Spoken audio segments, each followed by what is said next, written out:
Ar turite X kortelę? Aišku, kad taip. O tu?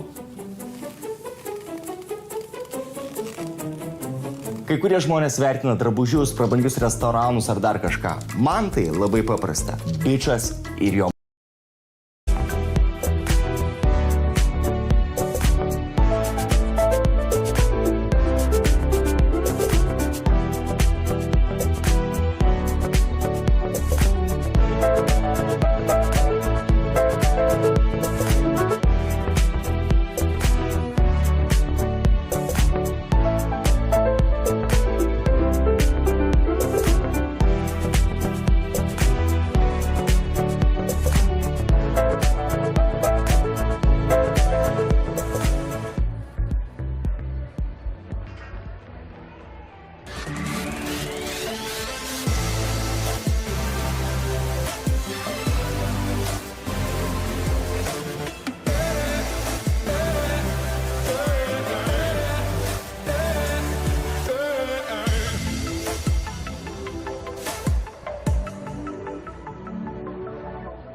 Very good afternoon and a warm welcome from Emirates Old Trafford. We are back again. We've already seen one fantastic game here at Old Trafford this afternoon. The Lancashire Lightning managing an 8-wicket victory over the Worcestershire Foxes. It was a steamrollering of a performance. Let's see whether we can see the Thunder team doing the same this afternoon against the Blaze here in the Charlotte Edwards Cup. It's a very special day here for everybody at Emirates Old Trafford. It's Empower Play Day because £1 from every ticket that is sold here this afternoon is going towards the Lancashire Foundation's initiatives to improve women's participation in the game of cricket. So do please support that if you possibly can. I'm joined, as per previously, by the club captain Keaton Jennings and Australian cricket journalist Mel Farrell. It's great to see you guys here again with us. Let's just briefly talk about that game we saw a little bit earlier on. That was some performance by the Lightning boys, wasn't it? Yeah, absolutely. Look, the boys played really well. They're clinical, high intense the way they went about their work today. Really good to get a couple of points and sort of enjoy a little bit of dressing room time, which you don't get much of during the season. Mel, great to have this as a double-header today and see the women front and centre for the headlining slot this afternoon. It really is, and I think it's, there's a lot of credit that should go to Lancashire for the fact that they're doing this, because we do often see that the women play first and the men play later on. So it's nice to switch it up a little bit. I know we've all got our little badges on supporting, celebrating women's sport even, but initiatives like this are great. We've seen the explosion of the interest in the women's game around the world, and to see it happen at domestic level is just brilliant. And we've got two absolute stars of the women's game. Well, probably more than that in actual fairness, but Sophie Eccleston versus Nat Sciver-Brunt today. That's going to be a battle that we're all really looking forward to, isn't it? Absolutely. They both know each other really well. Oh. I think we might be just having a problem with the mics there. With my mic. It could be you know. There we okay. go. We'll share this one, me and Kate. We'll share the talking stick. We've become good friends this afternoon.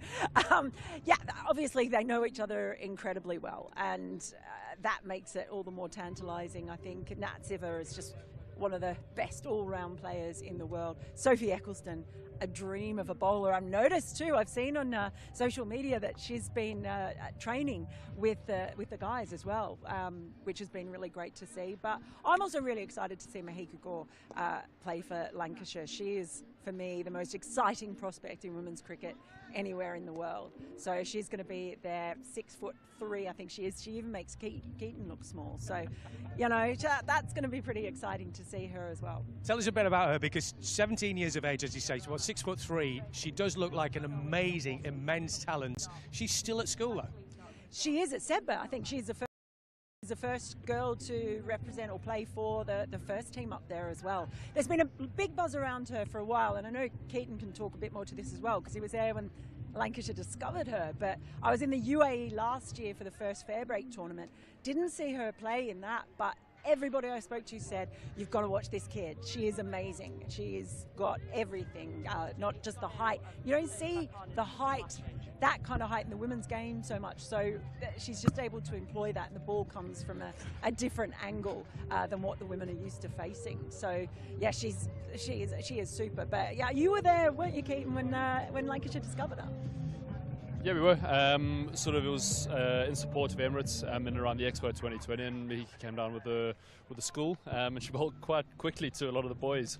Sort of made them jump around a bit, and obviously her height, the way she sort of got through her action was really impressive, and so credit to our CEO really. He backed her and backed the sort of eyes of the cricket people that were around, and yeah, here she is, which is quite exciting.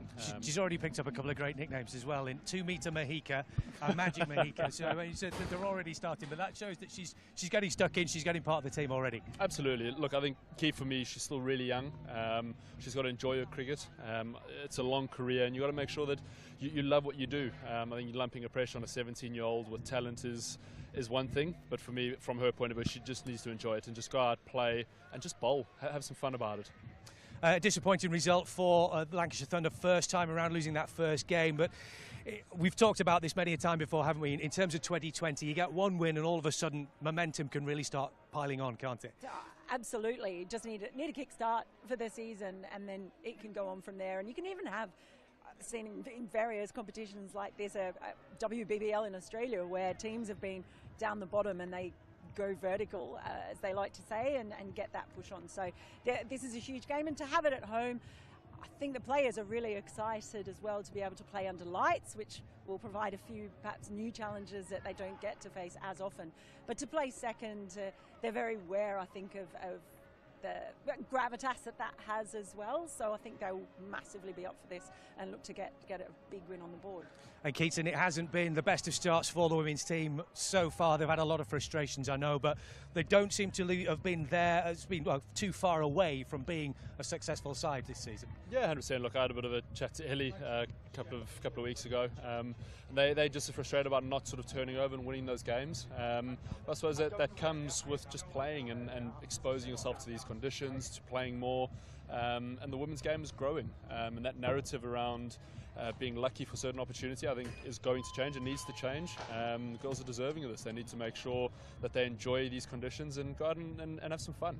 Conditions-wise, could be interesting. Guys, thanks very much indeed for joining me for the moment. Let's go over to the centre then, because the toss, by the looks of things, is going on at the moment. As you can see over my shoulder, Ellie Srelkeld, the Lancashire captain, is just there with the umpires, and the coin is about to be tossed, and we'll decide who is batting and who is bowling. So 1 or 2 last-minute instructions. Let's go right up. Let's try not to step on the wicket itself, because obviously we don't want to do that. But let's go close in if we possibly can and see exactly what happens. Just a last few little instructions from the umpires just being given to the players just before we get towards the game itself. So looks like the sheets have been given over as well, so we know exactly who's going to be playing. We heard from Alex Hartley a little bit earlier on, and she was going off to join in with the warm-up. So looks like things are being talked about which look a little bit serious. I'm just slightly worried, I have to say, by the cloud cover here this afternoon. So I think you guys are ready for the toss itself. So far, it has been a beautiful day, but particularly over the last couple of hours, the clouds have really come in. Could have an interesting effect on the way the game is played. So looks as though things have been agreed. Ellie just having a little look at the conditions. So we'll find out from her in just a second exactly what she's decided to do. It could be a big decision, this, as far as this is concerned. Let's bring the captain in, Ellie Srelkeld. Ellie, good to see you. Thanks for joining us. Ellie, first of all, what's the decision? What have you decided to do? They won the toss and have put us into bat.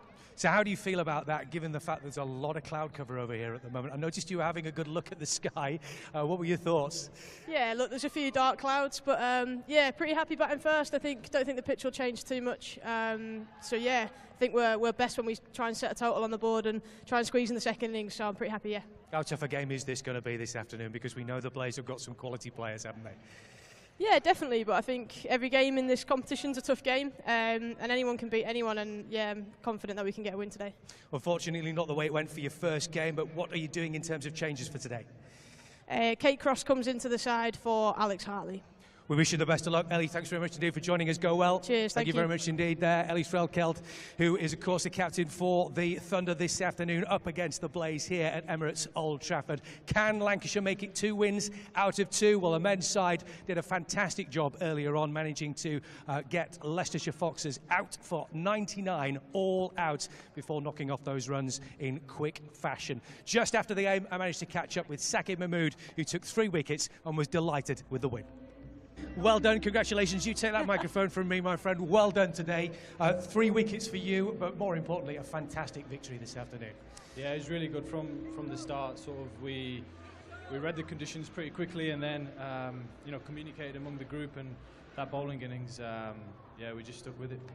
The platform that was laid early doors from Wood and also de Grandhomme, that really set you going, didn't it? They were, what, 30 odd for 4 at that point. They were really on the back foot. Yeah, look, obviously, even in the power play, sometimes it could be the nicest time to bat here, but we've got a bit of an attacking mindset, so we try to obviously pitch the ball up and see if we could get any lateral movement.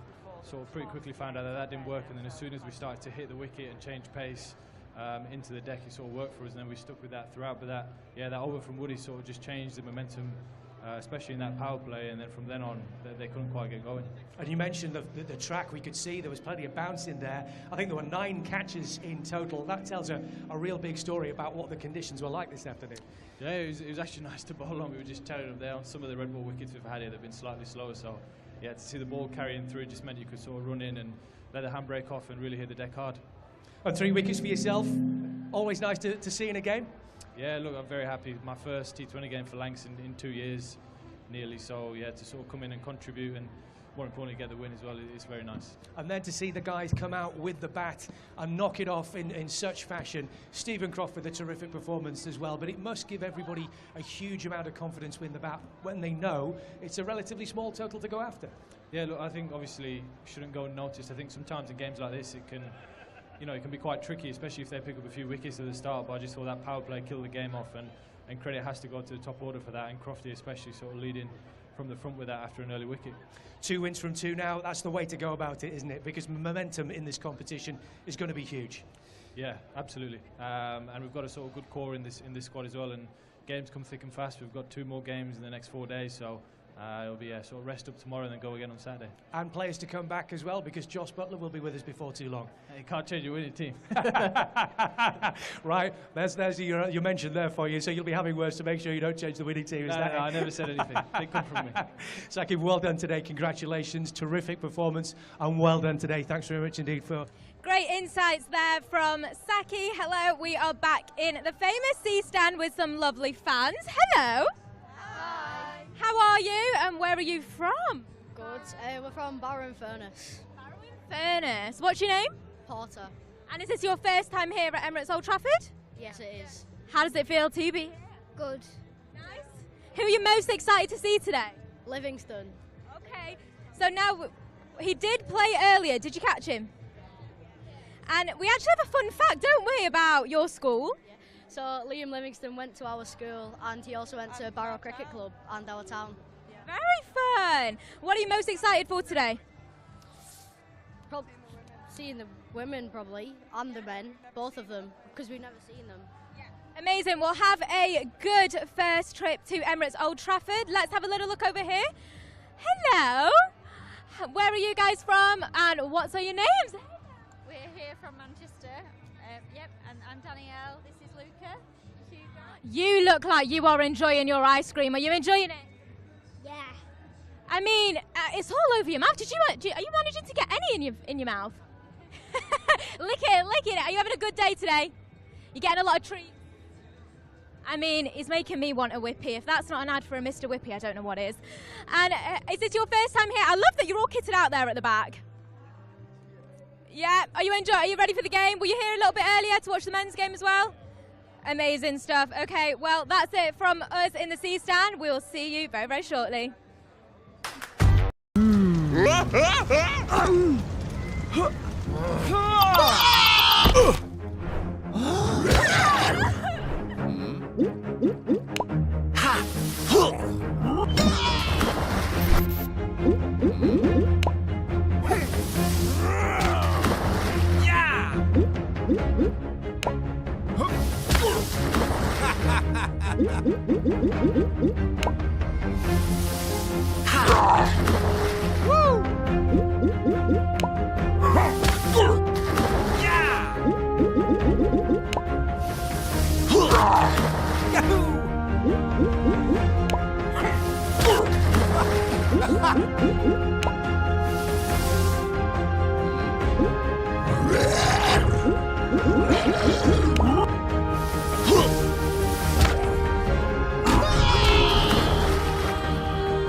Я ж мус pamiršom.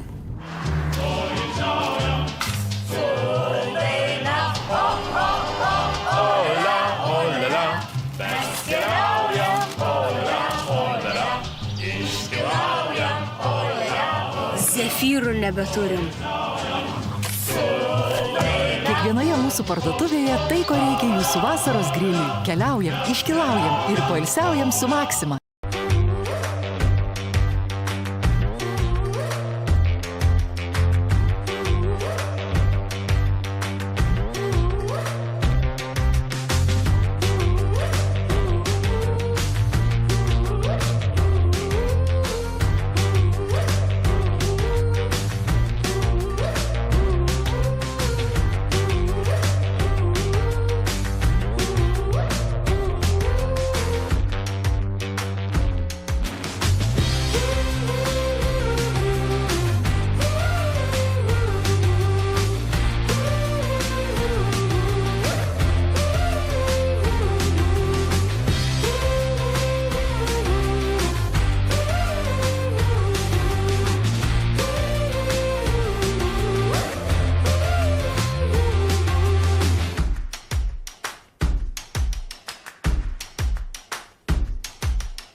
So, as you've heard, the toss has been made. The visitors have won the toss. They have decided to bat. So the Blaze will be batting, and this is how their team shapes up this afternoon. First of all, Tammy Beaumont, number 12. Number 23, Marie Kelly. Number 10, Nat Silver-Brunt. Number 4, Georgie Boyce. Number 17, Catherine Bryce. Number 3, Sarah Glenn. Number 32, Nadine de Klerk. Number 8, Sarah Bryce. Number 7, Lucy Hyam. Number 24, Kirsty Gordon. And number 1, Grace Ballinger. And your Lancashire Thunder team this afternoon line up as follows. Number 6, Emma Lamb. Number 39, Liberty Heap. Number 11, Naomi Ditani. Number 31, Fee Morris. Number 21, Ellie Threlkeld. Number 5, Deandra Dottin. Number 19, Sophie Eccleston. Number 16, Kate Cross. Number 23, Tara Norris. Number 65, Alex Hartley. And number 18, Mahika Gore.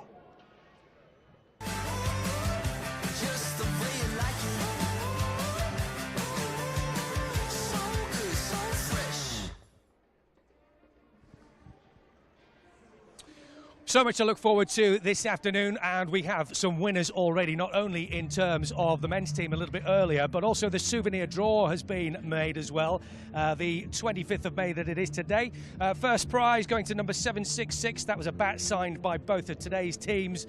Second prize, a Jimmy Anderson framed montage, that went to winner number 703. And the third prize, 4 tickets for a Lancashire match at Old Trafford in 2023 or 24, went to number 163. rivalry. And by the way, if you like the outfits that myself and Keaton are very beautifully modelling, I have to say, as well as all the Lancashire Lightning and Thunder kit, you can get it from the official club shop, which is just behind C Stand, which is over there, or you can get it online, of course, lancashirecricket.co.uk/shop. There's the England kit there as well, all the ODI and international stuff. And don't forget, England, of course, coming here to Emirates Old Trafford. We've got the Ashes tests coming up very, very soon, and of course we've got ODIs as well. So tickets flying out the door for that one, as you would expect. Everybody very, very much looking forward to that, as you can imagine here at Emirates Old Trafford. But before that, of course, it's the Thunder against the Blaze here,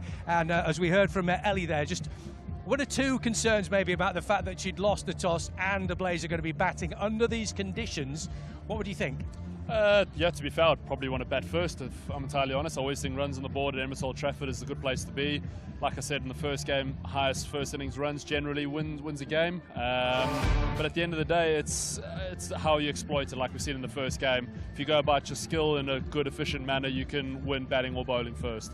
We saw it, didn't we, Mel, in the first game? You were saying that you thought maybe the ball was just a little bit sticky, perhaps, which was maybe creating one or two catching chances for the men's side. So hopefully the Thunder can capitalise on that as well. Yeah, it can. You often find they're very different games too when you've got the men playing and the women playing as well, just the different skills that they have. Generally, I know we talked about how tall Mahika Gore is and Sophie Eccleston as well, but a lot of them aren't necessarily as tall, so sometimes it might just, even though they're playing on the same ground the same day, you might see a quite different game. But yeah, just really exciting looking at those lineups. There's so many international players playing today. I think it's going to be really exciting just to see them all up against each other. And because of that, because there are international rivalries at stake in many cases, do you think in some of these games, some of the players that maybe play with each other internationally every now and then, when they get the opportunity to play against each other in club cricket, does that add a little bit of extra for you, do you think? Birželį pirkite Galaxy S23 ar Flip 4 išmanųjį telefoną ir gaukite dvigubą naudą. It might do. I think that friendly rivalry certainly might come to the fore. I know I've heard players talk about desperately wanting to get their teammates out when they're playing. I mean, we saw here at Lancashire, didn't we, in the championship, Jimmy Anderson trying to get Stuart Broad out, and he fended him off. He threw the Nighthawk out the window when he just blocked and left beautifully. So you do see that when you get players there. But the number of international teams as well. I mean, you've got Nadine de Klerk there, who's played for South Africa, Deandra Dotton, who's a legend of the West Indies game. And you've got players in there from Scotland. So it's not just England as well. You've got a range of players from different countries with international experience bringing a lot to it. Tara Norris has represented the US. So it's a really quite an interesting mix, and I'm quite intrigued to see how it goes. What about you, Keaton? What about the rivalries when you get international and teammates playing against each other in county sides? How does that affect things as far as you're concerned? Is there an extra bit of bit of banter that goes on? There's definitely a little bit of needle that goes on. Goes on in the nets as well, which is just as much fun. But no, I think it does raise the stakes a little bit. You got the women coming back into a sort of county or franchise setup and competing against each other, and your skill sets are shown. You've got it live on streams all over the world, and you want to make sure you perform. You may be teammates and mates, but you want to make sure you do well. Obviously, that little bit of bragging rights in around the change room comes into it. But no, look, it's an exciting place to be when you're coming back playing high quality cricket against your mates. We mentioned some of the big stars that are in this side. We've got Sophie Eccleston and Nat Severbrunt, the sort of battle that we're probably going to see between those two. Probably remiss of us not to mention Tammy Beaumont as well, because with the bat she's been absolutely superb, hasn't she? Absolutely. And it's interesting because she's made probably more of an impression, I think, generally in one-day cricket and 50-over cricket rather than T20 cricket. But when she gets going in T20 cricket, I mean, she can be as aggressive. If she can get going quickly, then you might see her in full flight as well. But she brings a wealth of experience to this side too. Yeah, Beaumont again, as Mel was just saying there, when she's in full flight, she is something special to watch, isn't she? Yeah, absolutely. Like Mel was saying, you've got some cricketers in both sides with a lot of international experience around the world. And regardless of format, I'm a big believer of good players will stand up at the right time and perform. So for them to come out tonight at Emirates Old Trafford and do it under lights is really key. And those big players are the ones you want to perform when the pressure hits. As we mentioned earlier, it's not been the best of starts for the Thunder or for the women's team as a whole as far as the season is concerned. They've had a lot of frustrations, but when you're on a stage like this, given an opportunity like this, against a side like this, how big an opportunity is it for everybody involved to really put a marker down and say, right, this is where we really start the season? It is a huge opportunity, but at the same time, it's a huge opportunity to have some fun and showcase your skills. So I think looking at it from a player's point of view, you want to make sure you, I suppose, frame it in a way that you can excel in these sort of tough times. You don't want to sort of look at the failure-based outcome. You want to look at what can happen. And what can happen is you entertain thousands of people at Emirates Old Trafford under lights and blow away a really highly experienced Blaze team. So I think that's the key. The girls seem fairly fired up and excited to be playing tonight. Obviously there'll be a couple of butterflies in and around. That's part and parcel of professional sport. That's what you want to get up for in the morning. There's no butterflies in a lot of other arenas. You get that in front of packed houses. So look, it's an amazing time to be a sports person. We can't wait, guys. For the moment, thank you very much indeed for joining us. We're getting set now for the Thunder against the Blaze coming up very, very soon. But just in case you need a little reminder, here's how the rules work. Each match is played by 2 teams of 11 players. Some are batters, some are bowlers, and there's 1 wicketkeeper. Both teams have a chance to bat and bowl. Look out for the coin toss. That's how they decide which team bats or bowls first. Each team has 20 overs to score as many runs as possible. The team with the most runs wins the game. 1 over is made up of 6 good deliveries from the bowler. To score runs, batters hit the ball and run between the stumps. If the ball reaches the boundary, it's 4 runs, and if it gets there without bouncing, that's a 6. While the batting team are scoring runs, the bowling team are trying to stop them and get the batters out by taking wickets. A few ways batters can be out are bowled, caught, run out, stumped, and LBW. Watch out for signals from the umpires, 4s, 6s, wickets, and these when a bad delivery has been bowled. Bad deliveries add runs to the batting team's score, and the bowler must bowl an extra ball. If you see the umpire doing this, the next ball is a free hit, and the batter cannot be out, bowled, caught, LBW, or stumped. And those are all the basics you need to know to get behind your team in this year's Vitality Blast competition.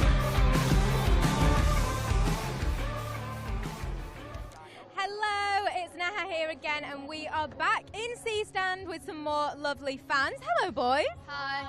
What's your name and where are you from? I'm Dominic and I'm from Whitefield, Manchester.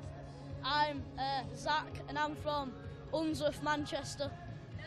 Now, is it your first time here today? Yeah. How does it feel to be at Emirates Old Trafford? Amazing. Good. Amazing. Good. Best. Really good. As United. Brilliant atmosphere. Brilliant atmosphere. Now, I have heard you are here on a school trip, aren't you? Yeah. Where are all of the rest of your friends gone? I have no idea. No idea. All the way playing the games. What are you most looking forward to today? Probably who's going to win this match. I got a load of things. Oh my gosh, yes! You've already got a ball signed, you've got a t-shirt signed. Okay, so let's have a look at the ball actually. Let's just have a little zoom in. Can we get a little zoom in? Amazing! There you go. If that isn't a sign to come down to our matches and make sure that you are getting these tickets whilst you can. Right, I'm going to have a little walk along and just say a little hello to everybody. Bye, boys. Thank you. Hello, hello. I've been seeing you guys here. What are your names and where are you from? My name's Paul. Gary from Lim. Nice. Is it a boys' day out today? It is, yeah. We're actually celebrating our friend here, who unfortunately it was really, really poorly through COVID. He was in coma for 11 weeks. This is his first game since then, in 2020, so amazing. Are you glad to? I'm glad that you're here. You're having a good day. He's having a very good day. A good day out with the boys. We're going to the footy tonight. We're going to Chelsea tonight as well. So. Amazing. Is this well? This is not your first time at Emirates Old Trafford, is it? We've been there many times, but Mark's not been for a long time. But we're going to Chelsea tonight. We're going to the FA Cup final as well. So. Amazing stuff. Well, we hope you have a lovely day, and we're really glad that you're back with us. Okay, let's see who else we can have a little look at. Let's have a little look. Hello. I'm just going to creep up behind you all. How are you? What's your names and where are you from? Bugby from Manchester. Now, is this your first game at Emirates Old Trafford? No, it's not. Who are you here to see today? Who's your favourite player? Oh. You're here just to see the girls. Okay, what brings you here today? What do you like about the cricket? I just like the sport. Like the sport? Yeah. Amazing stuff. Okay, well, thank you so much. That's it from me in C Stand. We'll be catching you guys a little bit shortly.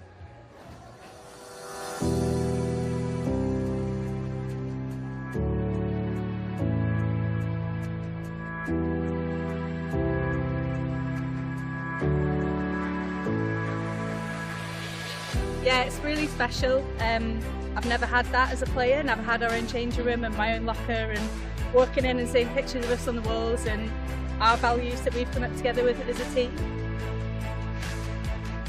In that changing room is a great example of why we started playing cricket and all the pictures of us from when we were younger, and it makes us feel like we're more at home with that changing room. Got "Send It" written on all as you walk out to bat, so just sort of reminds us to kind of play without fear. To have our own changing room and our own home dressing team space is brilliant. It makes us feel like this is our home as well, alongside the men. So yeah, I think little touches really go a long way, and it really builds that togetherness with the team.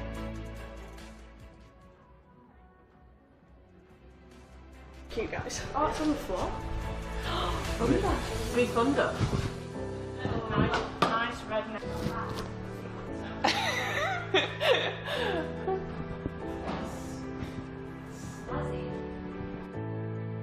Maybe I'm off with the little girl who fell in love with the game and never looked back. Oh, that's cute. That is cute. Play for her. Oh, liberty! Thanks, your mum, Red. Obviously, I helped design it. Took a while. Quite stressful at times, but the fact it's done now, we've got our own space, we've got our faces in the change room. It's really exciting. We get to be there. It inspires us. Oh, that's great, isn't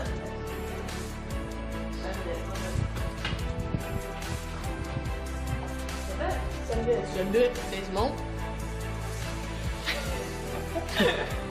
Oh,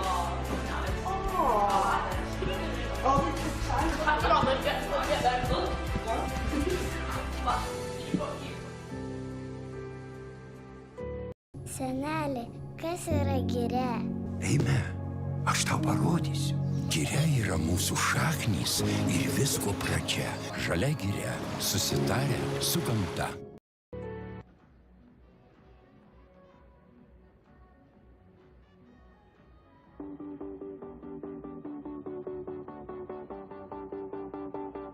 Yeah, it's very exciting. It's just, again, the belief that Lancs give us to have the headline slot, which I know we got a few ups and ahs last year about it, but it just shows what the club's doing for us.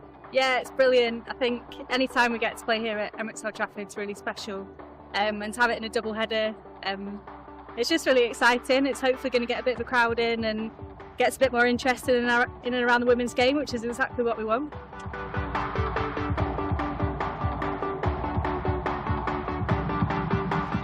Yeah, it's absolutely brilliant. The fact that it's Ageas here and the fact that we get to play here as our home ground is brilliant, and yeah, hopefully it inspires more younger players. Yeah, I mean, I think it's a lot of credit to the club itself. I think, you know, they're really trying to even it out, and we're really like paving the way. And, you know, with us playing so many fixtures this year, I think it's a great sign for all women's cricket. Oh, it's so exciting. I love playing here, love training here, and yeah, just it's growing rapidly. I don't think we had this many a couple of years ago.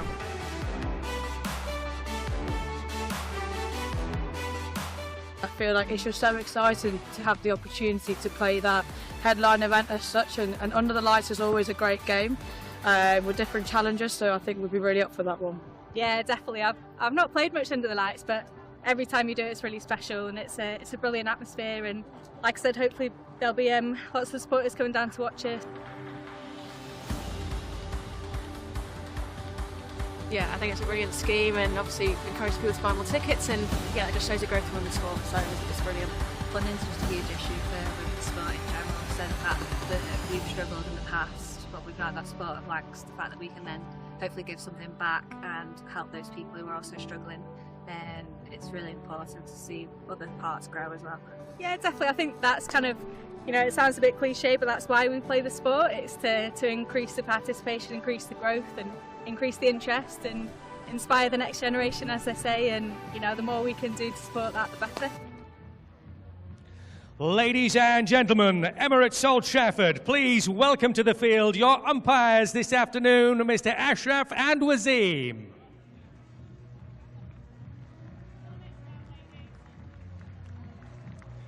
And please welcome this afternoon's visitors, the Blaze.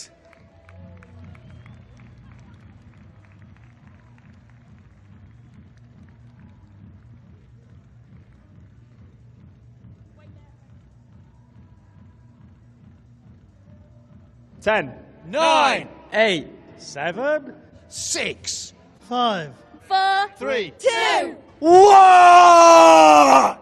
Ladies and gentlemen, Emirates Old Trafford, please welcome Lancashire Thunder! And your opening batters this afternoon, Emma Lamb and Liberty Heap.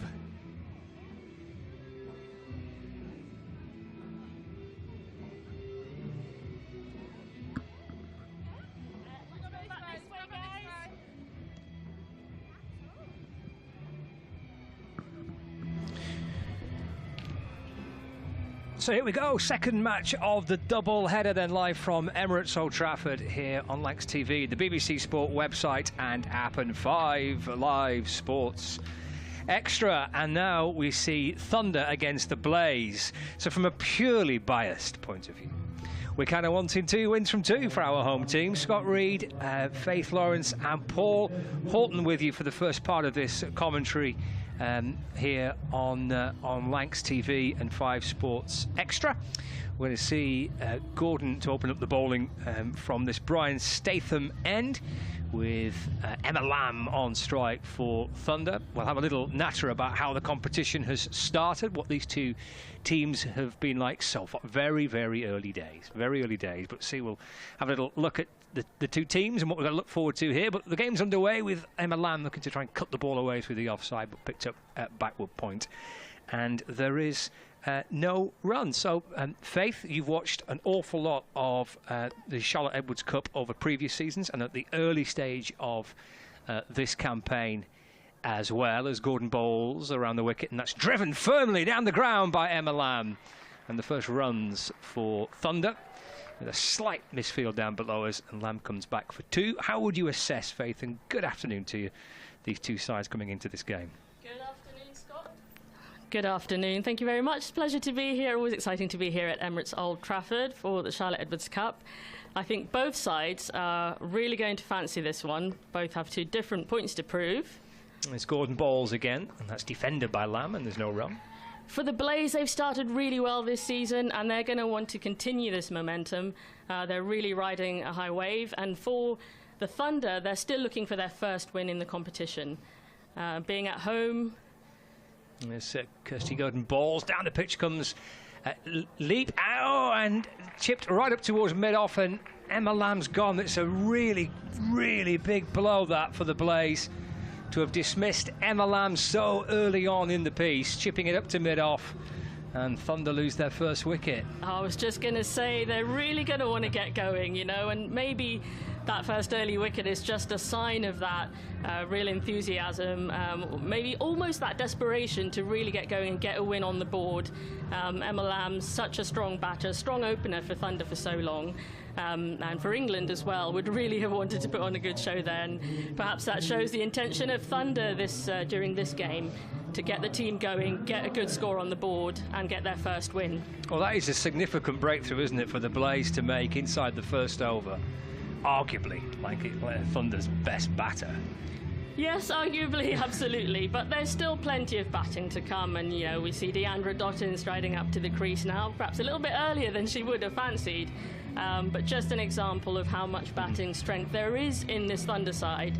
And you know, it's been confusing for some. They've been flummoxed as to why Thunder haven't really got going yet, because the likes of Deandra Dottin and Liberty Heap, who can give it a really good whack as well, you would fancy to take them deep in this competition. Well, Deandra Dottin's a new batter out to join Liberty Heap, who's at the non-strikers end. Will negotiate these final two deliveries of the first over. It's been a bit of a lively start with a wicket of Emma Lamb caught at mid-off and by Maria Kelly.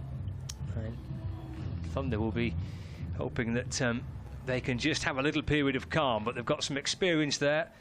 Be hard-pressed to find much more, really, in the shape of Deandra Dottin, who's on strike. Here comes Kirsty Gordon, left arm around the wicket, a little flat of this delivery, and just dabbed away into the offside by Dottin, and picked up at backward point, and there is no run. So 2 for 1 with 1 ball left. A reminder, if you missed the team news a little bit earlier on, and I will run through the two teams for you in full. The Blaze, they won the toss and elected to have a bowl first as Dottin plays forward in defence, and there's no run. That's the end of the first over, 2 for 1. So just kind of putting it into a bit of context, Faith, in terms of these two teams. They say it's very early days this year in terms of the Charlotte Edwards Cup, but on paper, how would you assess kind of the two teams, how they're matched up? You know, on paper, looking through both squads, you know, you'd probably say, okay, the Blaze look perhaps the more well-rounded, more balanced squad. They've got a real blend of international talent there. You know, you see the likes of Nat Siver and Tammy Beaumont, Nat Siver Brunt, excuse me, Tammy Beaumont, and they've got the Bryce sisters from Scotland, Kirsty Gordon, former bowler for England. So they've really got really good balance. And you've also got quite good balance in the Thunder squad as well. But they haven't quite lived up to the sum of their parts so far. When you see Deandra Dottin, Emma Lamb, as we've seen, who's just got out, Tara Norris, who's moved over from the very successful Vipers squad. She'll be looking to get some wickets today for sure.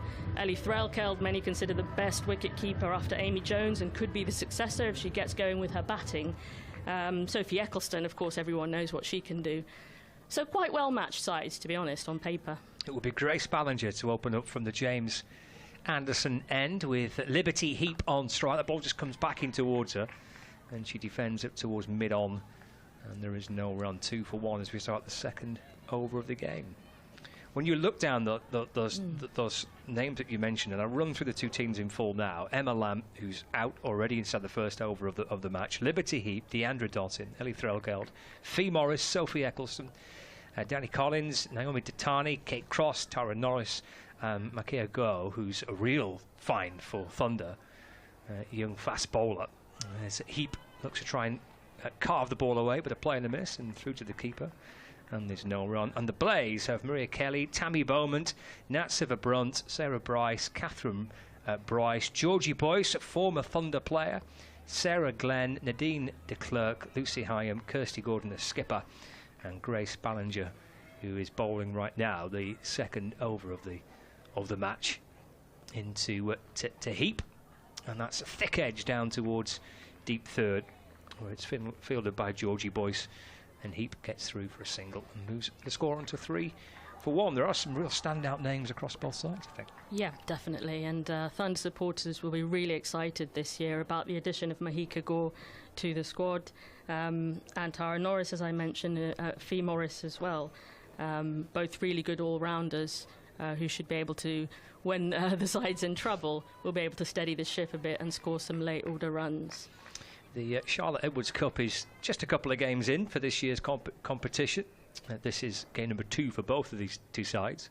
As Ballinger bowls to Dottin, Oh, it's signalled as a no ball. It came back in sharply towards Deandra Dottin. And the umpire signalling a no ball, just overstepping Grace Ballinger. Score moves on to 4-1, but for what it's worth, the table as it stands, the Northern Diamonds have played 2 and won 2 with 8 points on the board. Southern Vipers played 1 with 1 victory. The Central Sparks played 2, won 1. The Blaze have played 1 and won 1. Western Storm played 2, won 1. Thunder have played 1 and lost 1.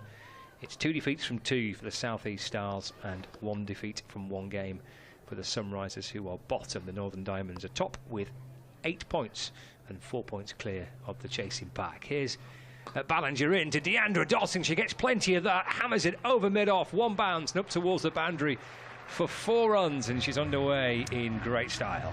Absolutely, and I think, you know, when people have come to this match on form, they'll be expecting that perhaps the Blaze, with the way that they've been bowling, could make short order of the Thunder batters, but clearly Deandra Dottin has something else to say about that. And Thunder put a really good total in their last game, so I think if they can bat through this fearsome bowling attack, then they've got a good chance.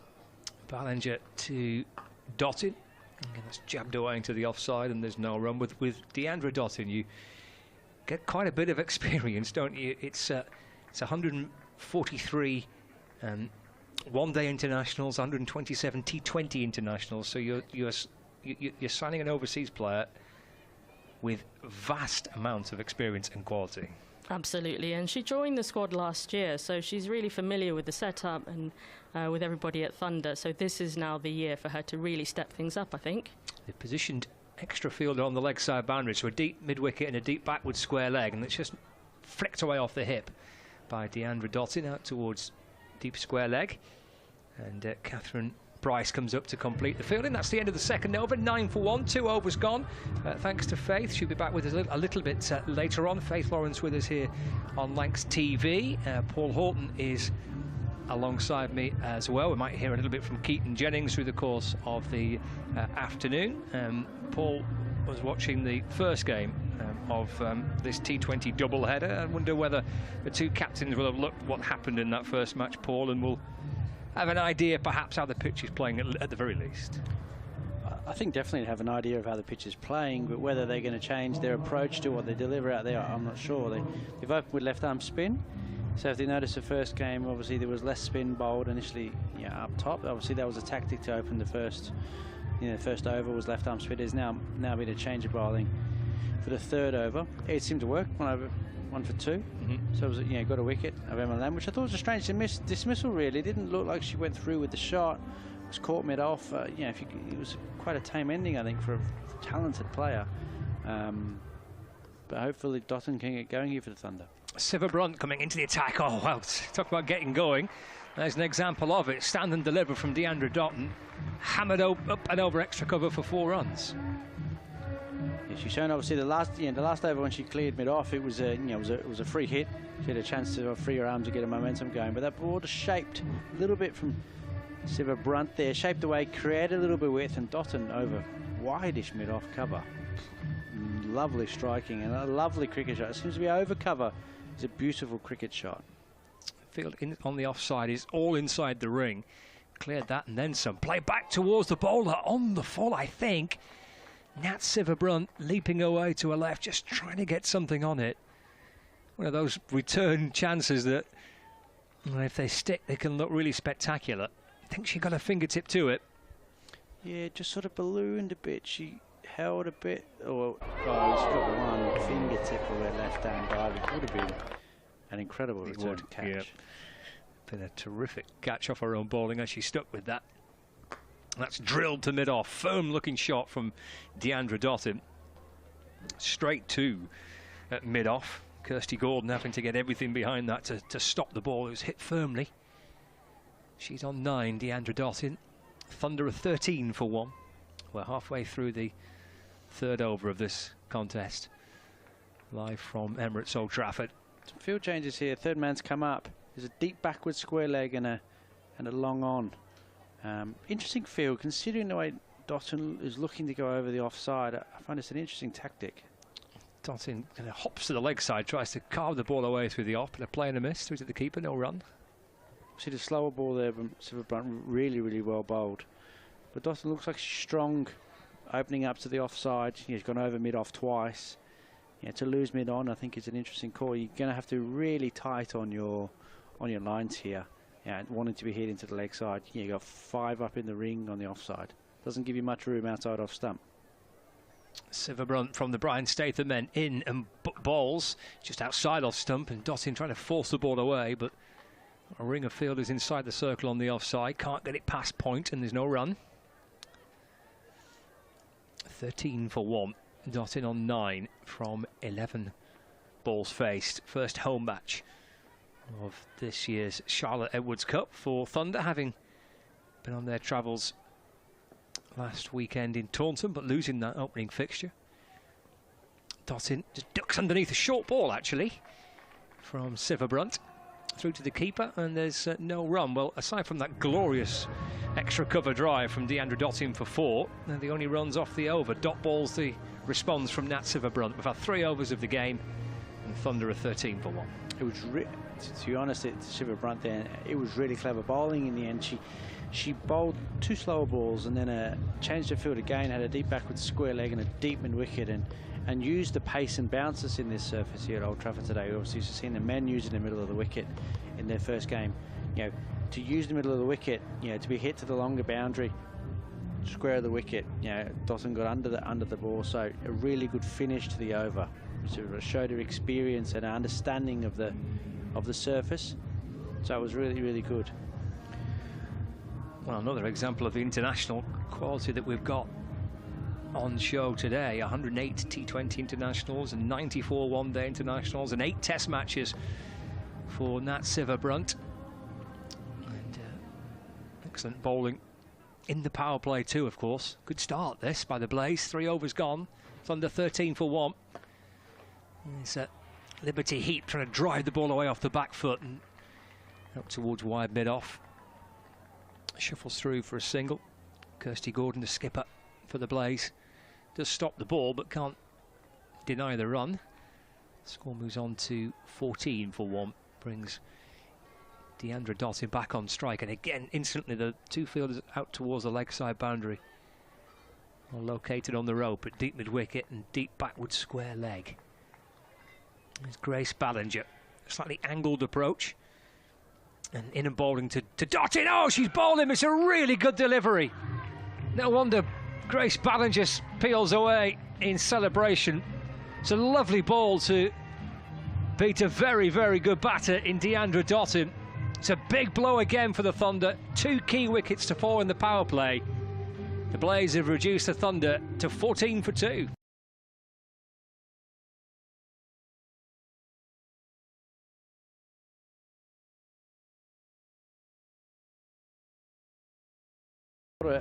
You know, a no ball, a free hit, that went for 4, but she's got 1.2 overs, 1 for 8. What she has done is she swung the new ball back.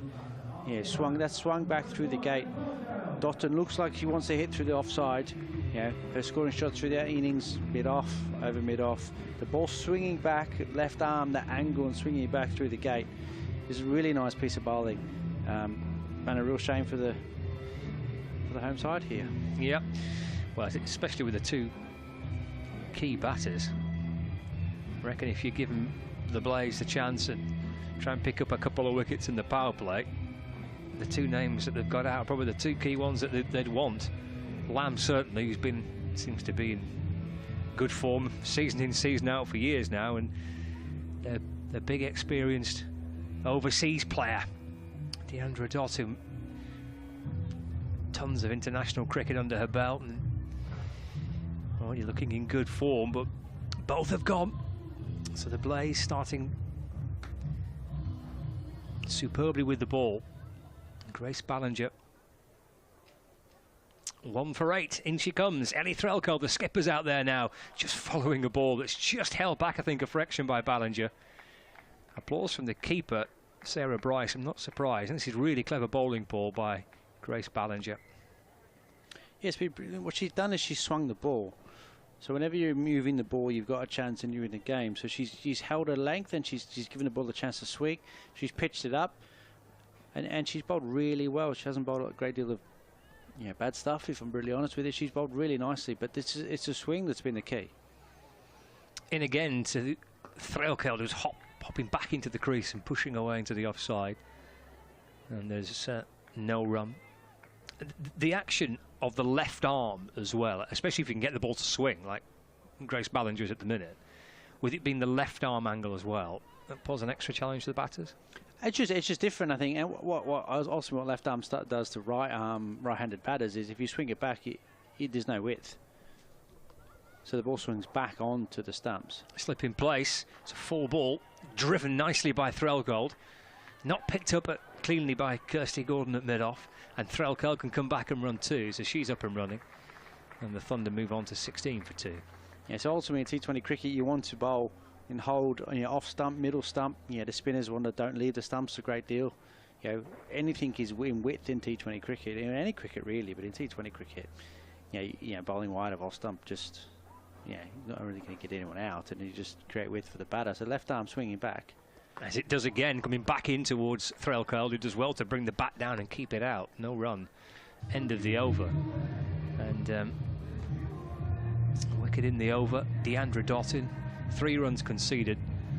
But a really good start by Grace Ballinger. 2 overs, 1 for 10. 16 for 2. 4 overs gone. Threlkeld 2 and Heap on 2. Live here on Lancs TV. 5 Sports Extra and the BBC Sport website and app. It's the Charlotte Edwards Cup between Thunder and the Blaze. Scott Reed and Paul Horton with you at the minute. We've got Faith Lawrence with us as well. We'll hear from Kevin Howes, and I think Keaton Jennings might join us for a little bit as well through the course of the next hour or so as well. It's a number of people who are joining us. Healthy squad. That's it, healthy squad. We've got a healthy squad. Good rotation. Yep, good rotation. Yep. Of commentators today.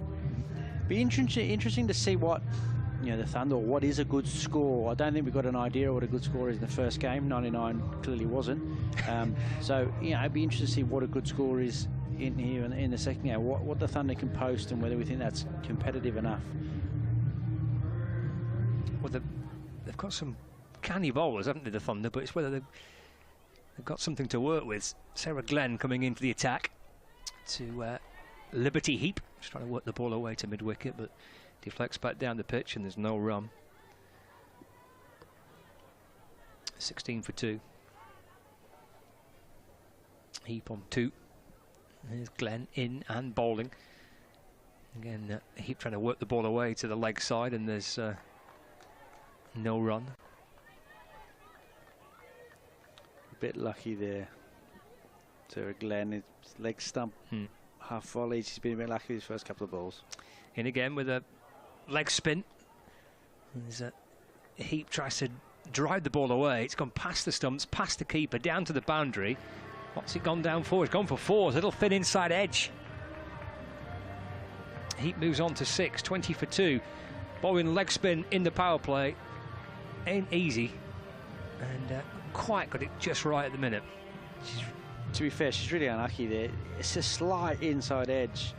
How Heap wasn't bowled, I have no idea. It basically looked like she missed one and went for 4, but she obviously got a faint inside edge and it just went past the leg stump and away for 4. And hopefully that kicks her, kicks her innings off and running a little bit here. The Thunder need to get a little bit of momentum going into their batting performance now. 20 for 2. Glenn bowls full toss in the air by the time that Heap connects with it, trying to swat it away towards mid-wicket. It just disappears down back with a square on the leg side. Liberty Heap moves on to 7. Thunder move on to 21 for 2. It brings Ellie Threlkeld, their captain, on strike. We've got Sarah Glenn bowling a leg spin from the Brian Statham end. Got a deep mid-wicket and a deep point, the two outside the circle. It's a fuller ball by Glenn. Threlkeld drives away into the onside. It's picked up at mid-on. And there is no run. It's a final ball for Glenn. Pulled it back after a couple of slightly shaky deliveries which weren't quite on the mark to begin with.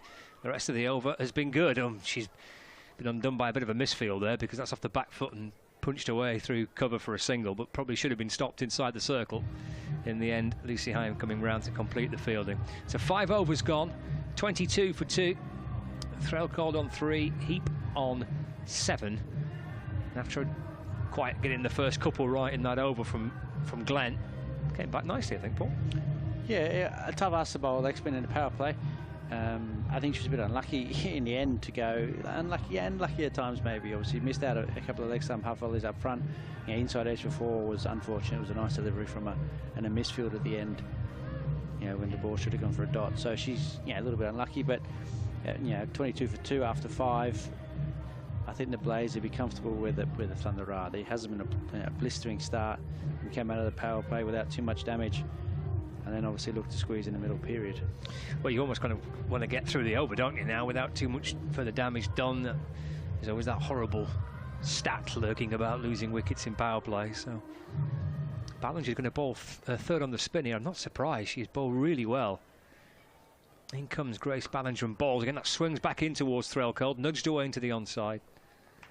And underarm throw towards the stumps at the bowler's end. Yeah, she's been really impressive, and she's still swinging this Kookaburra ball. I would say it's a Kookaburra ball. So she's still swinging this ball 6 overs in her third over. It's quite impressive that. I haven't seen anyone else swing it today as much as she has. She's quite long on the ball with the delivery, so she gets good shape back. She's really been impressive up front here. In again. Little bit of width there for the first time, and Threlkeld drives away through the covers. It's a big old boundary that out towards the hotel. They might even think of 3. Well, they perhaps should really have try and see if they could squeeze a 3 out. We saw quite a few 3s run in the earlier game, but settled just for 2 there. Threlkeld moves on to 5, 24 for 2. I think you're being kind there. Okay. If she gets run out from 60 metres away. Yeah, there's 3, isn't there? There's 3. There's definitely 3. It's a good throw. Yeah, definitely 3. Threlkeld. Oh, just following that ball. It's through to the keeper. There's no run. Really nice bowling again. She's held her length here. She hasn't been frightened when she's been driven. Obviously, the previous ball was driven through the covers. She's still gone fuller again, and the ball just slightly ran across. Threlkeld there. Didn't shape back as much, but she's been really good up front here. She's been positive. She's trying to take wickets. It's been a really nice start here in Ballinger. It has, yeah. 1 for 12 so far, halfway through a third. Back into Threlkeld. That's muscled away through mid-wicket to the right of short mid-wicket, out towards the boundary. That's timed nicely. That's 4. Tammy Bowman's in that position at short mid-wicket inside the circle. Went to her right-hand side, kind of shuffled away off the hip by Threlkeld. It's a really nice shot. She just lost her length a little bit there, Ballinger. A little bit short, and Threlkeld could get underneath it and pull it into the leg side. Lovely shot, actually. 28 for 2. See if Thunder can end the power play with a little bit of momentum. Ballinger balls again. Forward goes Threlkeld in defence. The ball deflects away into the covers, and there is no run. 28 for 2 then. Threlkeld on 9 and Heap on 7. It's the second of our T20 double header today, having watched Lancashire Lightning beat the Leicestershire Foxes in the T20 Blast. You know, watching the Charlotte Edwards Cup between Thunder and the Blaze. And Grace Ballinger bowling a very, very good opening spell in the power play. 3 overs on the spin. Perhaps. And she's in again and bowls to Threlkeld. Again, that comes back in towards her and ends with a dot ball. I was about to say, I wonder whether she can get out of the over with a dot ball, and she has done. I don't think she'll bowl 4 on the spin. She might. But I think that's a really good 3-over opening spell from Grace Ballinger. I think with this still swinging and an opportunity, okay. I don't see why not. Right. It depends on other bowling opportunities, I guess, and what else they got and how they want to play it. But ball still swinging.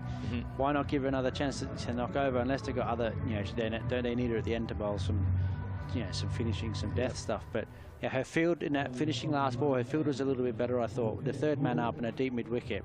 Yeah, with the ball swinging back. She's more likely to be pulled into the leg side or clipped through the leg side than she is run to third man. Especially probably at her pace in effect. So she, so that field with the deep backward square, deep mid wicket, and Siva Brun had moved from slip into mid wicket as well. It covers, her out for the batter is covered there, in my opinion.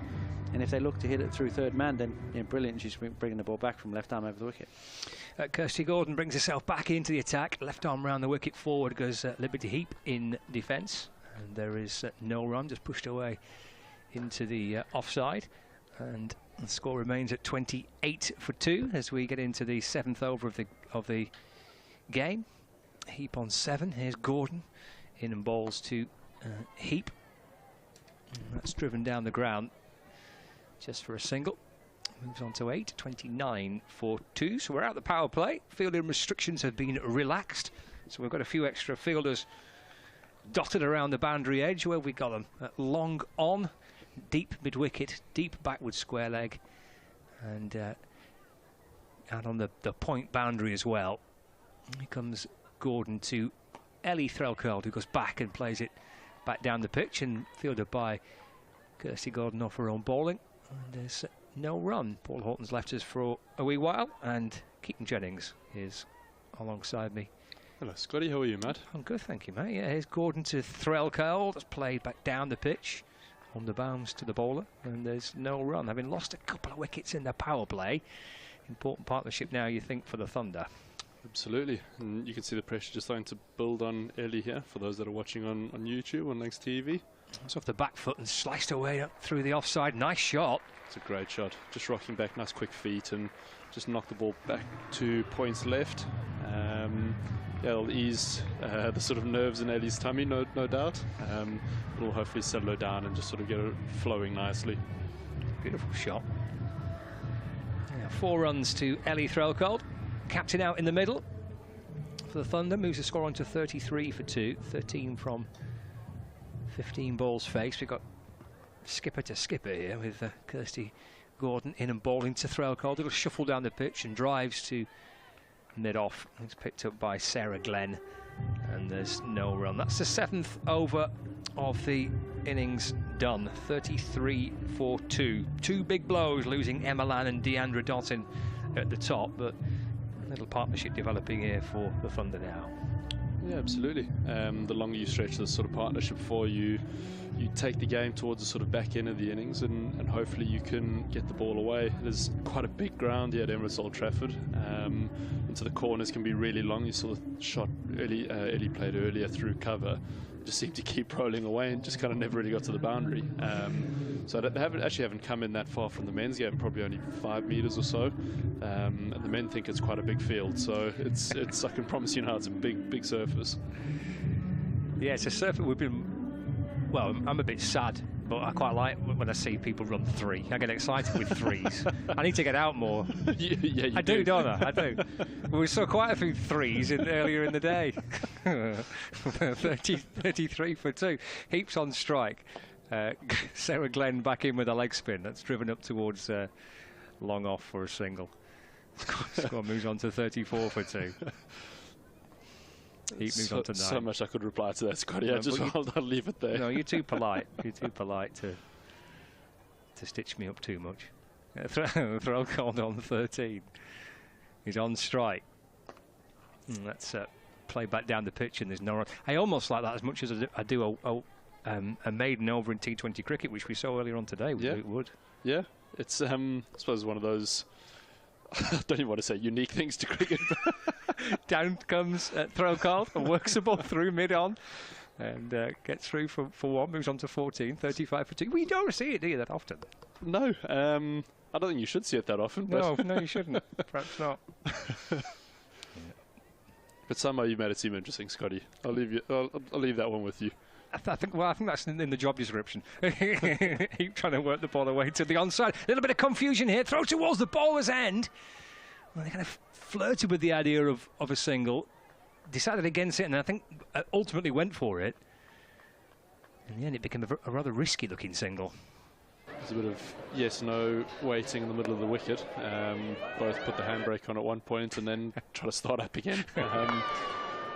Yeah, it's a massive worry when you're batting and you and your partner don't look at each other, and suddenly you look up and your mate's right next to you. So glad they're both still in the partnership keeps going. 36 for 2. Glenn bowls. Threlkeld drives. Ball bouncing down the pitch. And scooped up by Maria Kelly.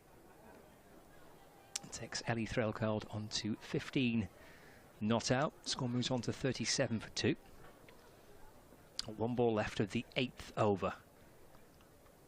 And here's Glenn to Heap. That's turned out towards square leg. And there's no run. Dot ball, 8 gone at 37 for 2. Threlkeld on 15 and Liberty Heap on 10 here on Lancs TV and the BBC Sport website and the App and 5 Sports Extra live from Emirates Old Trafford in the Charlotte Edwards Cup, the second of this T20 double header. Watching the Thunder take on the Blaze. What was the feeling downstairs and at the end of the game? Pretty happy dressing room, I'm sure, Keaton, after the first match? Yeah, boys are really happy. I think when you win in that sort of fashion, the boys are really chuffed and happy, and it's not a relief, but it's a really sort of calm place to be, because you've executed well, and you know you've done what you came to do today, and you've done it really well, and you enjoy a beer in and around the environment, or soft drink, and happy days. There's Threlkeld driving to mid-off. Glenn fields, they do get through for a single, moves on to 16. The score ticks along to 38 for 2. And obviously the conversations in and around the change room stay really positive. Generally the lads are really positive anyway when you win or lose, but I suppose everyone's a little bit more relaxed after you have had a victory like that, and you can communicate and feed back really nicely with each other. And Gordon to Heap. It's driven, but Glenn is at mid-off to field, no run. 38 for 2 it remains. So yeah, the home supporters are looking for a T20 double today. Hopefully the Thunder can back up what the Lightning did a little bit earlier on. Heap gives herself some space and hits the ball back where it came from, down the ground. Scooped up by de Klerk, who comes up from the boundary. Score moves on to 39 for 2. Heap moves on to 11 not out. Kirsty Gordon bowling her 3rd over. 1 for 9 her figures so far. And Threlkeld back on strike. Gordon in and bowls. Driven down the ground. Back to Kirsty Gordon. And there's no run. Pretty tight stuff, this. Just 2 off the over so far. And 2 balls remaining. Threlkeld waits. And sweeps. I was just going to say, I wonder how long it'll be before Ellie turns to a sweep. A lot of the square fielders are up, and Ellie's got down on 1 knee and swept it away. But I think when you look at the field that has been set, there's been a lot of your boundary option is sort of that side of the ground. And you see a lot of the men, when you're at Emirates Old Trafford, because the surface can be a little bit slower, sweeping is a really good option to try and get your boundary away. Obviously, Kirsty's had her sweep fielders, her deep backward square leg, her 2 people or 2 fielders behind point. Those gaps have been open. So to see Ellie take that option is really exciting. Lovely sweep shot for 4, isn't it? Moves on to 20. It'll shuffle down the pitch and drives through the offside for a single this time. And keeps the strike as well. The Thunder skipper moves on to 21 not out. So 9 overs gone. We're almost at the halfway stage. 44 for 2. There is a partnership which has been put together here. Having lost 2 wickets early in the power play, the Thunder have responded nicely. 44 for 2 after 9. A few thoughts, Keaton, from you. And then it will be Kevin House. Yeah, so I think probably just going back to that first point, I think when you see a lot of spin being played, your top players of spin generally will manipulate the length by using either their feet to get down the wicket or to sweep and sort of put the pressure back on the spinner in order to either go quicker into the surface or to go slower, and then that allows you to again use your other tactic of either coming down or sweeping depending on what your strength is. I think it was lovely to see Ellie in the last over get down on 1 knee, sweep and put a little bit of pressure back on Gordon. Hello again, everyone. You know, it may be pressing on into the day, but I think it's getting lighter and brighter, which is good because it's been a funny old day weather-wise. It's been always sunny up here, Kev. It's God's country, mate. Hey, don't joke. The other week, the only place where we could find any cricket for 2 or 3 days was Cardiff and Manchester. Correct. But here today, forget it. Today it's been just a bit strange, hasn't it? Been sort of quite heavy atmosphere, a lot of cloud around, bizarrely. But now it just seems to be lifting a little, and a little bit more blue sky to be seen, which is nice. For this latter part of the day, towards the end of May, we're up and running with the 2 T20 competitions. T20 Blast from earlier. And I see de Klerk bowling here for the first time in this match. We'll be bowling from the far end, the Jimmy Anderson end. floodlights are still on, mind you. I guess they have to stay on throughout now, probably under the rulings. I mean, it's not bright in terms of the weather, but it's just feels a little bit lighter in terms of the skies. So de Klerk is in and bowls and worked way onto the onside by Threlkeld, and she'll move through for a single onto 22 from 24 balls in this 10th over of the Thunder versus the Blaze. It's funny that the Blaze seem to be sort of reinvigorated with the change of location and name. It seems to have really worked for them. Let's see what they can do here today, mind you, as we again await the delivery from de Klerk. A second, putting this time to Heap, and Heap will push that into the offside, beg your pardon, up towards extra cover, straight to the fielder, and therefore there'll be no run. How much chance do you get to see the Thunder then? Yeah, quite a bit. Yeah. Probably not as much as we would like. I suppose we're just chatting downstairs. It's a sort of very different game in the sense of the areas you try to access and the way you go about batting and bowling. Heap is on 11, and she tries to power that one through, gets it past the fielder on the leg side, up towards long on. One more. She moves to 12, midway through the 10th, 46 for 2. In what way? So I think just watching young Liberty Heap bat here, you've got one fielder behind square in the entire, or deep square if you want to call it two, but you've got two fielders essentially behind square, and she's continuing to hit against the sort of flow of the game to where all the fielders Next are. ball, and she's looking to ramp that. It could be LBW. It is LBW. Threlkeld has gone. She's gone for 22. It's a third wicket down at 46 for 3 now in the 10th over. Looking to be a little bit funky out there, looking to be full of innovation, and I'm afraid it appears to be her undoing. Just take a look at this.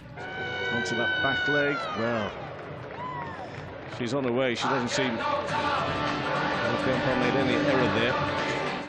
Probably disappointed with the fact that she just tried to be quite clever, and you know, often that can be rewarded. Well, I was actually going to make that point about Liberty Heap. So the field changed slightly for Ellie, where deep square had come around to find leg.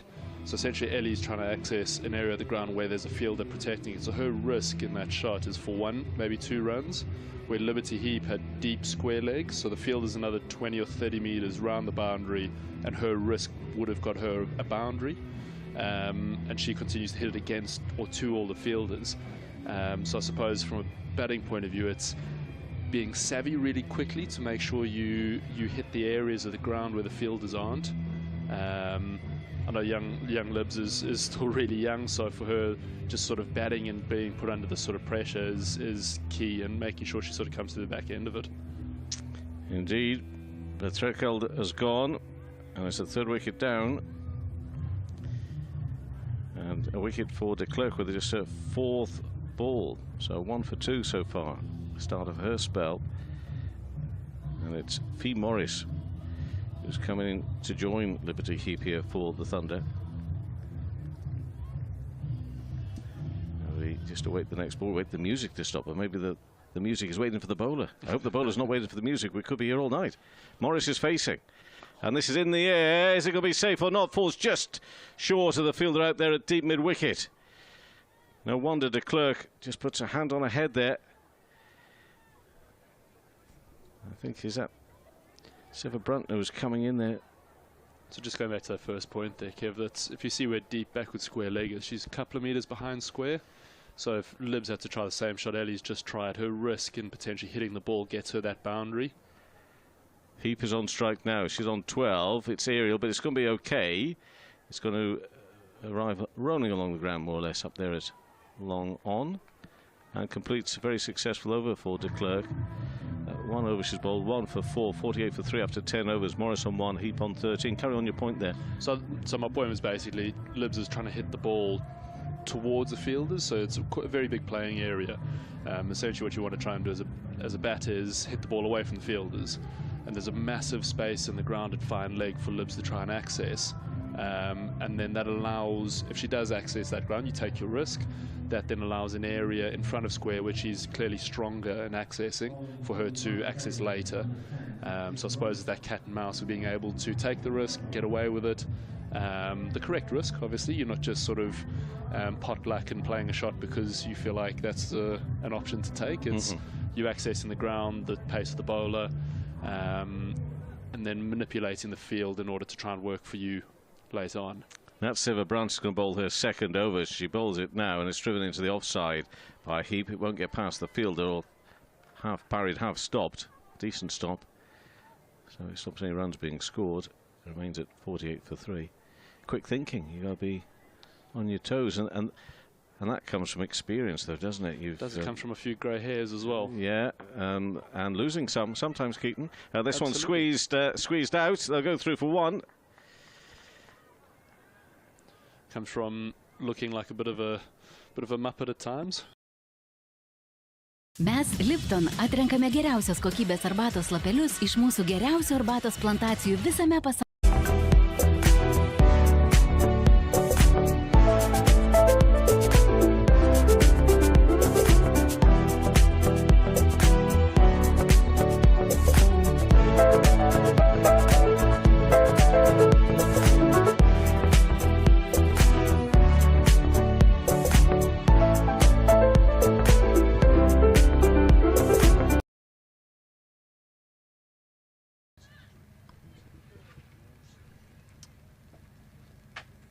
Tara Norris, who's Thunder's leading wicket taker in the Charlotte Edwards Cup this season, has hit the ground running once again today. Oh, playing a miss by Callis, just a little bit of wobble on the ball through to Ellie Threlkeld, the keeper, no run. Testing start for these two opening batters.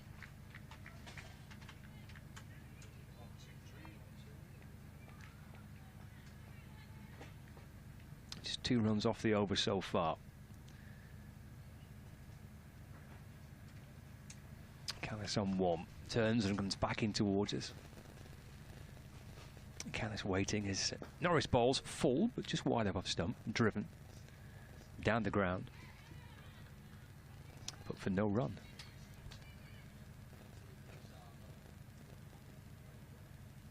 (17 for 3). 1 ball left of the 4th over. Thunder right on it at the minute.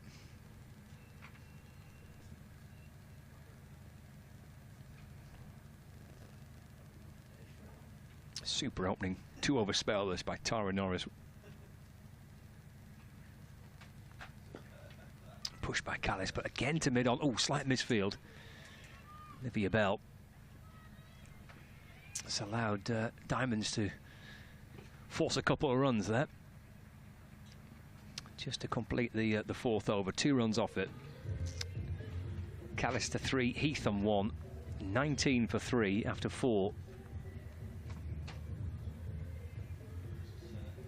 I think we'll find that fielding will play a big part in kind of today, and we saw that on Sunday against South East Stars. You know, because boundaries can be easy to come by. You know, batters are in, and so kind of misfields, and that can cost you a few runs, and that can win or lose you the game.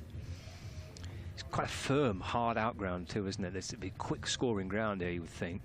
Obviously, as we know, there's not been much rain around for a while. This would be a pretty firm, dry outfield, which means it could be quite bobbly too as well. Mahika Gore to bowl the 3rd over and gets another wicket. Heath has gone. Well, made one almighty mess of the stumps there. It's a joyful sight for Mahika Gore, her 2nd wicket. Diamonds in a right mess. The ideal start for Thunder, and that's a beauty by Mahika Gore. Expansive looking shot. Heath frustrated perhaps with that. But that ball just tailing back in, beating the inside edge and hammering into the woodwork. Oh yeah, and the stumps flying, which certainly is, well, for Thunder fans, they very much enjoy seeing that. Yeah, no better sight, I reckon, if you're a bowler. I mean, that was pretty firmly out, wasn't it? Pretty comprehensive, yeah. Well, it's an interesting decision from Ellie Threlkeld. She's gone with the 3rd over of Mahika Gore, so we'll only leave her with 1 left. But perhaps, Paige, a sense that at the minute we're so much on top, it's worth going with Mexico for another one, just to try and do what she's just done, which is pick up a 4th wicket. Yeah, well, you know, I mentioned that on Sunday they gave Threlkeld gave Mexico that 3rd over and it didn't pay off. But today she's kind of showing faith in her young bowler and saying, no, you're doing well, carry on. Sent down a beauty there, 19 for 4. Trying the new batter, playing and missing, and through to Ellie Threlkeld. Thunder skipper must be absolutely in her wildest dreams, Paige. I can't imagine she's thinking it's 19 for 4 in the 5th over. No, certainly not on this wicket. But it's, you know, just shows how well Mahika Gore and Tara Norris have bowled today. They know that they need to fight, and they're doing that.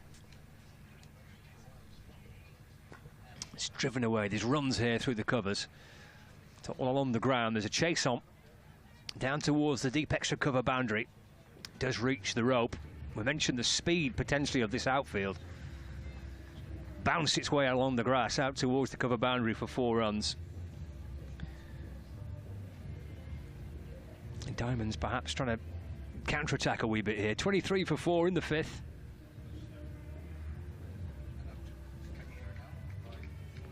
Mahika Gore 2 for 16, halfway through her 3rd over. Trying on strike. Well, that swings into it. I wonder whether she got a little inside edge onto that.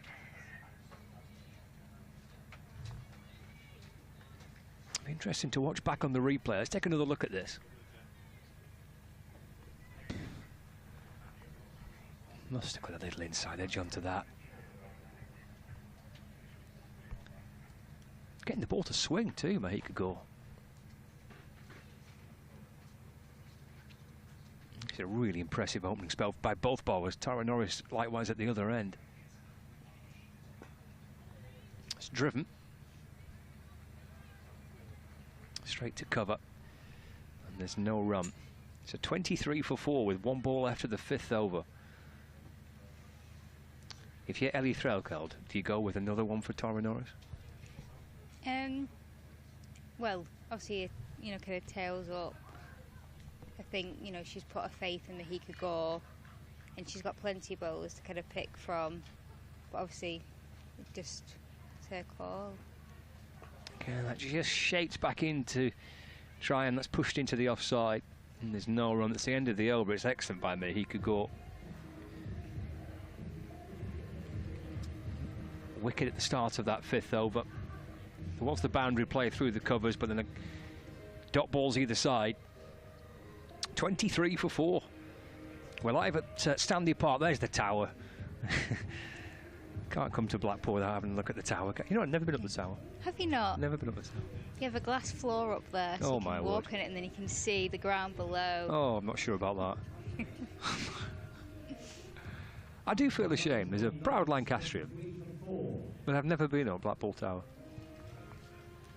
As a Blackpool resident, I can say I have probably multiple times. It's you kind of have to do it. It's one of those things. Is it not in the council rules that you have to go up? It's kind of part of being allowed to live in the town.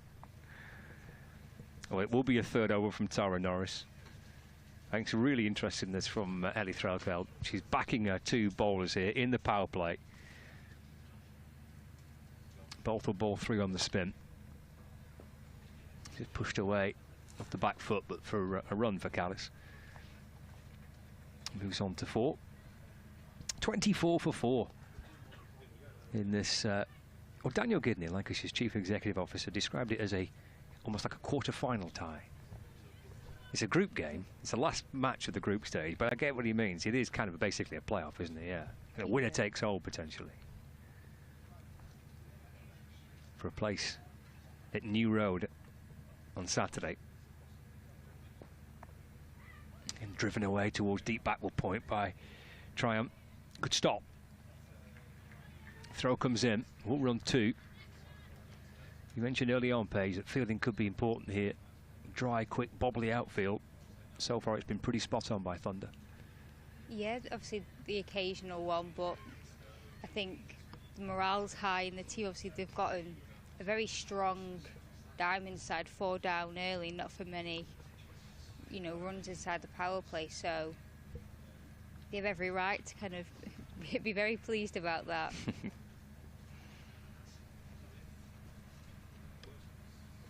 Balls again. And just swinging in towards Triumph, pushing into the offside. Oh, pick up and throw towards the stumps at the keeper's end. It's all rather frantic, that. I mean, it's a sharp single, but it's a single that you feel is on the back of the fact that the team's 26 for 4 in the power play.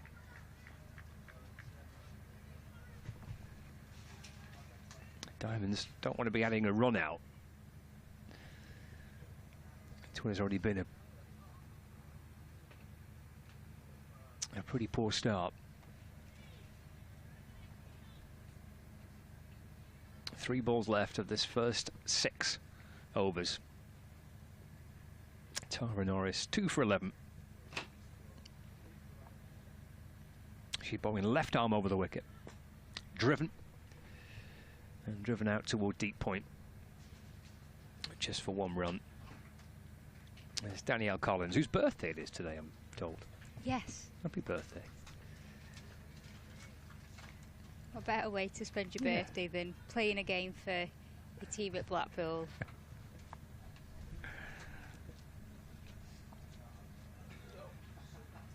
Little feathered friend there on the outfield for those watching on the live stream.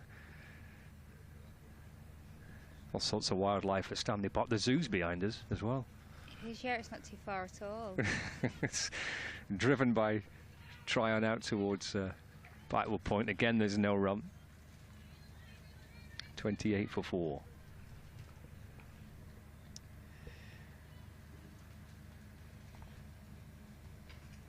So 1 ball left for Tara Norris. Is certainty going to be a bowling change at the end of this, but the 2 will have bowled through the power play.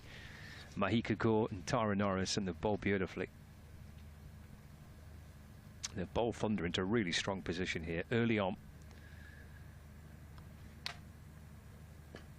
And pushed off the front foot, eased away through the gap, through the covers.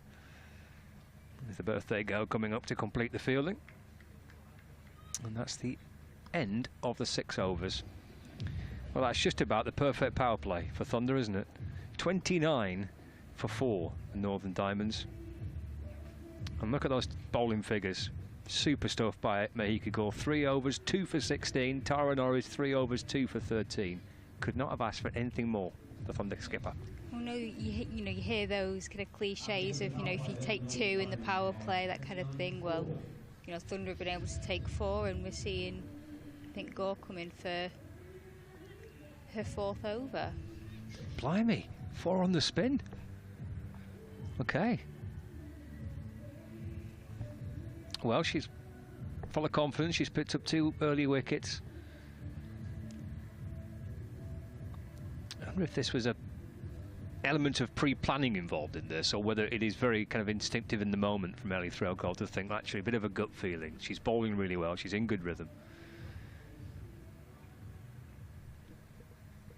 But yeah, it will be 4 overs on the bounce for Mahika Kaur in this power play. Well, now we're through the power play. Down the pitch comes Triumph. Swatted away through wide mid-on. Datani chasing after it. 4 runs. Score moves on to 33 for 4.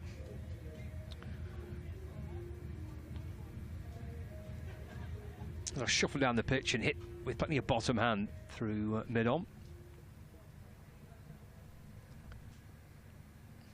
This will be an intriguing over this. 4 on the spin at any point in T20 cricket is tough to do. It's punched away through the offside. Good fielding out in the deep. Come back for 2. Try and moves on to 14. It's 35 for 4 now. From following kind of Thunder, you know, this season, it's probably the best that I've probably seen Mahika Kaur bowl. You know, and the last time she, you know, was here on Sunday wasn't the best. So for her to come back so strong is fantastic to see. Drops back of a length to Triumph. pulled towards the mid-wicket boundary. Again, they'll come back for 2. 37 for 4. It's quite intriguing because she kind of hit the ground running. There was a lot of headlines about Mahika Gore, but I think she's still just 17, isn't she?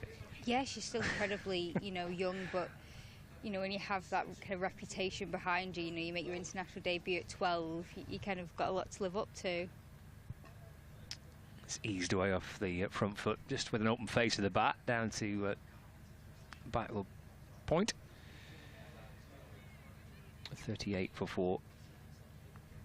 Yeah, 3 overs she bowled here on Sunday in the victory against South East Stars. 3 overs for 34. Some response today. Can she get through this over with not too much more damage done? 2 balls left. Callis just pulls away in the last moment. So walk all the way back to a mark. But yeah, wicketless on Sunday. Wickets were shared amongst Cross, Titani, Lamb, Bell and Norris.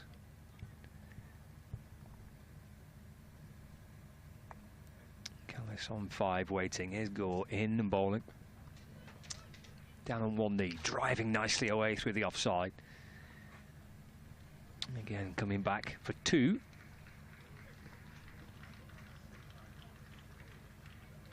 Callis moves on to 7. 40 for 4.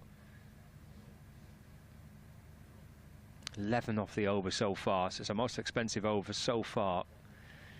Tough ass, bowling 4 on the bounce in T20 cricket. Dot ball would be nice here for Mahika Gore. That's exactly what she gets. Played up to Ditani at mid-on. Well, that's a fine effort from Mahika Gore, a teenager who's bowled 4 overs for a side on the spin. She picked up 2 wickets and 2 big wickets as well. And she joined us in our little media tent here. We've got our sunglasses on. We need our sunnies today, don't we, Paige? We are in Blackpool, we're by the sea. We just need to get a bucket and spade. A little bit of the outfield is dry, but it's not quite that dry for a bucket for a bucket and spade. Not far away from the sea, are we? No, it's not too far. Be a nice stroll into the seaside and the promenade. Very nice. First bowling change sees Fee Morris introduced. Viewers on Lancs TV will have seen an interview with Fee Morris in the build-up to the game, how much she's enjoying her time at Thunder, her first full season with the club. And a bit of spin. It's just down the leg side and helped on its way by Tryon down towards the boundary. It's heading towards us. Fraser's there to pick it up. Well fielded, Fraser. And there's 4 runs. Nicely swept. Yeah, Fee Morris, we signed her kind of the end of last season as part of like a trio of signings that Thunder made from Western Storm. And she's been, it looks like she's really settled in well with the Thunder squad. In and bowls. It loops away into the onside, just bounced safe. Important that too, Paige, isn't it? Because as we mentioned, there's quite a lot of young players in this Thunder team. That's important that Thunder do try and develop their own players and bring players through. There's teenagers dotted across the squad and in the team today. It's off the back foot and pushed up towards mid-on for 1 run. But you want a balance, don't you, between that and experienced players too. Yeah, exactly. Obviously, kind of the pathways and the development within the women's game is slowly kind of getting stronger, and we're seeing more. And Thunder have always had kind of from the academy a good system. Swept again by Callis. Stopped inside the circle this time. Short fine. There's no run.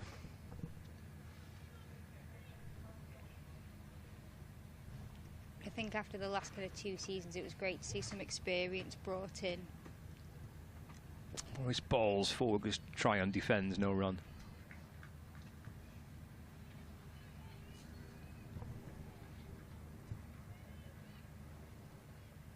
I guess Tatani and Norris and Morris all adding experience. Morris strikes. Tryon's gone, bowled.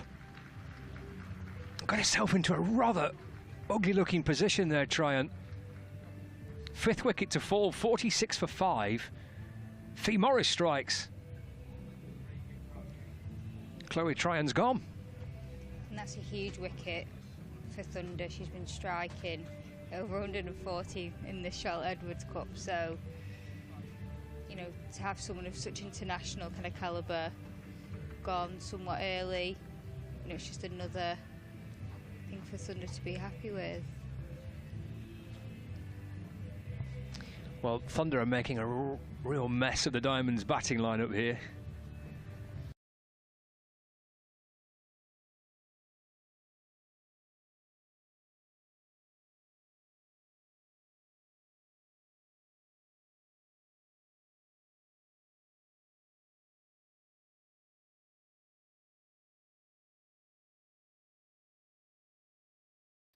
And she's got the Midas touch today, hasn't she? You know, with the decisions, you know, so hopefully, obviously for, you know, Thunder's sake, they would want that to, you know, continue throughout. Beth Langston, new batter. Well, I guess the Diamonds would have had some idea as to what type of score they would have wanted, but that might well be kind of drastically being recalculated. There's a lot of time left, 12 overs left, but they're 5 down. They've lost an awful lot of talent.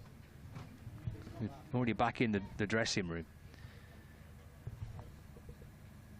Olivia Bell into the attack. It's worked away off the hip. Just for 1 run. Bell's had a fantastic start to her Thunder career. She made a debut against the Vipers, and then she's just done so well ever since. She took 2 for 29 and then 2 for 16 here on Sunday. Callis trying to work the ball away to the onside, no run. And that 2 for 16 against South East Stars going to change the game, because the Stars were going really well. Bryony Smith was, you know, scoring big. Bell bowls, loops one away outside the off stump. Oh, it's got through Deandra Dottin. There's a rarity. Come back and they've run 2 in the end. 49 for 5. Must be great for Olivia Bell that you get given your chance and to make a contribution so early as well. You feel part of the team, I guess, don't you, that you're contributing. Oh, that's a beauty from Bell. Langston's gone. Bowl for 2. Diamonds are 6 down, 49 for 6. It's a lovely ball by Olivia Bell. Take a look at this back. It's a beauty by Bell. Into the top of off stump. And Thunder, the day goes from strength to strength with the ball.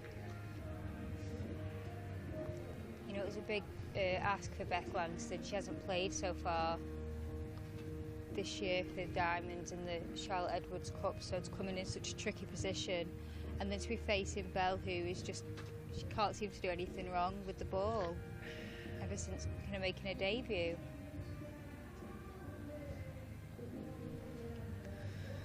Yeah, smiles aplenty. I'm not surprised.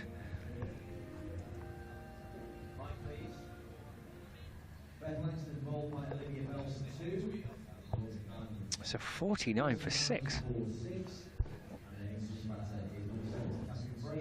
Who on earth is predicting this, Paige, before we started today? Not many, I don't think.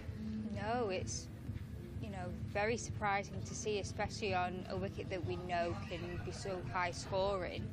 Obviously, but we also do know that there's a bit of, you know, everything in it, you know. Fraser, new batter. Played away into the offside by Catherine Fraser, and there's no run.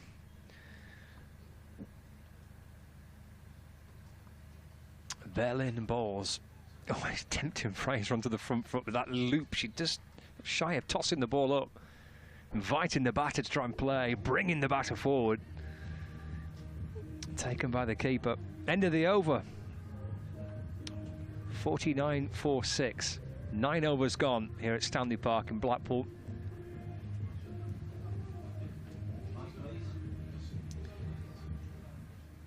And Thunder keep chipping away at those wickets, just denting that acceleration that the Diamonds haven't really kind of got going yet.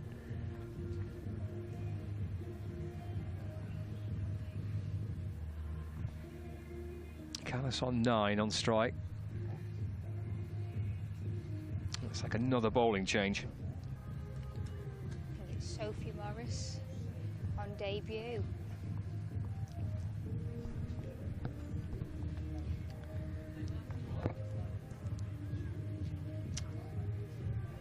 Debut for the young spinner, Sophie Morris.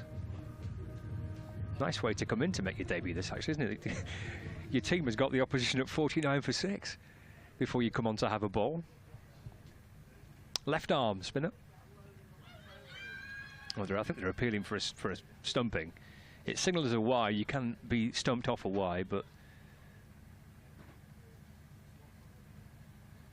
well, we know that Ellie Threlkeld has some of the best hands in the country, and they did see her stumping off a wide on Sunday, so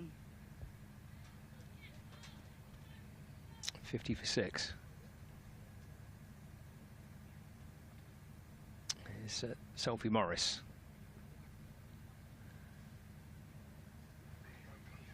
Kind of trying to work the ball away to mid-wicket. It was deflected down behind the keeper. It might have just rattled off the pads of Ellie Threlkeld.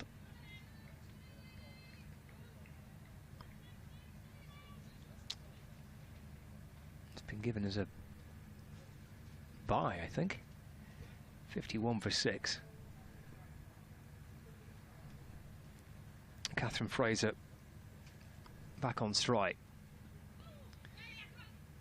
There's a run here, just turned away off the toes out towards square leg.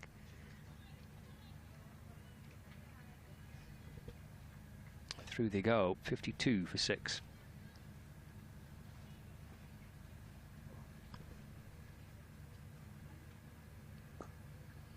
It's drilled away through the offside out towards cover boundary. Danielle Collins fielding.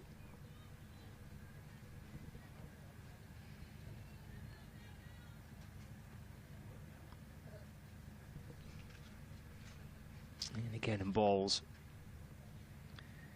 Again driven out towards Collins. Score moves on to 54 for 6. you know, we were speaking about how, you know, the teams have got to kind of develop their own players. And Sophie Morris is one of those who's come through the Thunder Academy. Put up the back foot and dabbed back towards Sophie Morris. No run.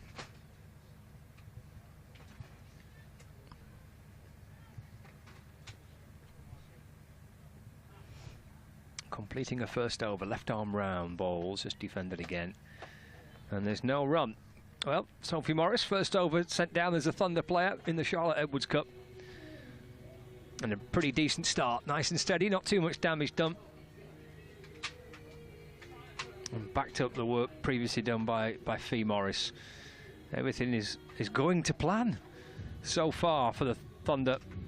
There's plenty of work for the Diamonds to do here to get something on the board which they'll feel is competitive. Halfway stage, 54 for 6.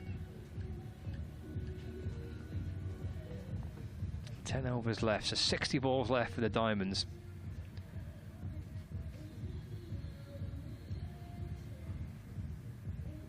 Olivia Bell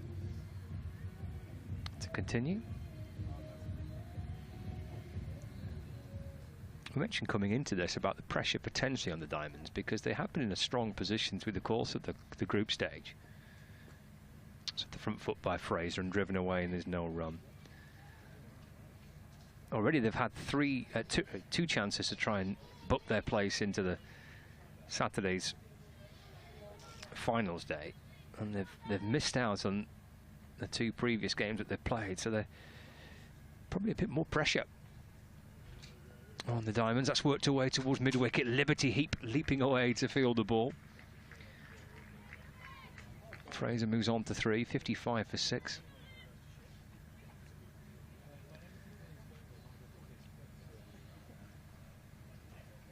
Bell to Callis. Playing a miss. Yeah, they've lost against the Blaze and Southern Vipers over the course of the weekend. The Diamonds. Fraser drives. Nicely timed. Beats the infield. Don't think it'll reach the rope. It doesn't. Throw comes in towards the keeper's end. And they've crossed for a couple. In fact, they've run 3 there. Come back for 3. So 57 for 6. Well, for Diamonds, this kind of competition, they've got quite a few players who kind of leading the way. You know, obviously Holly Armitage, leading run scorer. Defended by Callis into the offside, no run. You've also got Katie Levick, who's the 2nd leading wicket taker, and then Grace Hall follows her in 3rd. Bell bowling over the wicket. Driven down towards long off. So you'd be thinking, they'd be kind of leading the way in the table, but obviously the Blaze are just kind of running away with things lately. Obviously, their move across from kind of Loughborough just seems to be working absolute wonders for them. They can't seem to be doing anything wrong. Yeah, it seems to have worked for them so well, hasn't it, the Blaze? That the change from Loughborough Lightning to the Blaze, and they've not looked back. They've absolutely bossed it, haven't they? Yeah, I mean, just from hearing about that the move was happening, it sounded like an amazing decision. To finally have it kind of based, at a county ground. Sophie Morris starts her 2nd over. Callis looks to cut the ball, but they're playing a miss. To be able to give them that structure that they kind of need to be a professional kind of unit, and it has worked absolute wonders. It's driven past the bowler. Datani does stop it. Come back for 2.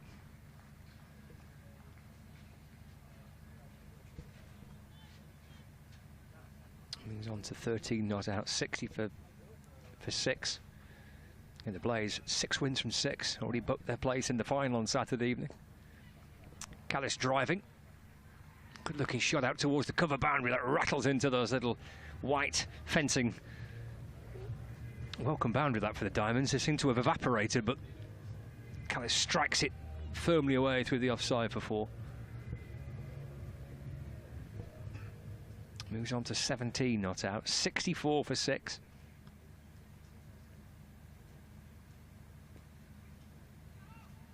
Just played off the back foot and angled away to backward point where Deandra Dottin fields. And there is no run.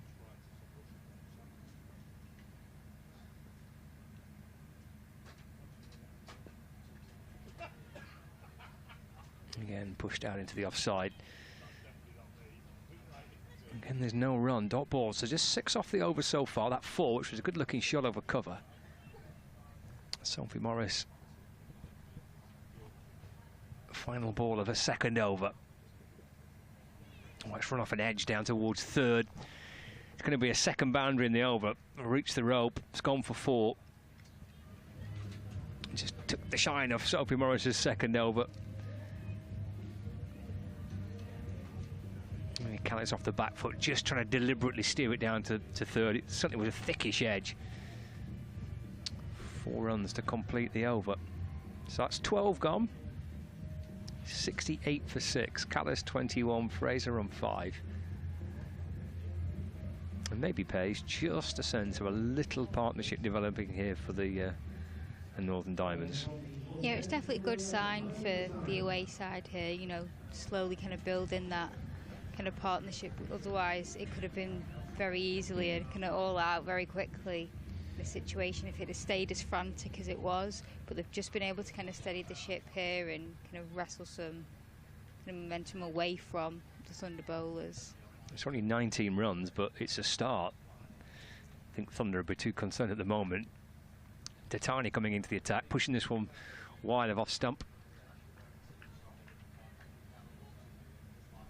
And there is no run.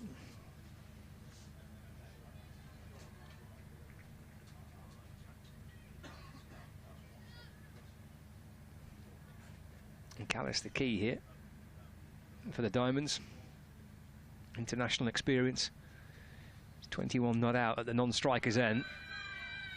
Fraser's trying to work the ball to the leg side. Appeal for LBW by Datani. Looked like that may have been angling down the leg side.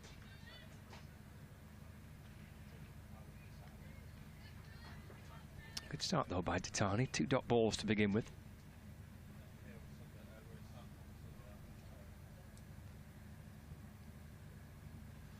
Five wickets in the competition so far. 3rd dot ball as that's driven on the bounce back towards Naomi Datani. Yeah, 5 wickets at an average of 18, an economy of 6 through the course of the Charlotte Edwards Cup for Naomi Datani. Fraser waits. Again, that's driven to mid-off though for no run. Super start, 4 dot balls. Pressure right back on the batting side with a... I'm going to go through and over here without just trying to keep the score ticking over. So Fraser might be forced to take a risk or two here. Swats the ball away through the onside. Played it as if the ball just shaped back in towards her a little. Fraser moves on to 6. The score moves on to 69 for 6. You saw on Sunday that kind of the running between the wickets, you know, and just kind of getting those 1s and 2s, just slowly keeping things kind of moving along, you know, was hugely beneficial kind of for both teams, and, you know, everyone seemed to be running quite well together. I think, you know, we'll see the same here. Final ball of Datani's first over. Eased away off the pads through the onside. And keeps the strike as well. Nice tight stuff though by Naomi Datani. 70 for 6, 13 overs gone. Here at Stanley Park in Blackpool with the tower in the distance. Plenty of blue sky and a few little dots of cloud, but it's been a good day for the Thunder so far. There's 3 players reaching double figures. Callis here, 22 not out. Fraser on 6. These two going to try and get Diamonds into a position where they could maybe attack towards the back end of their innings. Yeah, well, obviously now they've kind of slowly started to develop this partnership. Obviously they're giving themselves a little bit of a platform to be able to do that.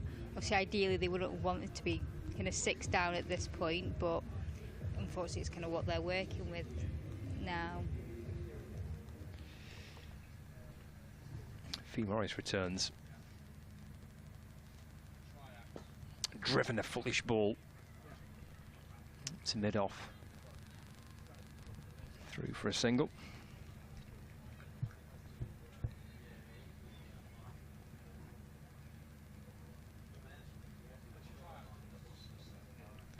.71 for 6. Fraser turns his next delivery away through the leg side. Collins comes up from the boundary to field. 1s and 2s are okay though, aren't they, for Thunder? Diamonds are going to try and keep, if they can, just trying to find a boundary. 1 and over with a couple of singles. That's pulled away through the leg side for 1 run. 73 for 6.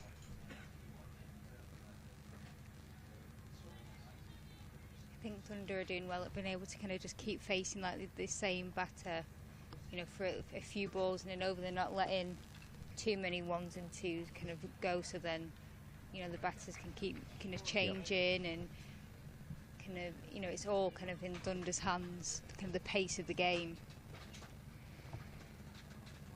Yeah, they'll feel really confident here on. They're really comfortable. There's not, at the minute, unable to inject any kind of real energy into the batting. Callis plays forward in defence. Fee Morris fielding off her own bowling. She's conceded 4 runs, all of them singles so far in her second over. Final ball coming up. This is the shot maybe they're looking for, but she might be gone here. She is. Callis having to try and take a risk. You felt that pressure was just starting to develop. Ditani with the catch on the long on boundary. Fee Morris strikes. Another one to go. 7 down now, 73 for 7. Safe catch from Ditani. Yeah, definitely, and obviously Fee Morris has been quite handy kind of this competition, you know, taking wickets, you know, when, you know, things are getting a bit kind of quiet for Thunder. You know, she's taken 5 so far, that will be a 6th. So she's been, you know, doing really well, kind of holding an end and then getting those kind of key wickets. Yeah, 2 for 10, Fee Morris. Callis probably having to play that type of shot. They put long on back on the boundary. It's inviting the hit back over the bowler's head, isn't it? But 14 overs gone. They've not really got anything going just yet. Callis was a well-set batter. Probably a risk she probably had to take. Yeah, she'd have probably felt like that. You know, they were needing, you know, at least a boundary and over just to kind of help ease things, and it was getting to that kind of end of the over. And, you know, they're trying to kind of create something. 74 for 7. Well, fresh from taking the catch, Naomi Ditani returns to the attack.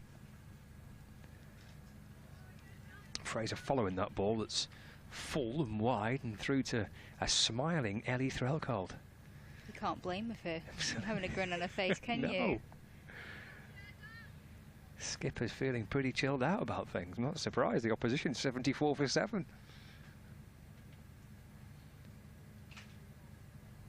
Ditani bowls again. This is worked away down towards the boundary. Oh, there's the rope. It reaches it. Welcome boundary for the Diamonds. First one that Ditani's conceded. Nice looking shot off the front foot through mid-on. 78 for 7. Fraser drives this next ball down towards mid-on, but for no run.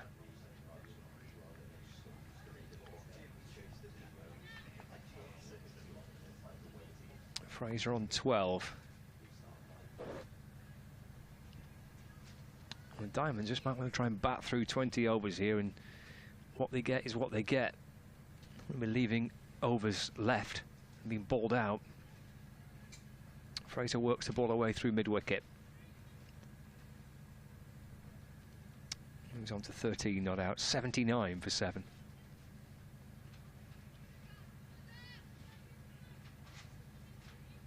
Yeah, plenty of thinking to do for the Diamonds players. Everything's worked a treat so far for Thunder. Ditani, 2 balls left of a second over, gone for 7 so far.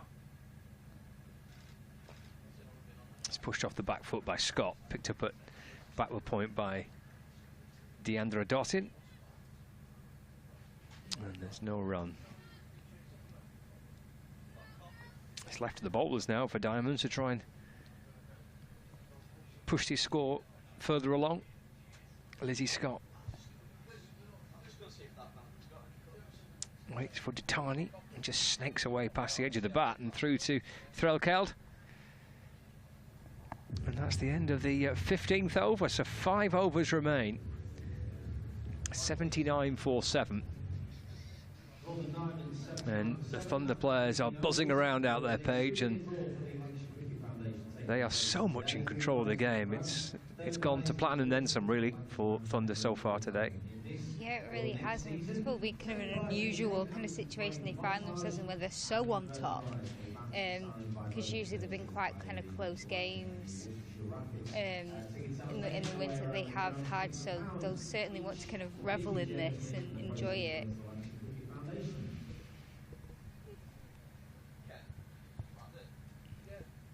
Yeah, 3 wins from 6 for Thunder, 3 defeats as well.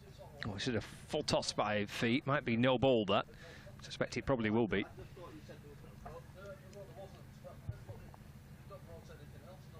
Yep, there's the umpire confirming the no ball. Loopy full toss, which is signalled as a no ball. Free hit as well. 87 for 83 for 7. Free hit, this for Fraser. Coming down the pitch towards Fee Morris. Driven to long off for 1 run, not too much damage done.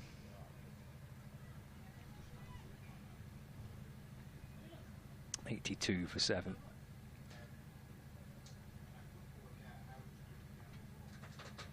Morris in to Fraser, looking to sweep the ball, but I think just taking a little bit of pace off there. He's almost through the shot too soon.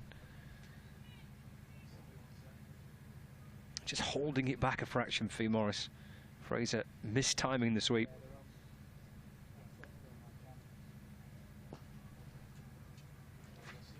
Punched away into the offside, but Liberty Heap, she has done for most of the day so far. Short cover. Stops it, no run. It's dropping short this time, Morris. Andrew Dottin stopping the ball at backward point. Again, there's no run, so good stuff from Fee Morris. Started with that no ball on height, but the free hit only went for 1, and it's been 3 dots since then. It will be a wide down the leg side.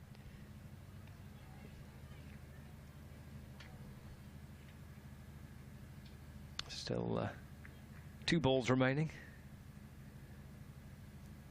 83 for 7, Morris to Fraser.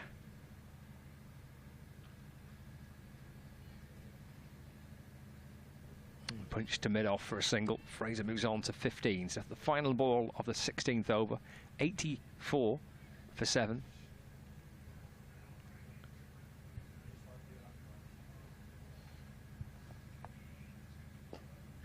Again, played safely along the ground through extra cover for a single. Pretty healthy looking 16th over that for Thunder, even with the wide and a free hit. Tidy stuff from Fee Morris, as it has been so far by the bowlers. 4 overs remaining, 85 for 7.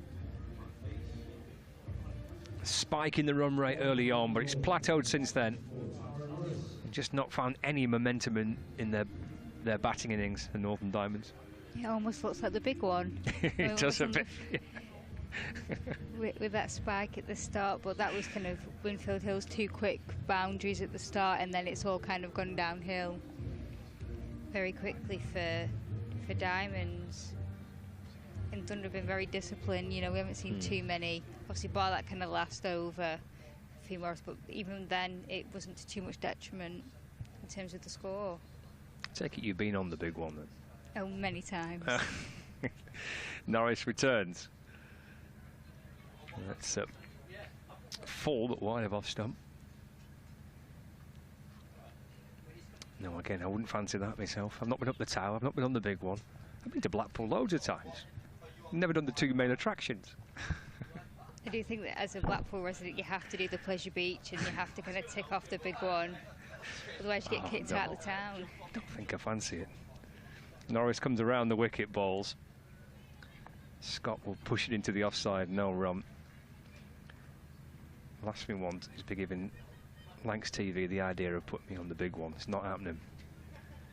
I can almost hear them talking about it already. 85 for 7.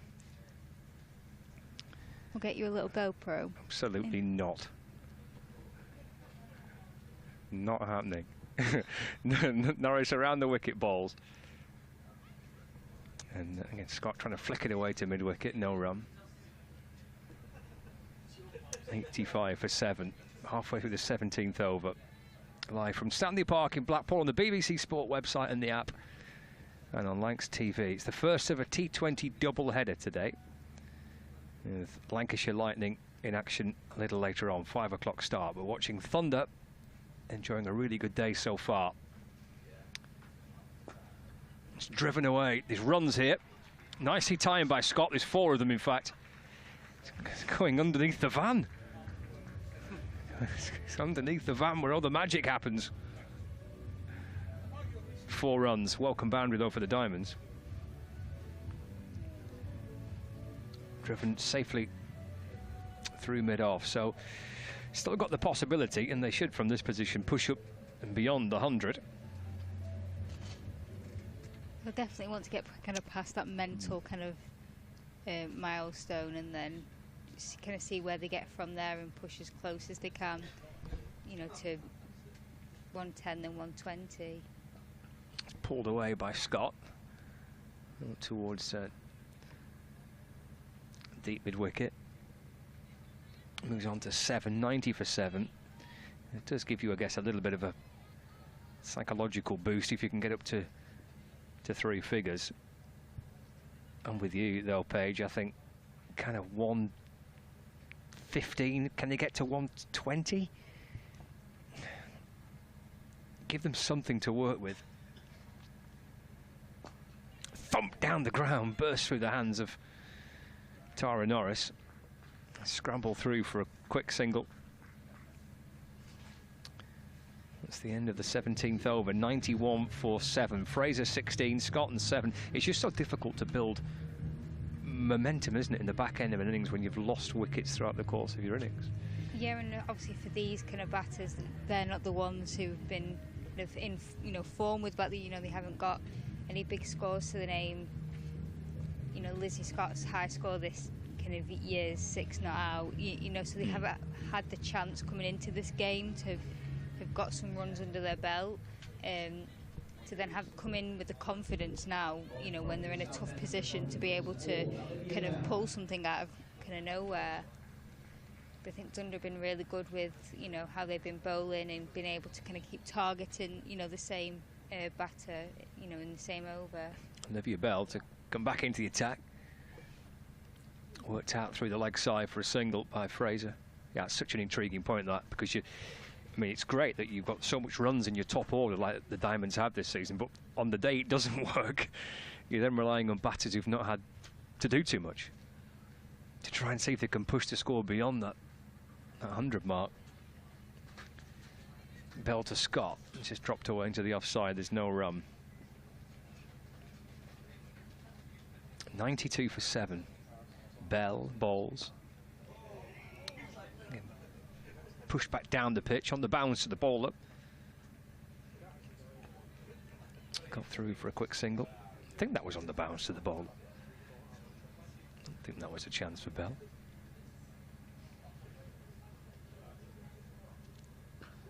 That's hit firmly. Could be out this, down towards long on. It is out. Datani takes the catch. Bell picks up her second wicket. Fraser's gone for 17. 93 for 8. High down towards long on. Datani nicely set. Never looked like dropping it neither. No, she's having a good day in the field. Datani. You know, that was just safely, you know, kind of safely pouched.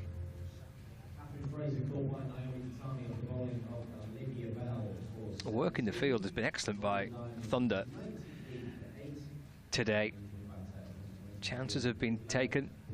That's Datani's third catch of the day. It is Winfield, Hill, Callis, and now Fraser, all snaffled by Naomi Datani. Second wicket for Olivia Bell. What a start, Paige. She's having to a Thunder career. Yeah, well, that's 2 in every game she's played now.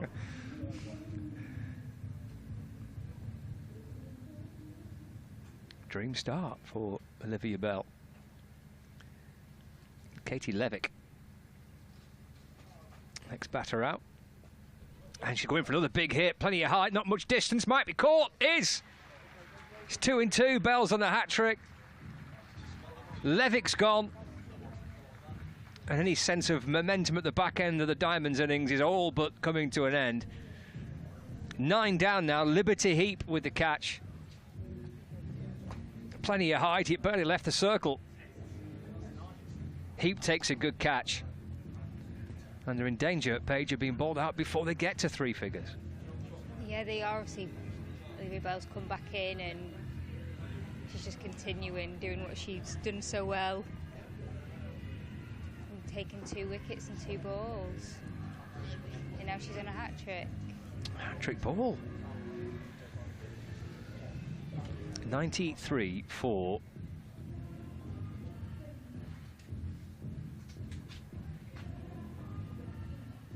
in the 18th over. It has unravelled here for the Northern Diamonds. It's far from being done, of course. It still runs that Thunder have got to get, but goodness me, they could not have wished for a better chance to try and win the match and progress into the finals. 93 for 9. This, the hat-trick ball for Olivia Bell. Hall on strike.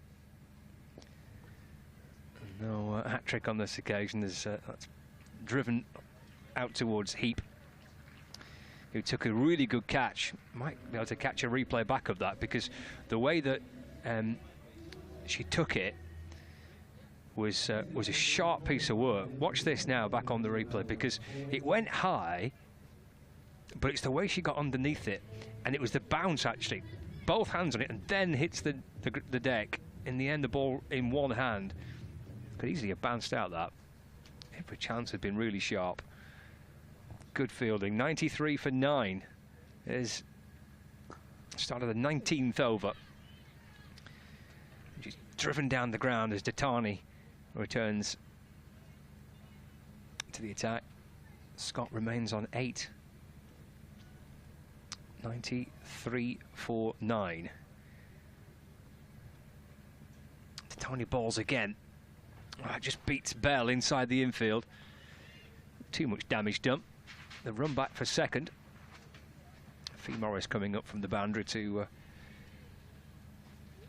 complete the fielding. Scott moves on to 10 now. 95 for 9.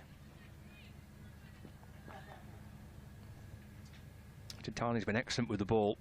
Not picked up a wicket, but look at that. Just 9 runs conceded. 3 catches taken by Titani as well today. It's off the back foot and run away through the offside. Deandra Dottin does get to it. They sneak through for a single. 96 for 9. Hall on naught. 3 balls left for the 19th over. Titani bowling left arm over the wicket. Low full toss actually, flicked out through the onside. Pick up and throw sharp piece. So it's been run out, that's it. Well, I think that's Liberty Heap with a pick up and throw. Titani, I think, flicked off the bails. Work to Heap, really sharp work, throwing on the bounce. Oh, that's brilliant by Titani.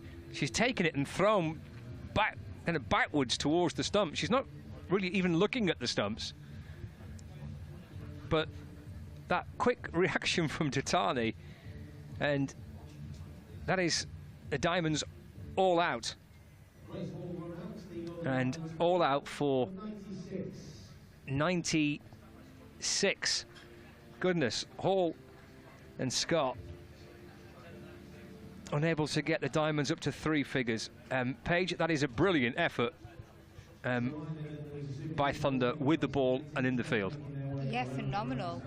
From Thunder, especially when you think about they've had their international kind of players kind of taken away, for England duties, and Kate Cross, and obviously Emma Lamb was very handy with the ball with 2 wickets on Sunday. So obviously you got a debutante coming in and some very young bowlers. you know, that was fantastic from Thunder and a very kind of all-round effort because it was in the field as well. OK, let's get some reaction. Let's head out to the middle. Here's Fraser. Absolutely fantastic with the ball, Lancashire. Terrific work, wasn't it, Ellie? You must be absolutely delighted with that. Yeah, I'm really pleased. I think the bowlers were outstanding. Kept the stumps in play for as long as possible, and yeah, got through their top order. And but yeah, half a job's done. We just got to do the second half even better now. How confident are you now of getting that? What is a very gettable total? Yeah, I'm pretty confident, but I think also we can't be complacent. I think we've just put in a really good first half, and the easy thing to do would be now to sit back. So we've got to do the second half even better. How much is it going to be down to cool heads now, would you say? Yeah, definitely. There's a bit on this game, obviously, and we'll be under a bit of pressure in the second half, but nothing changes for us. We'll still be doing what we've been doing in previous games. So. Well done. Thanks a lot. Cheers, Ellie. Off she goes, Ellie Threlkeld, the Lancashire captain. Absolutely delighted, as you would expect, with the performance that her bowling unit has put in this afternoon. 96 all out, the Northern Diamonds. That is a very gettable total.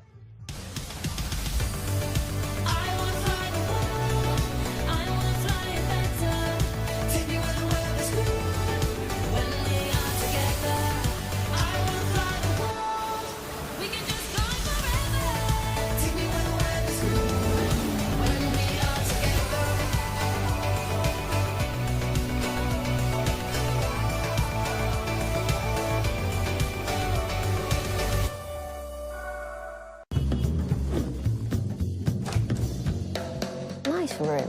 How's that? How's that?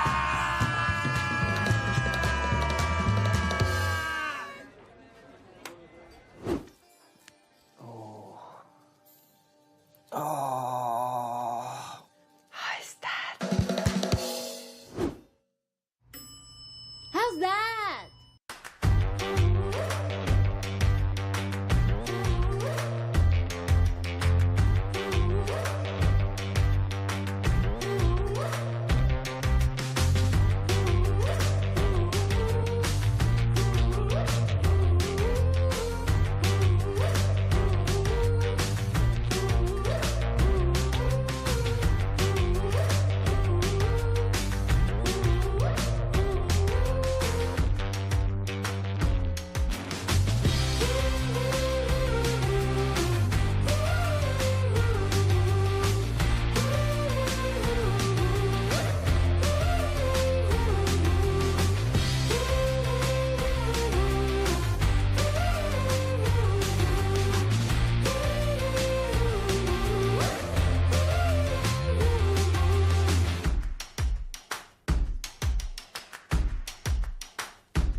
Absolutely terrific performance with the ball for the Lancashire Thunder. Bowling out the Northern Diamonds for 96 all out. Incredible stuff.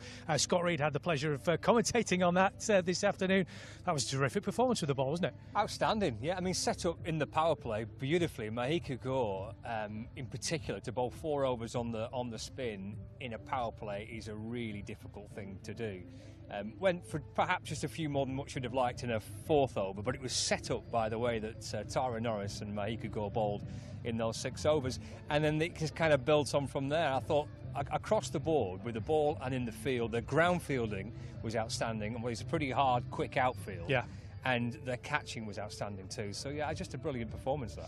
We can have a look at the wickets, go through them all as we saw a little earlier on. I mean, Thunder getting off to the perfect start in the first 2 wickets, falling for just 11 runs. Leah Dobson and Holly Armitage off the bowling of Tara Norris. And then, as you mentioned, Mahika Gore, who's not any easy in this competition so far, with 2 really key wickets.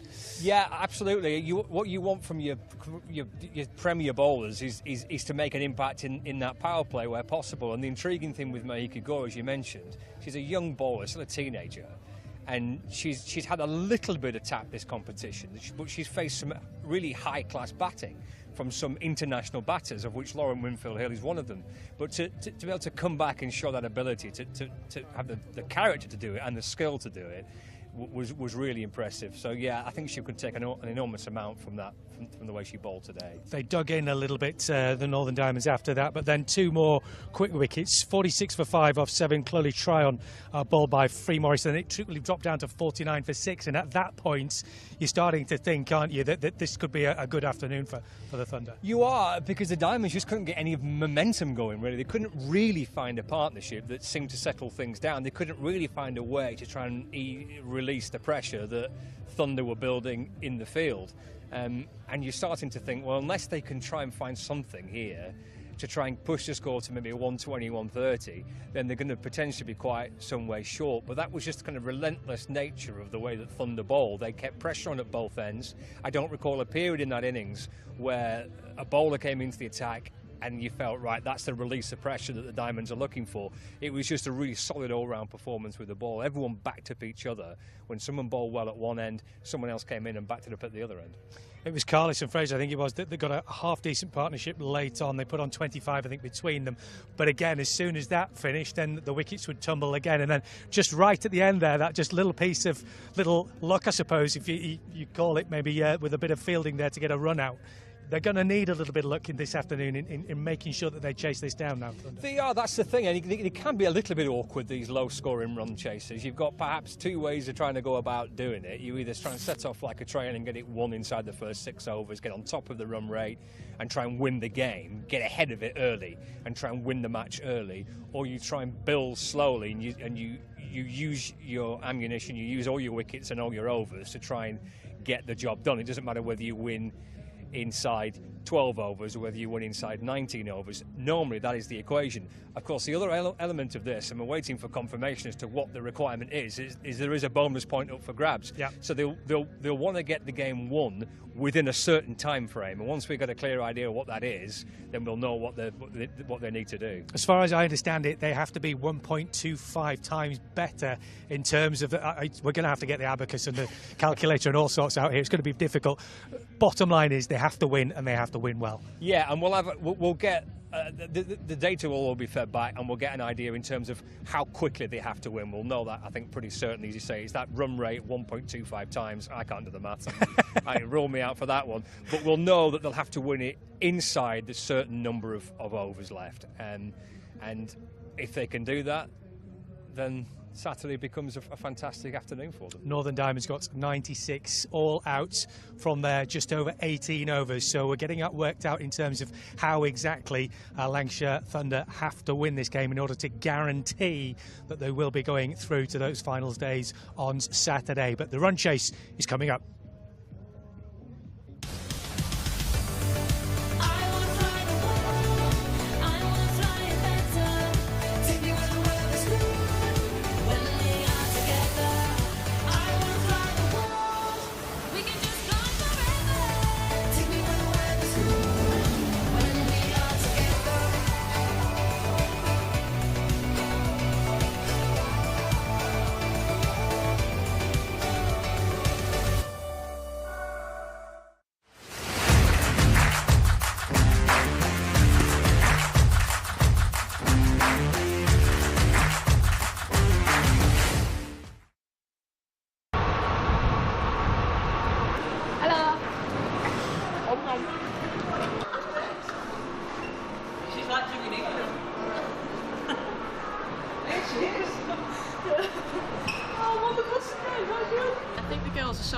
To be here, and what an opportunity for the girls to come out and play some cricket outside, and after a long winter indoors it's brilliant to be outdoors in the sun. I always love coming back to the Thunder and being around a great set of girls, and you can see the excitement from them that they're getting the opportunity to be outdoors. I think, you know, being at Emirates Old Trafford for a winter can be quite a slog sometimes, so I think getting the opportunity to get out here, you can tell there's a lot of excitement in the group, and I think they're all chomping at the bit to play a bit of cricket now, which is a great place to be. Good morning, let's go.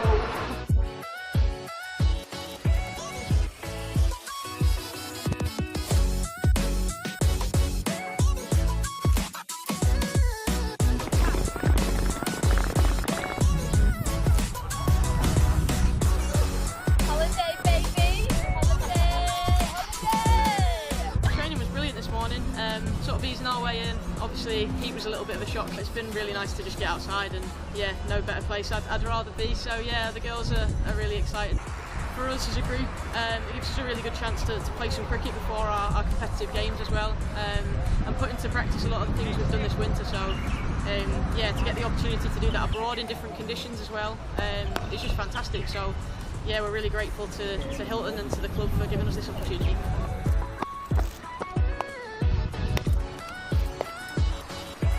It's great to test the fitness that the girls have put in over the winter. It translates into being able to hold your skills longer or concentrate longer in the field. So it's good to see how the girls are developing. Obviously been away from the group for about 2 months now. And that skill level just seems to keep going up and up, which is obviously what you expect when you're professionalising more of the girls and they're getting more time on task. Like the lads, for a lot of them, they aspire to be professional cricketers from such a young age, like maybe when they first get into the age group system at Lancashire, whereas it's still relatively new for our girls and there's still a lot of unknown about what the pathway looks like. But what we do know is that there's professional contracts available now, and that's so exciting. Yeah, I think we're unbelievably lucky. Hilton have obviously put a lot of money into this and allowed us to have the same opportunities that the men get every year, which is, I think, a really proud feature of our club at Lancashire. I think the equality that they treat the girls with is fantastic. So yeah, I think we're all really grateful, but equally we know that there's a lot that we can learn out here, and we're trying to use the opportunity to get us all better at cricket. Gonna get her out, LBW. Over the wicket, slide it on. Ah! There it is, that's the one, yes!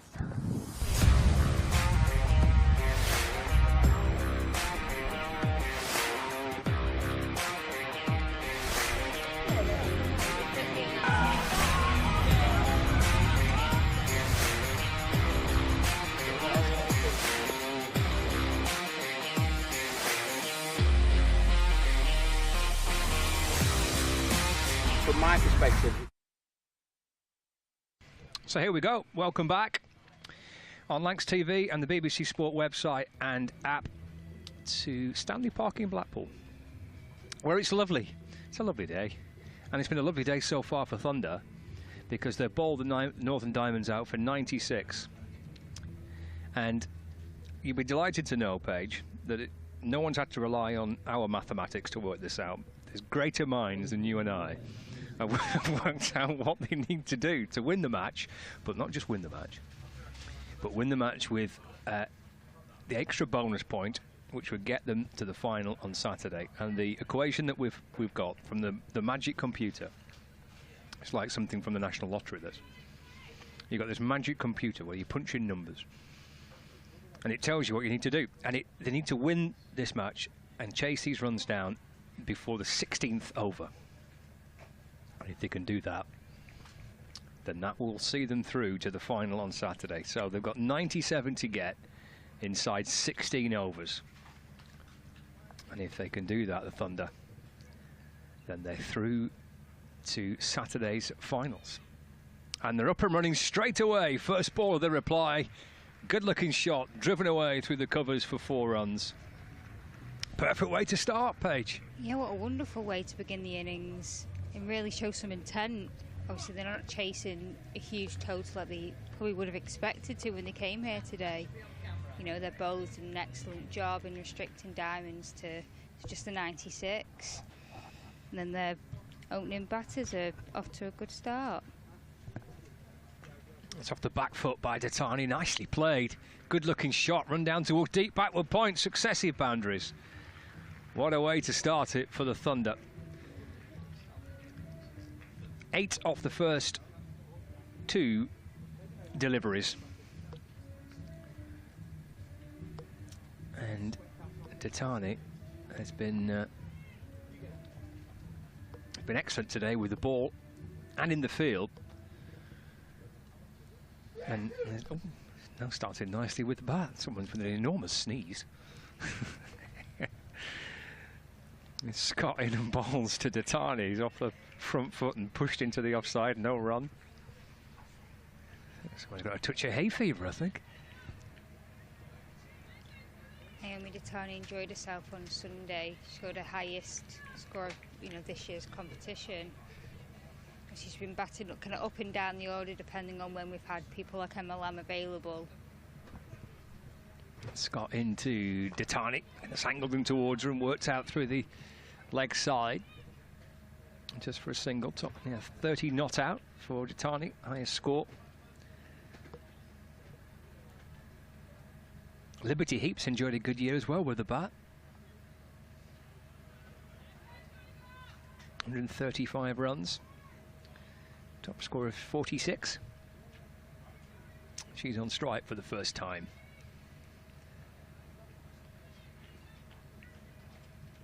It's a 9 without loss. What a really positive start to this reply.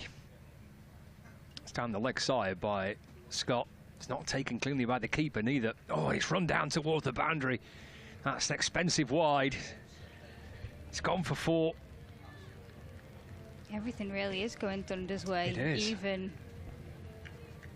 you know, with wides going for, well, going to the boundary. You know, especially when you know you need to chase a total within a certain time frame. They started off perfectly here. It loops away towards the, oh, back over the bowler's head.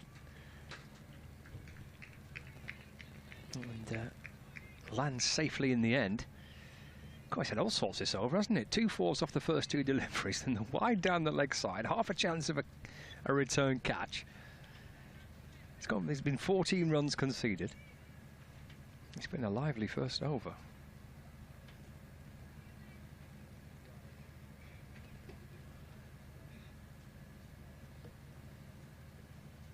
Scott in to complete it. Flicked away into the onside. And there's no run. That does complete the first over. Well, sometimes, Paige, if it's your day, it's your day. That's an excellent start with the bat. That 14 runs off the first over, helped by the wide, which went for 4 as well. But that is just the perfect way to get the run chase up and running. Yeah, and really kind of show some kind of intent and kind of show Diamonds that they're not here to kind of mess about, you know, and that they want this. You know, and it's been fantastic to see because, you know, certainly from a Thunder perspective, they started off the Rachel Hayhoe Flint.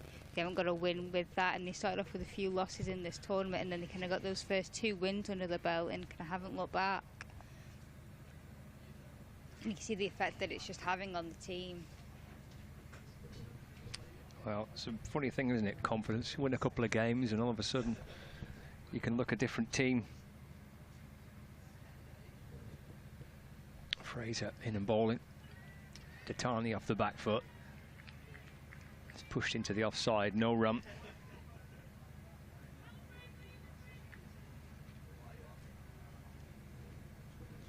It's a 14 without loss.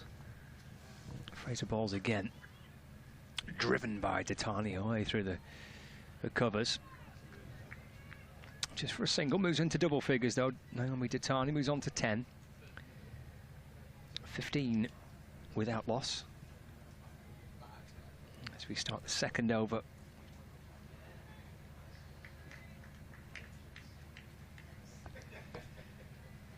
Liberty Heap, who faced 2 balls so far, back on strike. It's worked away towards square leg, but there's no run.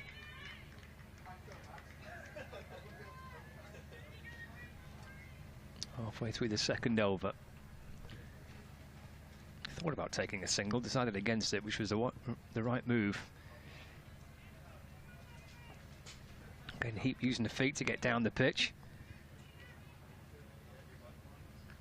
Takes a single. 16 without loss.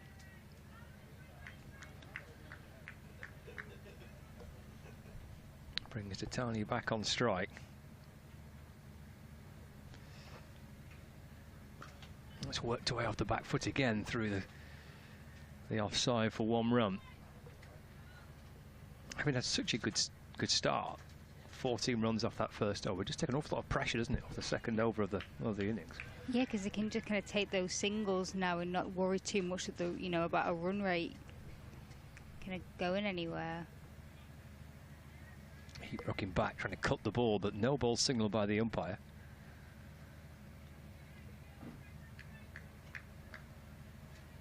Free hit for Liberty Heap. Where are you going with this one? Swatted away through the leg side. Only for a single. And that's the end of the second over. 18 without loss. 2 overs into this run chase. Live from Stanley Park in Blackpool. Well, these two, I think now, Paige, with the start that they've had, and we know the equation that's required, got a bit of a free hit here, haven't they, really, to go out there and see if they can try and get the job done early. Yeah, and they both got kind of runs under their belt as well, so they'll feel confident and they'll want to kind of make the most out of the opportunity. Katie Levick coming into the attack.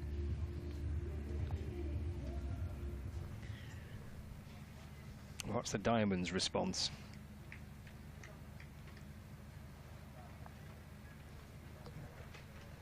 Need wickets in this power play. Force themselves back into the game. Heap off the back foot, trying to cut the ball. There's a slip in place. Through to the keeper. There's Levick. And then balls hit firmly away. Oh, so almost taking George out, the photographer. Steady on, George. It's gone for 4. Heat moves on to 6. Good looking shot.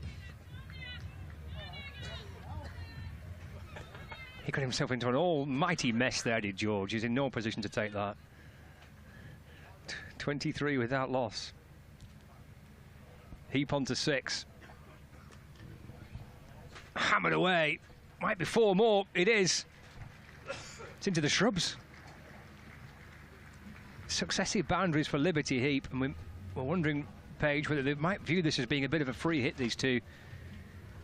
This is just the perfect start. 27 without loss, halfway through the third over. Yeah, this is very kind of typical of Liberty Heap. You know, we know that she can come out there with kind of no fear, and she's got the perfect opportunity to do that now, and especially against such kind of a high-class kind of bowler. You know, Katie Levick's the second lead and wicket taker this year. You know, she got 11, and she was definitely up there kind of last year as well, you know, so it's... Levick in and balls to Heap. Swept away. Heap moves on to 11 not out. 28 without loss. A target of 97 to win. And if they can do that inside 16 overs, and that's the equation that they need for Thunder.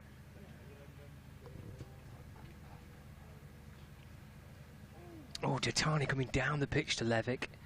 There'd been a half a stumping chance there.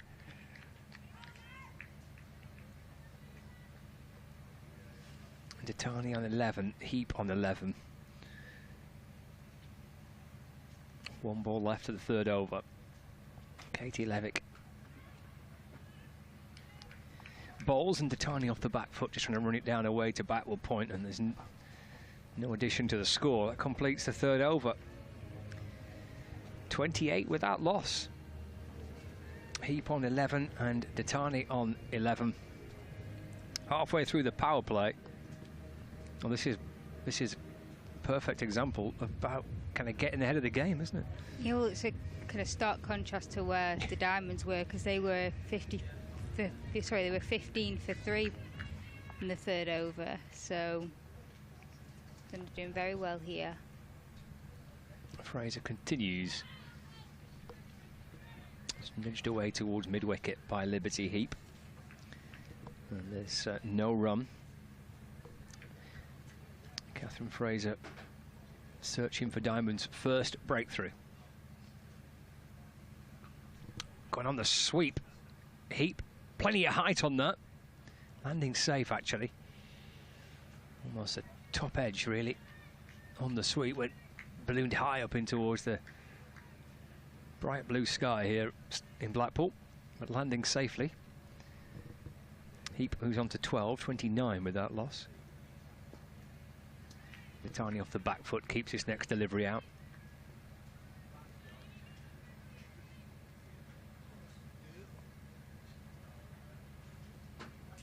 There's Fraser from around the wicket bowling. Oh, another stumping chance, not taken. Vitani trying to be aggressive. Feels like some of the Diamonds players have walked under some ladders or done something, because just no luck is there going their way at all. No. Not travelled from across the Pennines with any good luck coming their way, it wouldn't seem at the minute. It's turned out towards square leg. This is Scott Fields. Scores 30 without loss, with 1 ball left to the 4th over. It's Fraser bowling. Heap comes down the pitch, hammers the ball away. Could be caught. Is. Excellent catch. Caddis to the catch for the Diamonds. Heap has gone for 12. Skied it out toward deep backward points. A good catch this. Oh, that's a really good take. One-handed, brilliant catch.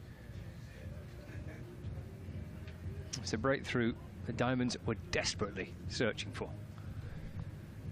Yeah, and it's a big wicket too. Obviously, we know what Liberty Heap can do if she properly gets stuck in, so that's just one less thing for the Diamonds to worry about. But then, you know, Fee Morris comes to the crease. We had a very good day here on Sunday. She scored 44. You know, at a strike rate of above 140, you know, so she'll be feeling confident coming into today's game, and she's already got wickets with the ball.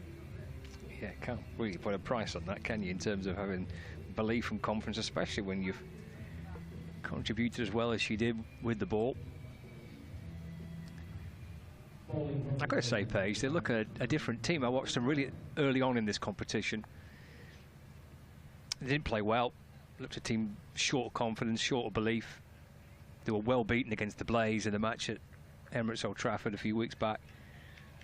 Look transformed at the minute.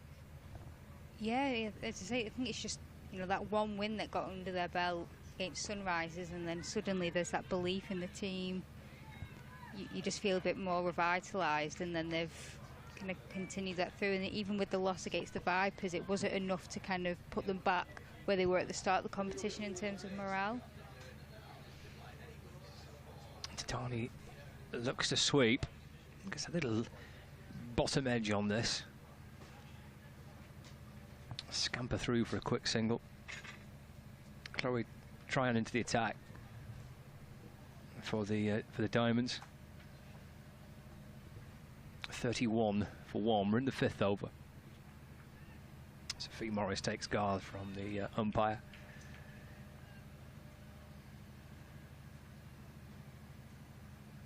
Left arm round the wicket.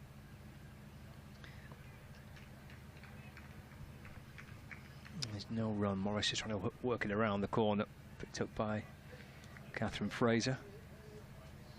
So another dot ball.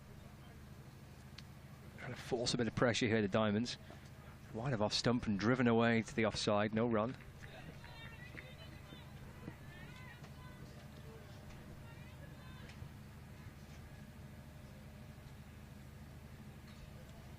Try and tosses another one up.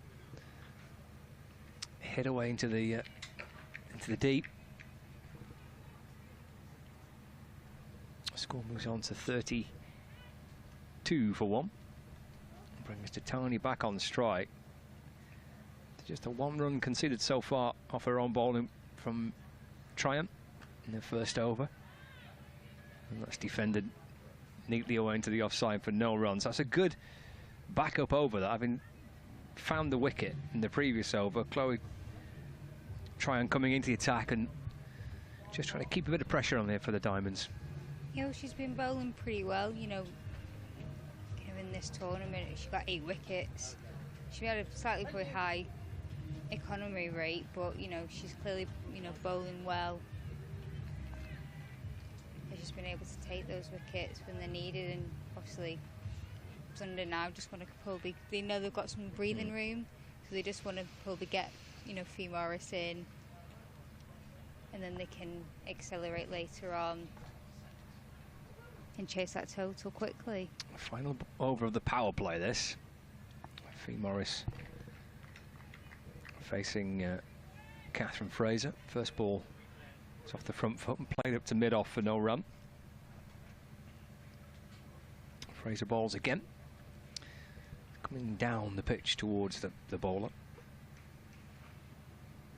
Work towards Lauren Winfield-Hill. Just for one run, 33 for one.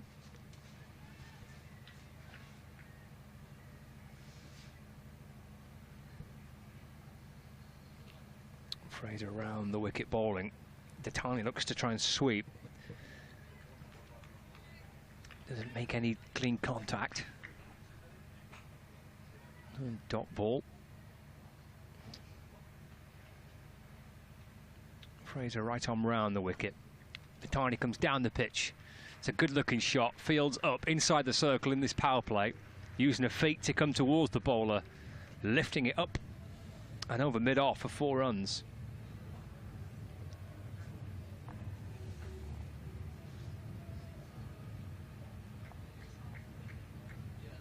Detani moves on to 15, 37 for 1.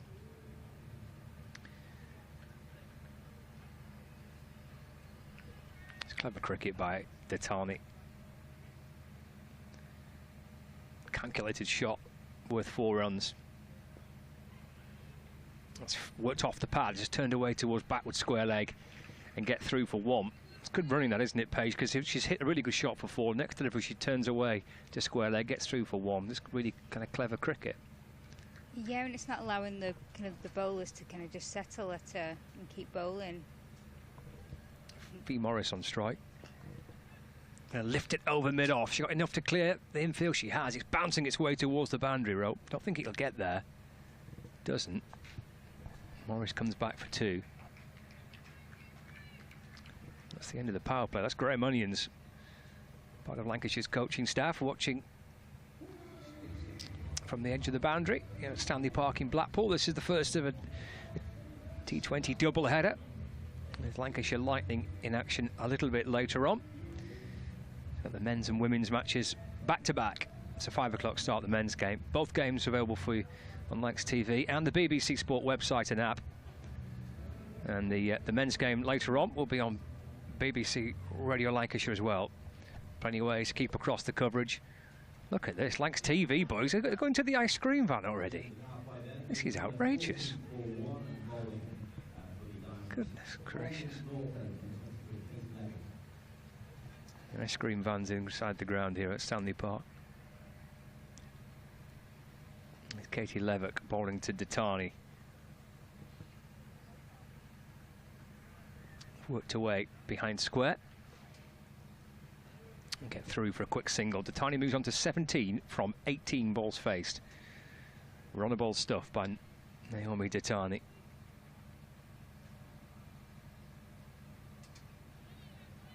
.41 for 1. Katie Levick spins the ball from one hand to the other.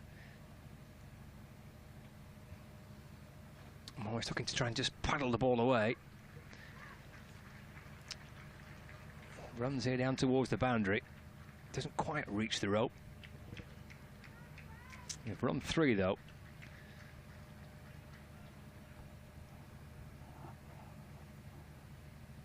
Moves on to 7 for Norris. 44 for 1. Making great strides towards victory. The Thunder. What a way it will be to end their group campaign. Detani looks to try and sweep.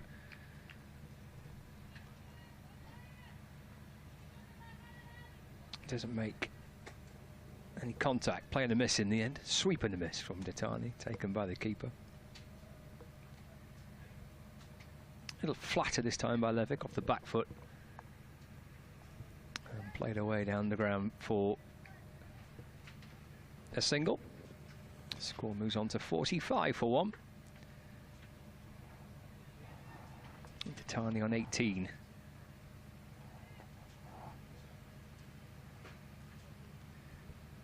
Levick in bowls again. It's on the sweep, but straight towards mid-wicket. No run. Picked up by Holly Armitage, though. Final delivery of the 7th over. Down comes Fee Morris towards the bowler, using her feet that'll skip down the pitch and drilled along the ground towards long on. Lizzie Scott fields. Morris gets through for 1, and she keeps a strike as well. Fee Morris, she's on 8. And the Thunder are 46 for 1. And well on course. Trying to get the job done, get on top of the run chase, on top of the run rate. And so far, so good. Yeah, just the 51 more required now. You know, they're only 1 wicket down. They're doing really well.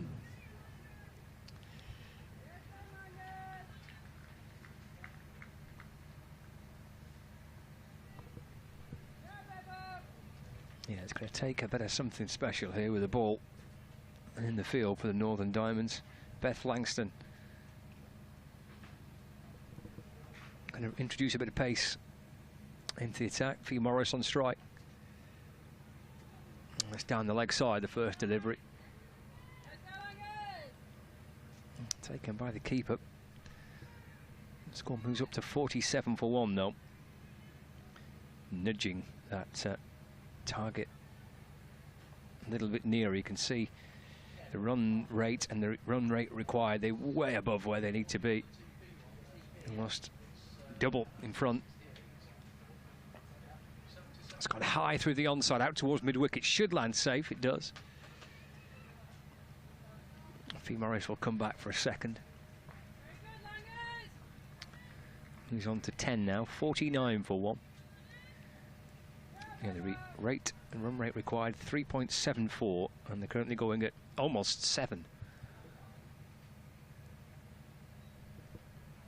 Bossing it here with the bat as well, the Thunder. Forward goes Fee Morris. Runs the ball off the face of the bat away to backward point. That brings up the 50 for Thunder. 50 for 1. In the 8th over.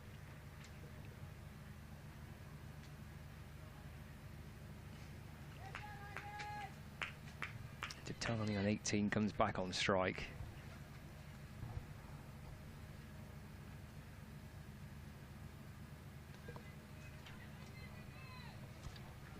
Langston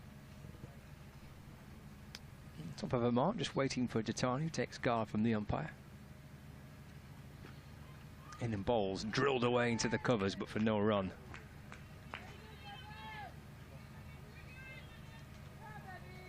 Halfway through the 8th over.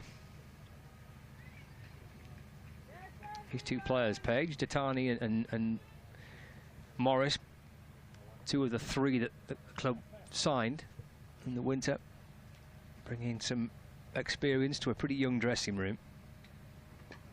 Swatted out towards the leg side by Titani, just for 1 run, and both have contributed so far today in the field, with the ball, with the bat.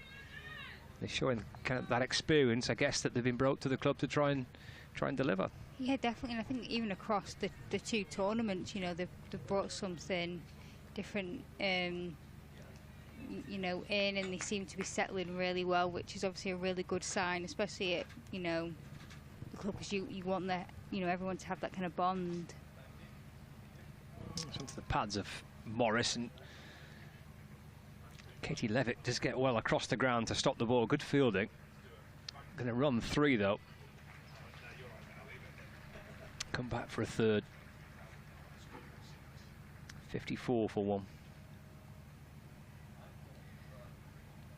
And these two are really running well between the wickets here, you know, and just taking those few runs, you know, when they can, and just slowly chipping this total down.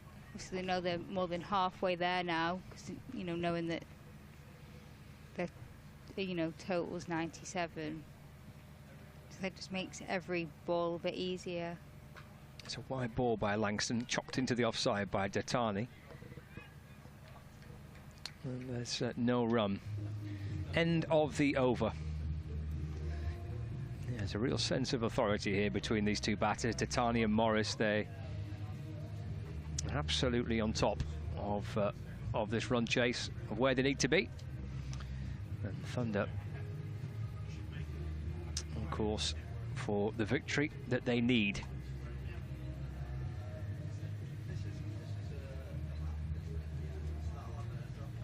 Where do the Diamonds go to try and find a little rattle of wickets? Try and claw themselves back into it.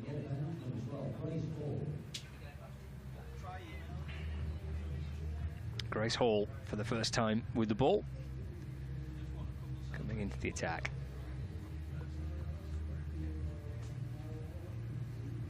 So the equation is 43 more runs to win. 12 overs and 9 wickets in hand to get him.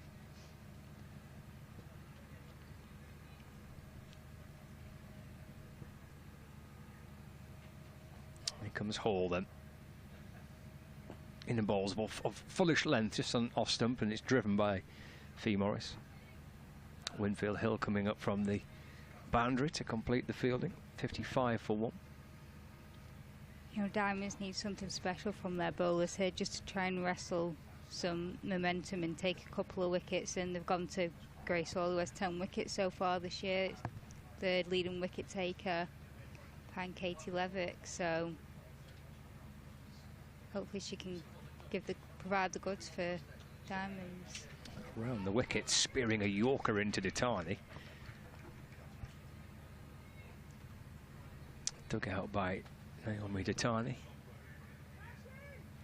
Oh, it's going to need a bit of magic, isn't it, from Grace Hall?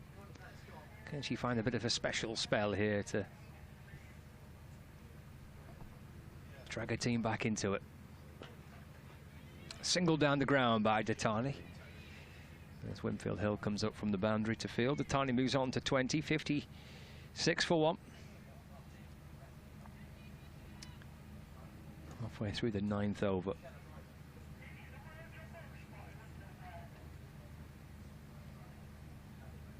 Two runs so far off this Grace Hall over.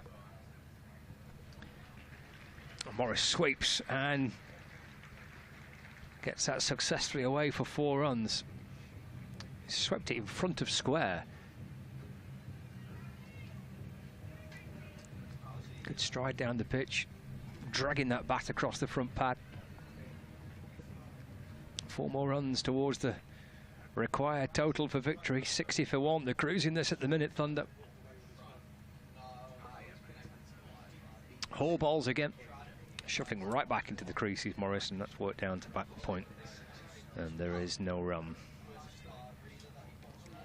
Well, whilst Hall's been good kind of this season with taking wickets, she's been going at quite a high economy rate of over 8, so this could be an opportunity for Thunder to really kind of hammer home this net run rate. I suppose that's the risk you take, isn't it? You might get a wicket or 2, but as you say, they could be expensive ones.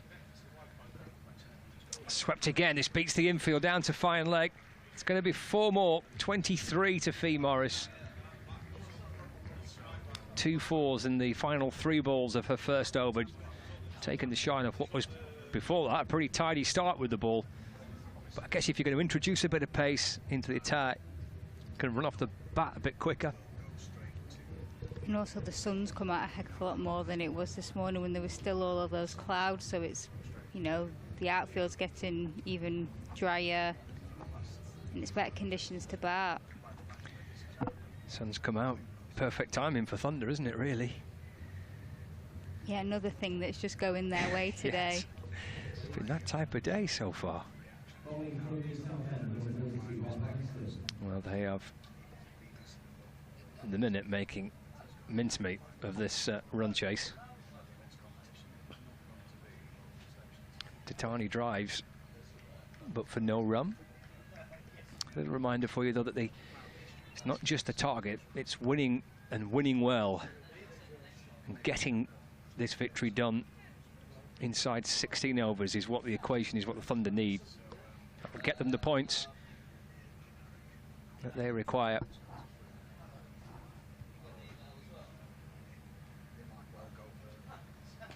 It's off the back foot by Ditani. Can't beat the infield, no run.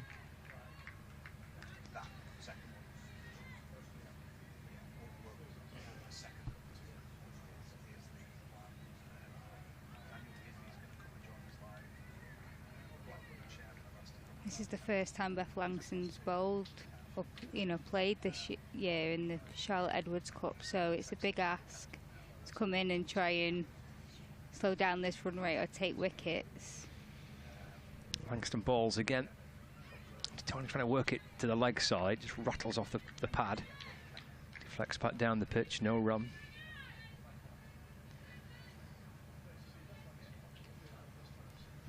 Three dot balls to start the 10th over. Titani 20 not out from 28 balls faced. Got Beth Langston bowling here for the Northern Diamonds. That's driven and it's been caught. Titani goes for 20. Beth Langston picks up her first wicket. In the end, just chipping it up towards mid-off. It almost felt in slow-mo because we were in the perfect angle to see that catch. That's kind of what Diamonds will be after now. Titani trying to punch it through mid-off. Actually, in the end, it looped down to kind of short third. Goes for 20. She's had a good day, though. Naomi Titani with the ball.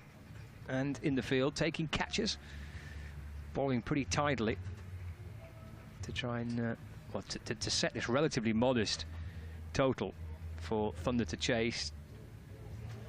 He went for 10 from her 3 overs. Deandra Dottin comes out. I wouldn't expect that run chase to slow down anytime soon. That run rate with Deandra Dottin out there. 64 for 2. 2 balls left of the 10th over. That'll give them 6 overs left to try and get to this winning target. Keep reminding viewers and listeners about that. It's not just about winning it. They've got to win it if they can, with 16 overs gone. That will secure them the points that they require. Deandra Dottin, the new batter. She's up and running straight away, flashed away off the pads away to square leg. Jogs through for a single. 65 for 2. 1 ball left of the 10th. Pretty decent though, Paige, isn't it? When you lose Titani and you can bring out Deandra Dottin as your next batter. It is, yeah, and I think that's why Thunder, bring her in. Obviously, she's played for Lancashire Thunder in the KSL back when it was kind of that system, and then it's played for Thunder last year and this year. Pushed away into the offside by Morris. Oh, that's a really clever shot. She just run it down to backward point. It's a really good-looking shot, actually, by Morris. Just standing there waiting for it, and then just guiding the ball late behind square on the offside for 4 runs. 69 for 2. That is the halfway point of what is left for Thunder. They've got 10 overs and 60 balls to get their runs to win the match. But if they can do it inside 16 overs, then they'll pick up the extra points required to progress from the group. 69 for 2. Morris 27. Could be a match-winning knock, this, couldn't it? And Dottin on 1.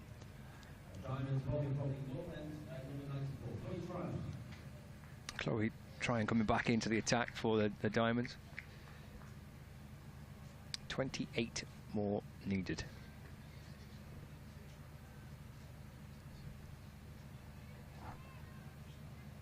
Deandra Dottin.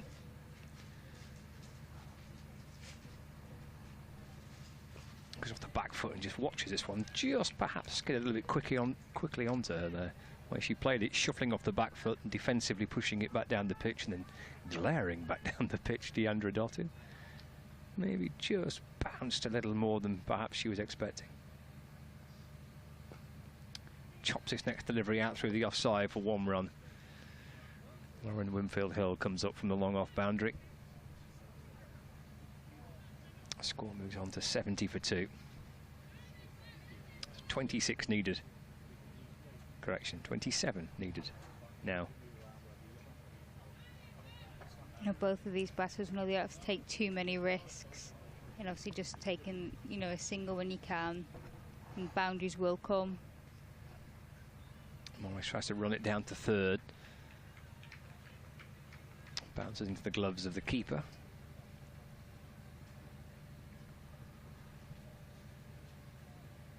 Try on left arm round the wicket. Fizzes it in maybe just a little bit quicker to Morris. He's shuffling right back into a crease and eases the ball away to the leg side for a single. Moves on to 28 not out, 71 for 2. Brings Deandra Dottin back on strike. It's hammered away, up and over mid-wicket, down towards the boundary. Doesn't reach the rope. Dottin comes back for 2. Moves on to 4, 73 for 2.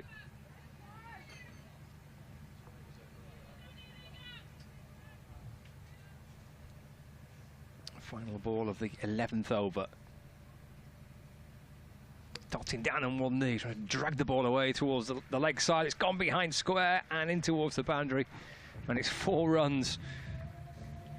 Done well to get the ball there, actually. On the sweep, dragged it right behind square on the leg side. Such a powerful player. Timed it. Moves on to 8, 77 for 2. Almost there, the Thunder. Yeah, just the 20 required now. And at this rate, they'll soon get there. They will. For those watching on Lancs TV, that's the media tent. It's the fancy-looking marquee, media marquee. Might be a bit glamorous in truth. Not quite Old Trafford, the media centre. Morris plays forward in defence as Beth Langston continues. 3rd over for her, 12th of the innings, 77 for 2. So it's 20 to win. 53 balls to win it, but trying to do it inside 16 overs on Thunder. Well on course to do just that. It just runs away from Morris. He's taking the pace off the ball there, Langston.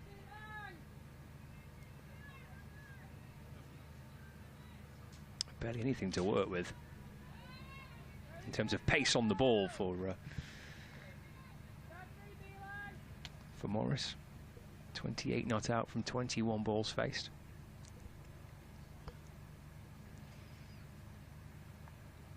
Langston again, balls angled in towards Morris. Digs the ball away through the onside to the right of mid-on. Oh, she's timed that beautifully. That's 4 runs. Lovely looking shot by Fee Morris. Didn't need to force it, really. Just helped it on its way. Takes Thunder onto 81 for 2. And the afternoon has gone as well as it could possibly go, really, for Thunder today. It's unravelled pretty quickly at the back end of the group campaign for Northern Diamonds. Qualification was in their own hands, but they've wobbled at the wrong moment. Shovelled out through the onside. That beats mid-wicket. It's going to be another 4. Hits the rope. Fee Morris playing an innings here which is set to get her side over the line. She's 36 not out. It's just risk-free cricket from Morris, she knows that, you know, they haven't got a huge total to chase. Everything's just kind of nice and easy, and everything's just going their way.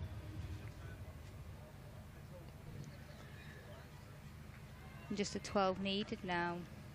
Could be 3 balls at this rate. It could be, yeah. It could be. Fee Morris 36 not out. There's Langston in and balls again. Flat batted away through the offside. Oh, there's a misfield there. So they will get through for 1. 37 to Fee Morris. I think she's enjoying her afternoon.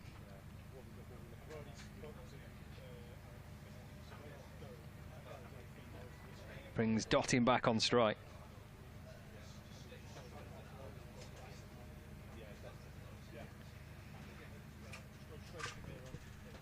That's pushed away into the offside, no run. End of the 12th. Fee Morris 37 not out. Deandra Dottin on 8. So just 11 more runs to win the match. If you just joined the coverage, Northern Diamonds bowled out for 96. 3 wickets for Olivia Bell, 2 for Fee Morris, 2 for Tara Norris, 2 for Mahika Gore.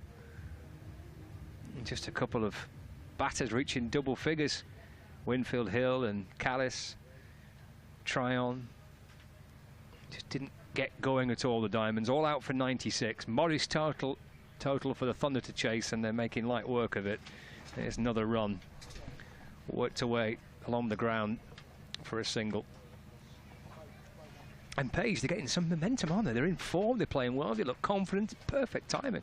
It is, yeah, and obviously it's a huge game for them, and you know, it's the furthest they've ever kind of gotten in this competition or any competition within the regional kind of structure. So it would be absolutely huge for not only this team, but you know, Thunder supporters and just kind of the club as a kind of whole, because you know, it's showing that the investment that's been made is paying off. 88 for 2. Morris coming down towards Tryon, trying to work the ball away to mid-wicket, no run. We'll get you some reaction as soon as the game is finished, both on Lancs TV and the BBC Sport website and app. Able to hear the reaction of this, what looks set to be a pretty emphatic win for Thunder. This is Morris trying to drive the ball away, stopped inside the circle at mid-wicket, no run, so dot ball, not been too many of those. Into out that shot that's pushed away by Morris, but straight to cover. You can see trying to get through this over quite quickly. You know, they'll know that they're trying to get to this total within 16, so if they can race through some overs, you know, might not take the, you know, get a win for them, but will help their chances. Yeah, that's the end of the 13, just worked through mid-on for a single, so 89 for 2. So effectively here, 3 overs left for Thunder to get to 8 more runs for that elusive, vital bonus point.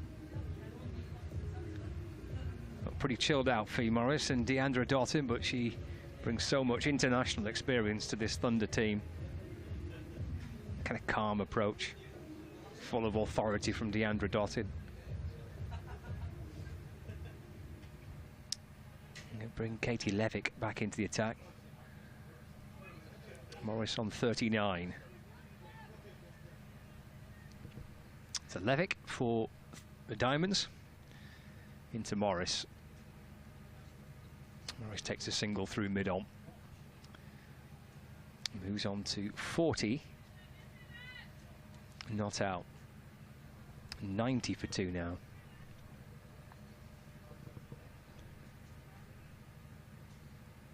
Dottin waits, Levick in, bowls. Oh, the stumping chance, she's gone. She has been stumped. Deandra Dottin's gone. Looking to muscle the ball away through mid-wicket. Sharp work by the keeper. Let's take a look back on the replay here. There's Dottin, stands, waits, down the pitch she comes, big sweet shot comes in. It's a close one. Did she get a bat grounded in time? Well, the square leg umpire reckons that wasn't the case. Been given out, stumped. Dottin goes. Lancashire Thunder lose a third wicket, 94-3. Don't be wanting a little wobble here from the Thunder at the back end of this innings. No, not when you're so close to that target now. There's only 7 required. You don't want to be having a little fumble. You just want to get across the line and get celebrating. Worth just mentioning again that in case of winning inside 20 overs, obviously that is going to happen, but the added aspect to it is the need to win inside 16 overs for Thunder. So they find themselves 8 more runs. Swept away, Threlkeld the skipper. Oh, that helps, that's a wide. I'm sure they'll take the runs however they come. Sure they will, yep. It's a 91 for 3. Levick balls forward because Threlkeld defends off the front foot, no run.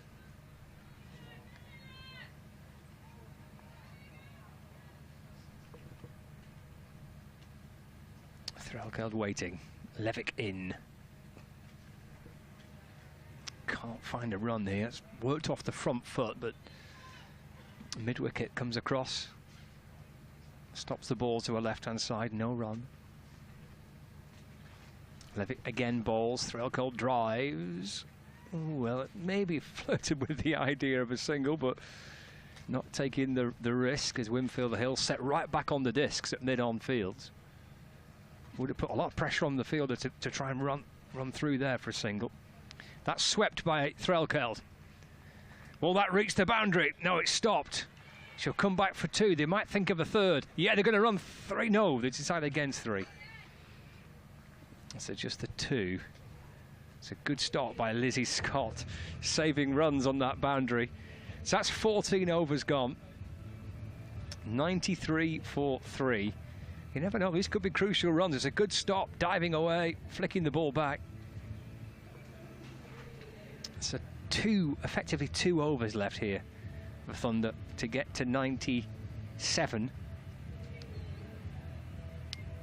to win this match. So 4 to win, 2 overs really to get them, to get that additional bonus point. Reverse sweep attempted by Morris. Didn't get the ball away, made no contact, so a dot ball to start the over.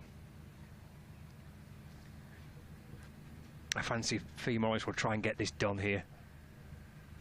Yeah, she comes down the pitch. It's driven just for 1 run. Morris moves on to 41.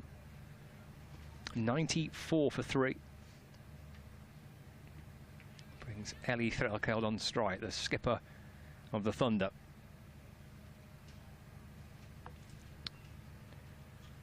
Try and bowling around the wicket to Threlkeld. Worked around the corner, out towards backward square leg. Through for a single. Almost there. Almost there. 95 for 3. Morris back on strike on 41. Not out. Just conversation between the bowler and the umpire. See what the clarification is here, but something needed to be confirmed. It might just be a case of kind of speed in which Thunder need to try and win the game, just perhaps clarifying that, but they're bringing the field in. They need to, because you need 2 more to win. So everybody inside the circle now, apart from deep mid-wicket. Hit firmly down the ground by Fee Morris. Into the hands of Triumph. But everybody inside the circle there trying to stop 1s and 2s and make singles difficult for Thunder to get. Balls again, down comes Morris, and that's driven to mid-off and through for one. That's the scores level, so just one more run now for Thunder to win the match. We'll bring you some reaction from out in the middle. Just as soon as this is all wrapped up, that's run away behind square by Threlkeld, down towards the backward point boundary and through for a single. And lovely actually that the Thunder skipper, Ellie Threlkeld, is there to hit the winning runs. Thunder win the game. They do it inside 16 overs to get themselves that precious extra point as well. Job done for Thunder. It's been a really impressive way to end their group campaign with momentum, with confidence. They're playing well, and they look like a team that could yet go on to trouble the likes of the Blaze in the Charlotte Edwards Cup this year. Job done for Thunder. Outstanding performance with the ball and in the field, and then they've chased that total down inside the time frame that they needed to do so, and they're ending this competition, the back end of this competition, in form, and they look a really good team, Paige. Yeah, they're a completely different side to what we saw in the first kind of couple of games and when they first played Blaze in that second game of the competition. So what a fantastic win. Okay, let's head out to the middle. Let's get some reaction, shall we? Here's Fraser. Action and a terrific win for the Lancashire Thunder. Fee and Ellie are with me now. Fee, congratulations. Bovril on your crumpets clearly works very well, doesn't it? I was going to say that was because of the crumpets and barf. You gotta try it. But the tone was set very early on, wasn't it, by the bowling unit? What did you make of the performance from them today? Yeah, Tara and Mahiko unbelievable up top. I think to both of them bowl three in the power play that's pretty unheard of in T20. It shows how well we set the tone, and yeah, it was just brilliant day. And then you did the same with the bat as well. 14 off the first over. That was really setting your stall out early doors, wasn't it? Yeah, definitely. We just said to Dats and Lib, just go out there and play your normal game. And they're both really attacking players, and that's what they did, and it paid off today. Ellie, how much of a game was it for cool heads out there this afternoon? Because everybody seemed to be on the right page, didn't they? Yeah, definitely. Obviously, it was a must-win game for us. And yeah, I'm really proud of the group, how we've turned our competition around. And I think that's testament to the group of people and the environment we've created here. And yeah, hopefully we can go all the way at finals day now. What does it say about the mentality and the mindset of everybody in the team, the way you went about things today? Yeah, I thought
sun just starting to sneak through the clouds ahead of the first fixture of a T20 doubleheader here this afternoon. Kicking off with the South East Stars against Central Sparks. News from the middle is that the Sparks have won the toss and are going to be fielding first. So we're about to welcome the players out onto the field in a short moment's time. I'm Ben Watts from BBC Radio Kent, alongside me Cameron Ponsonby and also Fred Atkins for the commentary that you can hear on the BBC Sport website and app via the Stars live stream, hopefully as well.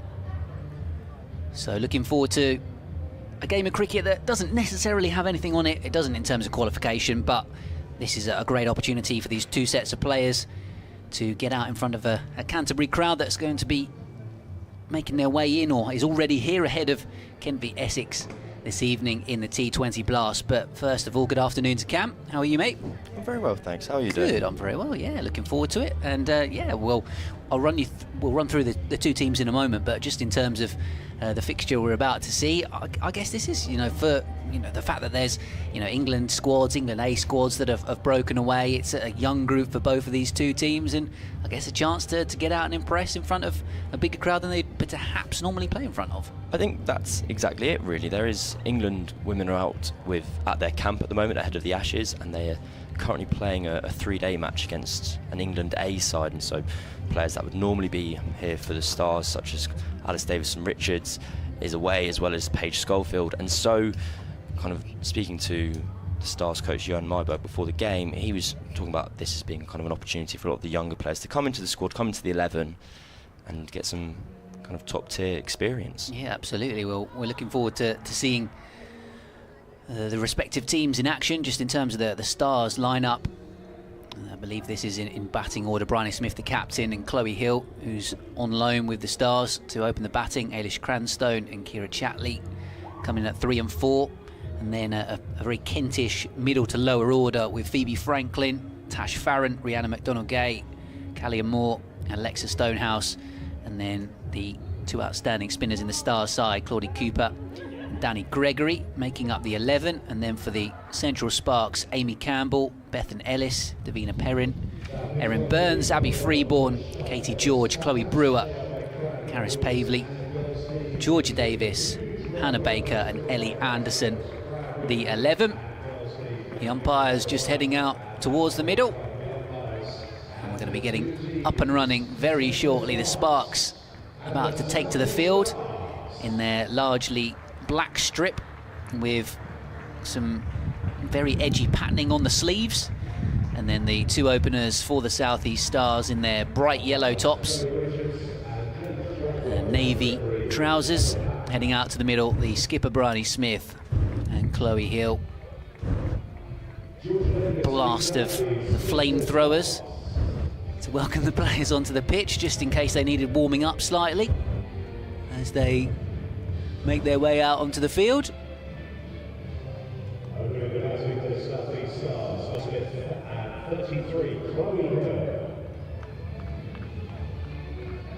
So Bryony Smith then and Chloe Brewer heading out to the middle. And so far this season, Bryony Smith 209 runs in 7 matches, averaging just shy of 35. Being the most consistent run scorer for her team.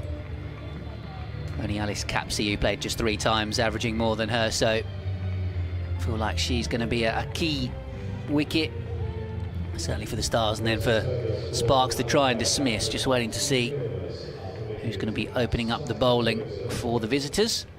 Looks like we might have a bit of Ellie Anderson to start us off from the pavilion end.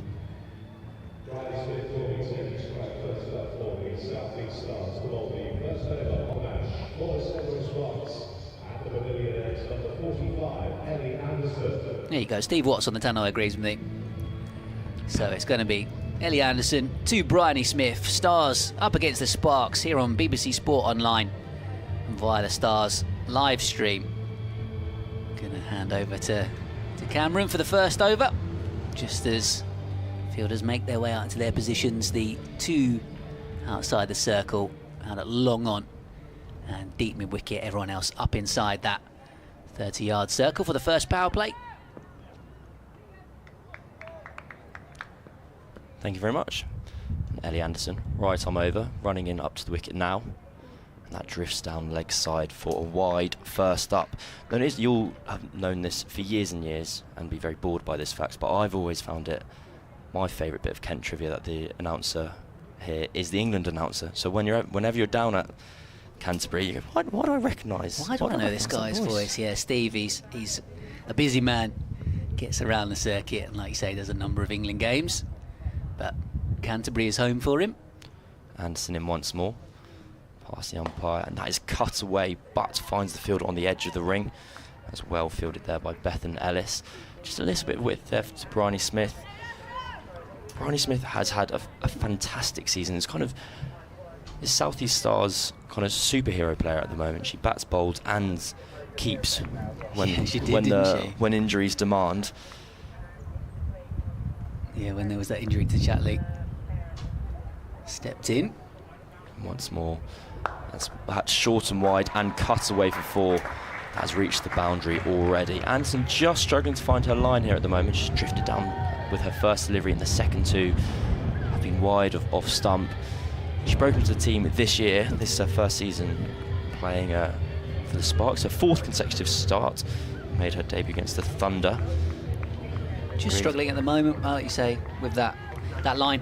Some people do just take a little bit to adjust here at Canterbury with the slight slope that Bryony used to good effect there. Let's get the 4. In once more, and that's fantastically bowled there.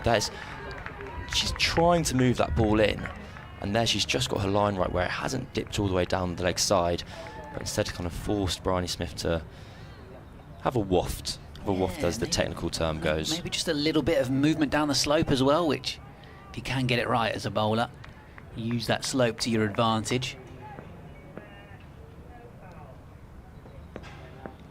Anderson in past the umpire and bowls, and that has helped round the corner for 4 more runs. When she's got it right, it's been very good, but when she's got it wrong, Bryony Smith has been even better. That takes the score to 9 for none. We've had 4 balls of the first over, so a fantastic start here for the South East Stars. Yeah, lovely stuff from Bryony Smith, like you say. Key player for her side, and yeah, so far she's the cut shot was there for the taking, but that one just wasn't especially short, but just swiveled on it really nicely, and yeah, pretty short boundaries, and the outfield's quick, so could be a good one for batters to get value for their shots. Anderson in. It's a much better line, but Bryony Smith clobbers it down to mid-on, who doesn't quite hold on cleanly, and they trot through for a single. Yeah, decent effort from Caris Pavley in the field, because it was hit with good power up towards mid-on, and if she hadn't have been there to make the stop, it would have made its way for 4. So good start this from the Stars, but yeah, some nice early signs from Ellie Anderson, running in hard, trying to get this ball talking. Now she's got Bryony Smith off strike, which I'm sure she'll be happy about. She runs in. Chloe Hill to face her first delivery. And that has gone straight up into the air. Back of a length, should be caught, should be out. Isn't out. That is dropped by Abby Freeborn with the gloves. And that is a very generous life given to the on loan. And at the end of a very, very eventful over. The score is 11 for none. We've had 2 boundaries, we've had a wide, we had a drop catch. Value for money happening down in Canterbury. Yeah, I would just caveat the drop with the fact that although the sun was trying to poke through a few moments ago, the cloud overhead is a sort of very pale grey, kind of blanket white cloud, and so Abby Freeborn is on the move. Yeah, she's got the gloves on, but she's trying to take the catch with, a white ball coming out of a white sky, basically. So just making it that bit more difficult for her. Chloe Hill clearly deciding, having been elevated to open the innings, that she's not necessarily going to mess around here. Wants to get in on the act straight away. And she's going to be facing up to this next over, starting from the Nackington Road end. Katie George with pace on, and the ball flying away down towards the fine leg boundary. Looks like a little tickle on it from Chloe Hill as well, with the fine leg up in the circle to send the ball all the way to the boundary. So the South East Stars have had a flying start here at Canterbury, just a single over and a ball bowled, and they're on to 15 without loss. It's always the way. Dropped boundary. That is salt in Abby Freeborn's wound at the moment. Anderson will be, as you said, it's a blanket white sky against the white ball. Like the opposite of a sight screen, really. Here comes George then. Bit of width and cut away up the slope. This could be 4 more. Batters really are going to get value in this power play if they can beat the ring and get it past those fielders, and it was perfectly placed by Chloe Hill in the gap between cover point and backward point. Katie George as well, just offering that pace onto the ball as well, so coming off the bat really nicely. 19 without loss. Yeah, I think from Ellie Anderson's point of view, like you were saying, Cam, she'll have been hoping and expecting her keeper to make that catch, and now she's going to be, well, she's down at third man watching on as batter she should have had out of there has just cashed in with 2 boundaries. Slower ball, appeal for LBW. Possible run out of the bowler's end, and it would have been if it was a direct hit. Instead, the ball is flashing away down towards the boundary for overthrows. Umpire signals leg by. The only thing that saved Chloe Hill was the fact that it's a left arm seamer, and the ball probably just pitched outside the leg stump. Hits her in the pad. Possible run out. If it hits, she's gone. So the fielder had to take that chance on, but then the backing up, well, it was fizzed in at such pace that a couple of fielders backing up couldn't stop it, and it goes away to another boundary. So 5 leg buys. This has been the best 9 balls of cricket I've ever seen. It's certainly There's so much drama. Certainly been dramatic, hasn't it? 24 for none. And yeah, well, those that have got here early at Canterbury are being treated to entertainment, that's for sure. So I'm just judging by the field change. Third has come up, fine leg has gone back, so I'm expecting George to come a little bit straighter to Bryony Smith here. She's in and bowling. Slower ball, Yorker length. Smith just digs it out, and the ball up towards mid-off. Yeah, I've just seen a few spectators away to our left that are down sort of in the front row of seats, away to the left of the Lime Tree Cafe, and they've got those 4s and 6s, the placards that you often get on entry to the ground. And well, so far, you're almost using them every ball. Well, certainly this over up until the last one from Katie George with the dot ball. I wonder if they've got a 5 leg buys card. Yeah, I mean, it'd be a niche market. It certainly would, wouldn't it? How do you hold it up between the 4 and the 6? George bowls, slung away leg side by George off an inside edge, down towards Hannah Baker at fine leg. So 1 run taken, 25 without loss. The South East Stars in this final Charlotte Edwards Cup fixture for both of these 2 teams. Neither can qualify, but certainly plenty of pride to play for, and an opportunity here at Canterbury to play in front of a good crowd. As George running in, bowling down the leg side, a quick delivery to Hill. Good work actually. Abby Freeborn behind the stumps to dive away to her left and make sure there were no extras there. I think George is just getting the impression she's beginning to get a bit of movement on the ball. We saw Anderson being able to shape the ball into both right-handers bowling from right arm over. And as I mentioned before, they have changed the field here. They've got 5 fielders on the offside, a mid-wicket, a mid-on, and then deep square leg and fine leg. So we're trying to swing the ball back into the stumps from left arm over. Here she comes again. A little bit of width and pushed out towards point. Really good stop by a diving cover point. Bethan Ellis getting across there to make sure that that cut stroke from Chloe Hill didn't sneak through, as she had done earlier on in the over. So 2 overs gone, 10 each for Bryony Smith and for Chloe Hill. South East Stars 27 without loss here on the live stream and on BBC Sport Online. It's been an absolutely flying start from the Stars. I don't think you can really hope for much better than 27 for none. They've had their luck and they've had their skill as well. They've profited from a dropped catch and overthrows. And then add on to that, whenever they've had a loose ball, they've put it away. And starts like this make a huge difference. That's 10% of the innings gone. And to get such a head start in fixtures where we'll be able to go through the cards, we've kind of not been seeing massive scores previously. If you can get yourself ahead of the game, and then even if you have a couple of quiet overs, you're still doing very well. Right, we have a change of bowling of the overseas coming into the attack. Erin Burns. The crisis calls for the overseas pro, as it does in any cricket all over the world. She'll be bowling off spin around the wicket. Into Hill, and that is drifts down leg side for a wide, and they scamper through for an extra one as the ball clatters off Freeborn's pads and down to short fine leg. Still the power play, so only 2 fielders out. I'm just seeing a bit of a rejig to the field here. We're seeing deep square leg come up, cow corner go out into the wicket, and that is very straight, an attempted sweep from Bryony Smith.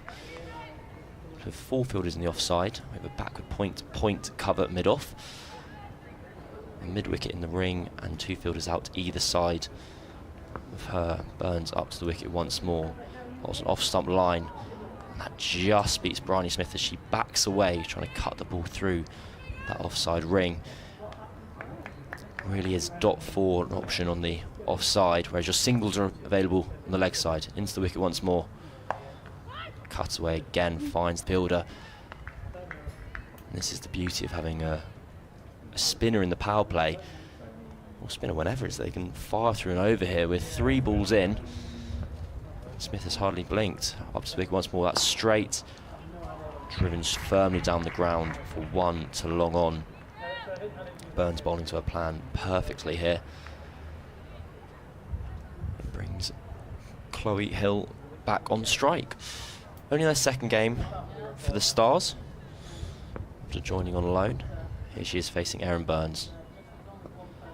Just turns that round the corner. Out to a deep square leg now. They've changed the field for Smith and Chloe Hill. Bryony Smith, a very powerful player, so they've dropped long out. They drop long out, long on out. To on and out.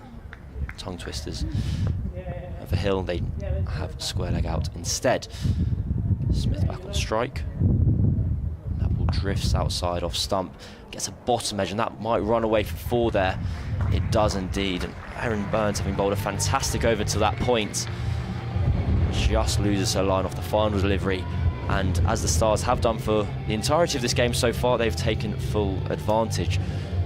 35 for none after 3 overs. Yeah, I think you're right, Cam. It was the bottom edge as much as anything, wasn't it, that got Bryony Smith the boundary there. I think if she'd have perhaps hit it more out the middle of the bat, it might have gone to backward point, but bottom edge just meant it ran down to the vacant 3rd man area away to the boundary. So Erin Burns, the experienced Aussie so far this season for the Sparks, the leading wicket taker with 9, but unable to get the breakthrough in that over. Bryony Smith on 15 and Chloe Hill on 11, and enjoying the freedom offered to her opening the batting.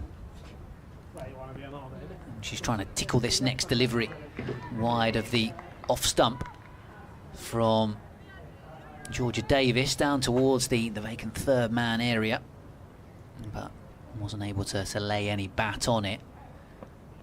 Swings this one away leg side out towards the sweeper. Out at deep square leg for a single.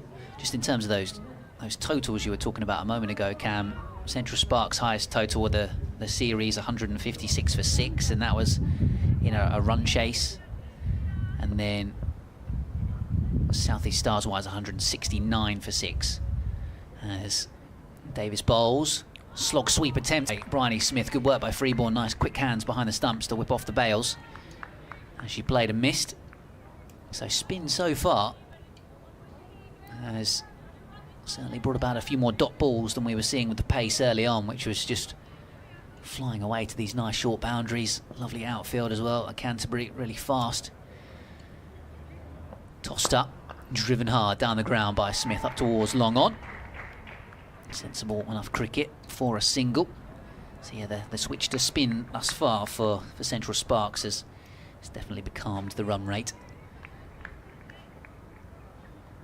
Slight tweak, sending deep square leg back for Chloe Hill. Dabs out towards backward point, can't get it behind square though. So another dot ball, 37 without loss, with just a final delivery remaining in this fourth over, and then 2 more to go in the power play. A few more spectators just making their way to their seats as Davis bowls, and another good delivery. Chloe Hill can't lay bat on it. So just a couple of runs off the over, no boundary either. So the tightest one yet in the innings, and South East Stars 37 without loss. It looks like we're going to have another bowling change. Hannah Baker is going to come into the attack. Central Sparks, well, this will be their 5th over and their 5th bowler, so they're going for the juggling options. Hannah Baker was part of the England under-19 squad. I believe she was with the England training camp as recently as yesterday and kind of flown down here. But we're going to continue with spin. And Bryony Smith is on strike. And has a full toss, swept firmly over square leg, and that is 4 runs. So the boundaries, after a brief respite for Central Sparks, the runs begin once more. Yeah, just a bit of a loosener to start with from Hannah Baker, tossing it up, full toss, and Bryony Smith taking maximum advantage.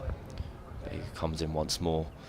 That is a second full toss, swept once again very firmly out, this time to the fielder at deep mid-wicket. Katie George in the right position to cut that one off. Was swept that bit harder in front of square that time from Bryony Smith. Moves on to 21, 16 balls she's faced, 12 from 10 for Chloe Hill, who's back on strike. And once more, and that is blocked down into the ground, well bowled by Hannah Baker. Yeah, good control from her. 5 runs off the over, 3 balls gone. Baker in once more. That was a lovely pace, a bit quicker, a bit flatter. Hill advanced down the wicket, looking to go over mid-on. Ball took off the inside edge of the bat and out to deep square leg. And the strike rotates once more. Just Baker, there's a bit of a drag down, and that is pulls firmly to mid-wicket, but the chance is put down by Erin Burns. That's a life for both Bryony Smith and Chloe Hill now. Oh, that could be costly as well for the Sparks. Key player. Baker in to finish her over. And as if to reinforce the point that she won't be doing that again and giving another opportunity, Bryony Smith very confident, the ball down to long on for a single. Yeah, it was struck well, wasn't it? But I guess Erin Burns, she's just getting a few of her teammates coming up to her, patting her on the back. Probably would have been expected to take that catch. So Bryony Smith getting the life. Burns is going to come on now from the Nackington Road end, it looks like, to see if she can atone for that error. But South East Stars going along well, 44 without loss. I'm going to have a change in the commentary box. Going to leave you with Cameron Ponsonby, and he's going to be assisted by Fred Atkins.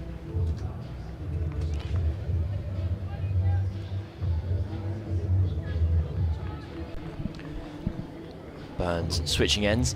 Judging by the word she shouted very loudly across the ground, I think she was expected to take that catch herself.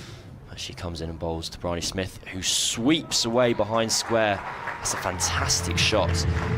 4 more.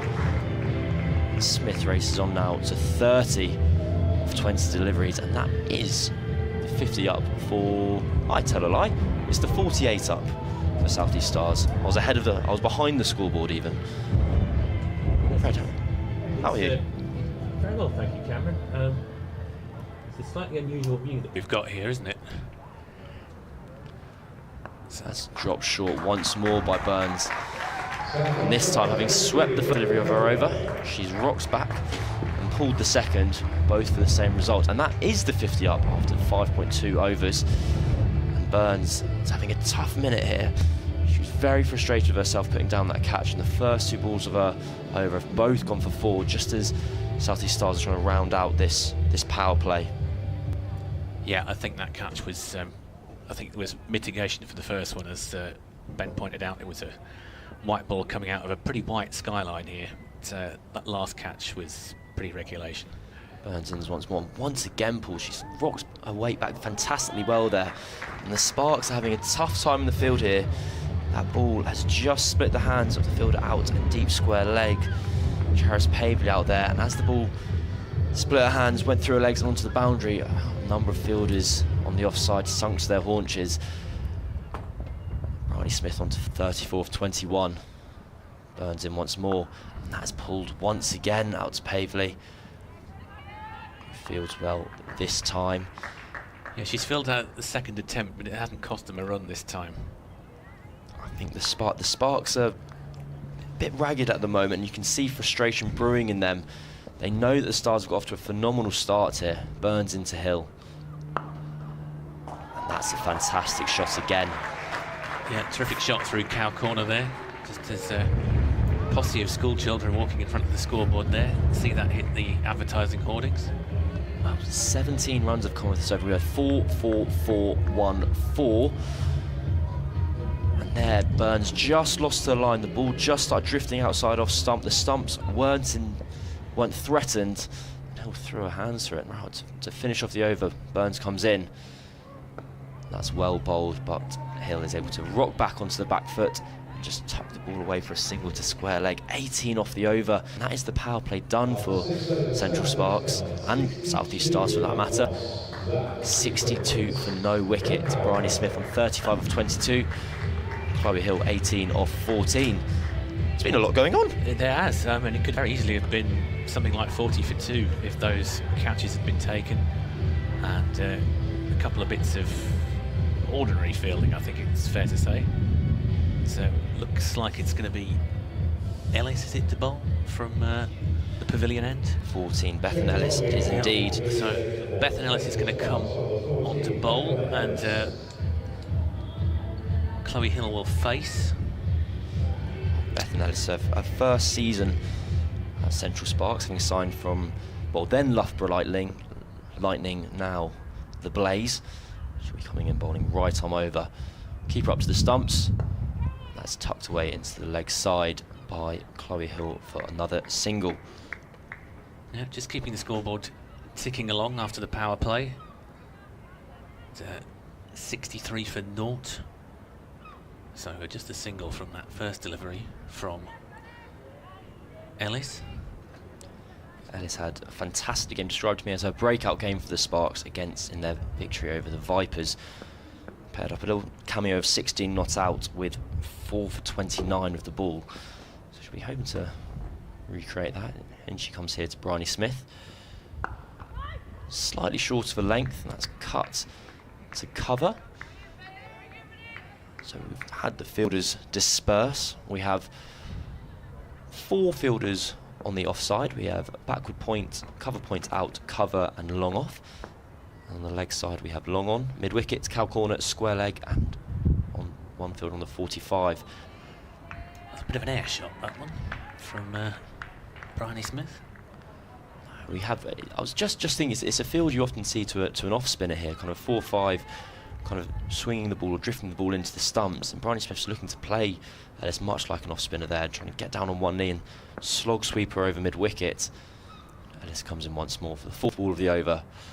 And that's short and pulls. It beats the fielder at square leg and beats the fielder at deep mid wicket. There's 4 more runs. Yeah, George was the fielder down there at deep mid wicket, and she would never really favour it to get there. It's almost like that shot from Smith was a rehearsal and the shot beforehand.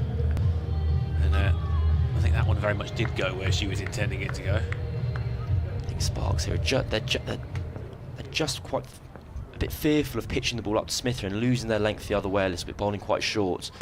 And there we go, that is a full delivery and has been picked up over the square leg boundary for 6 runs off the front foot. Yep. Bryony Smith races on to 45 of 26. George was never going to get there, I'm afraid. The square leg boundary bounced into the row of white seats on that side of the ground.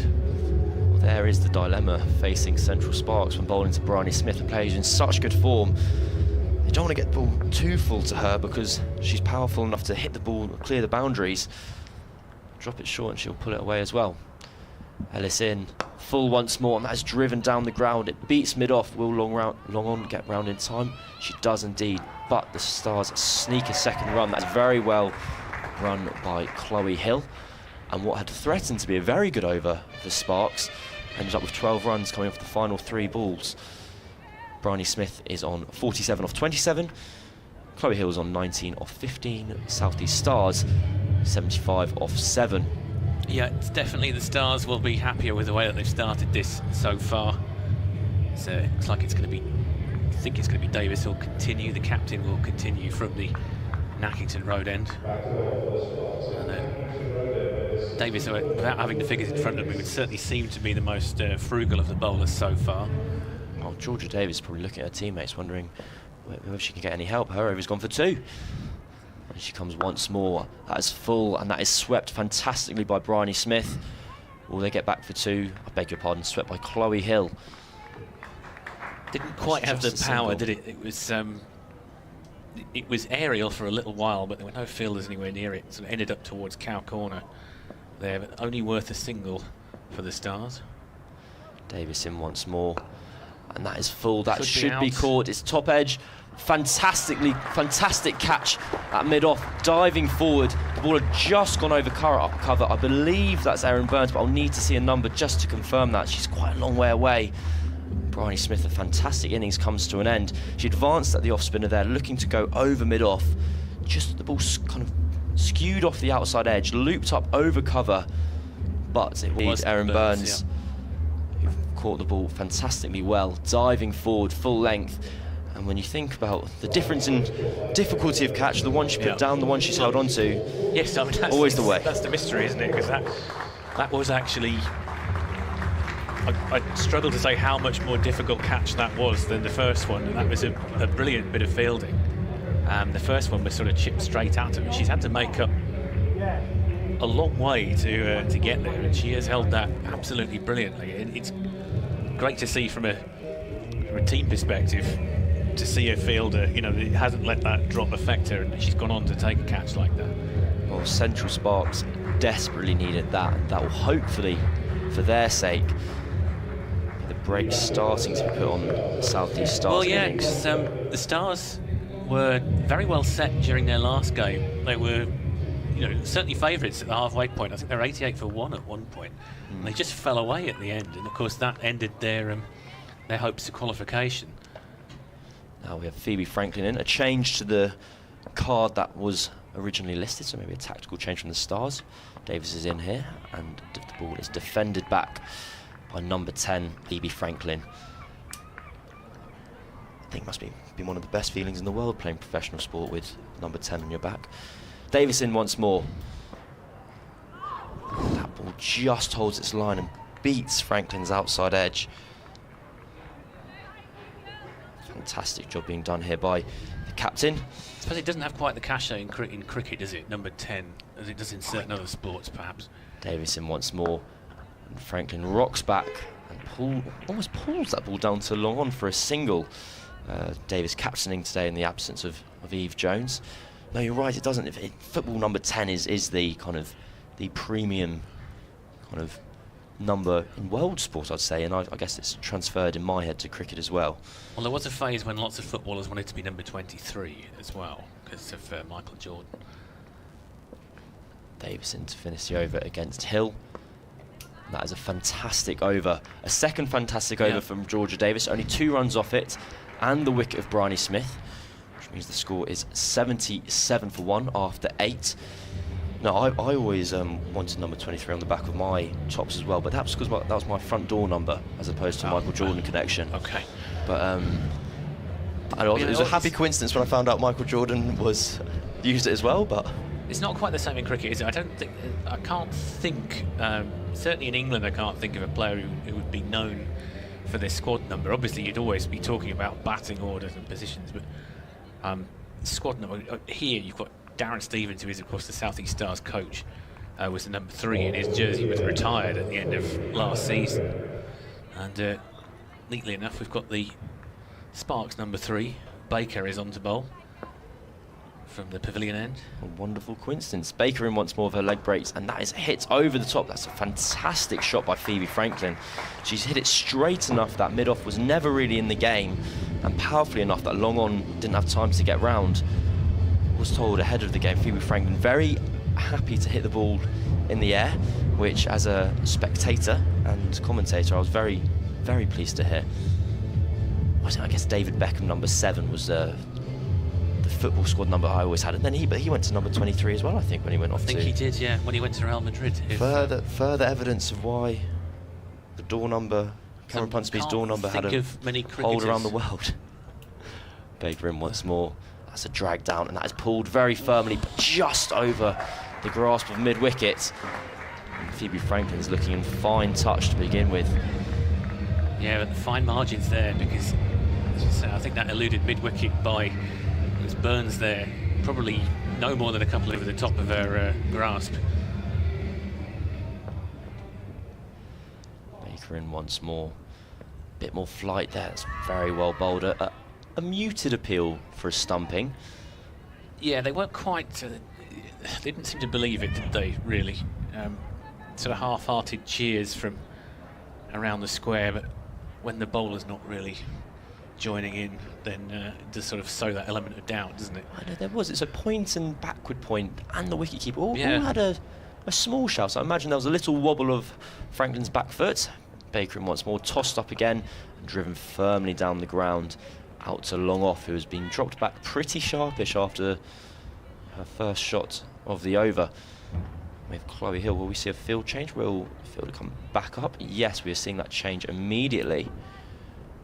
We're having long off up to mid off, and then backward square leg dropped out onto the fence with 3 fielders on the boundary on the leg side. They obviously are wary of Chloe Hill's strengths, being off that back foot, being much stronger square of the wicket.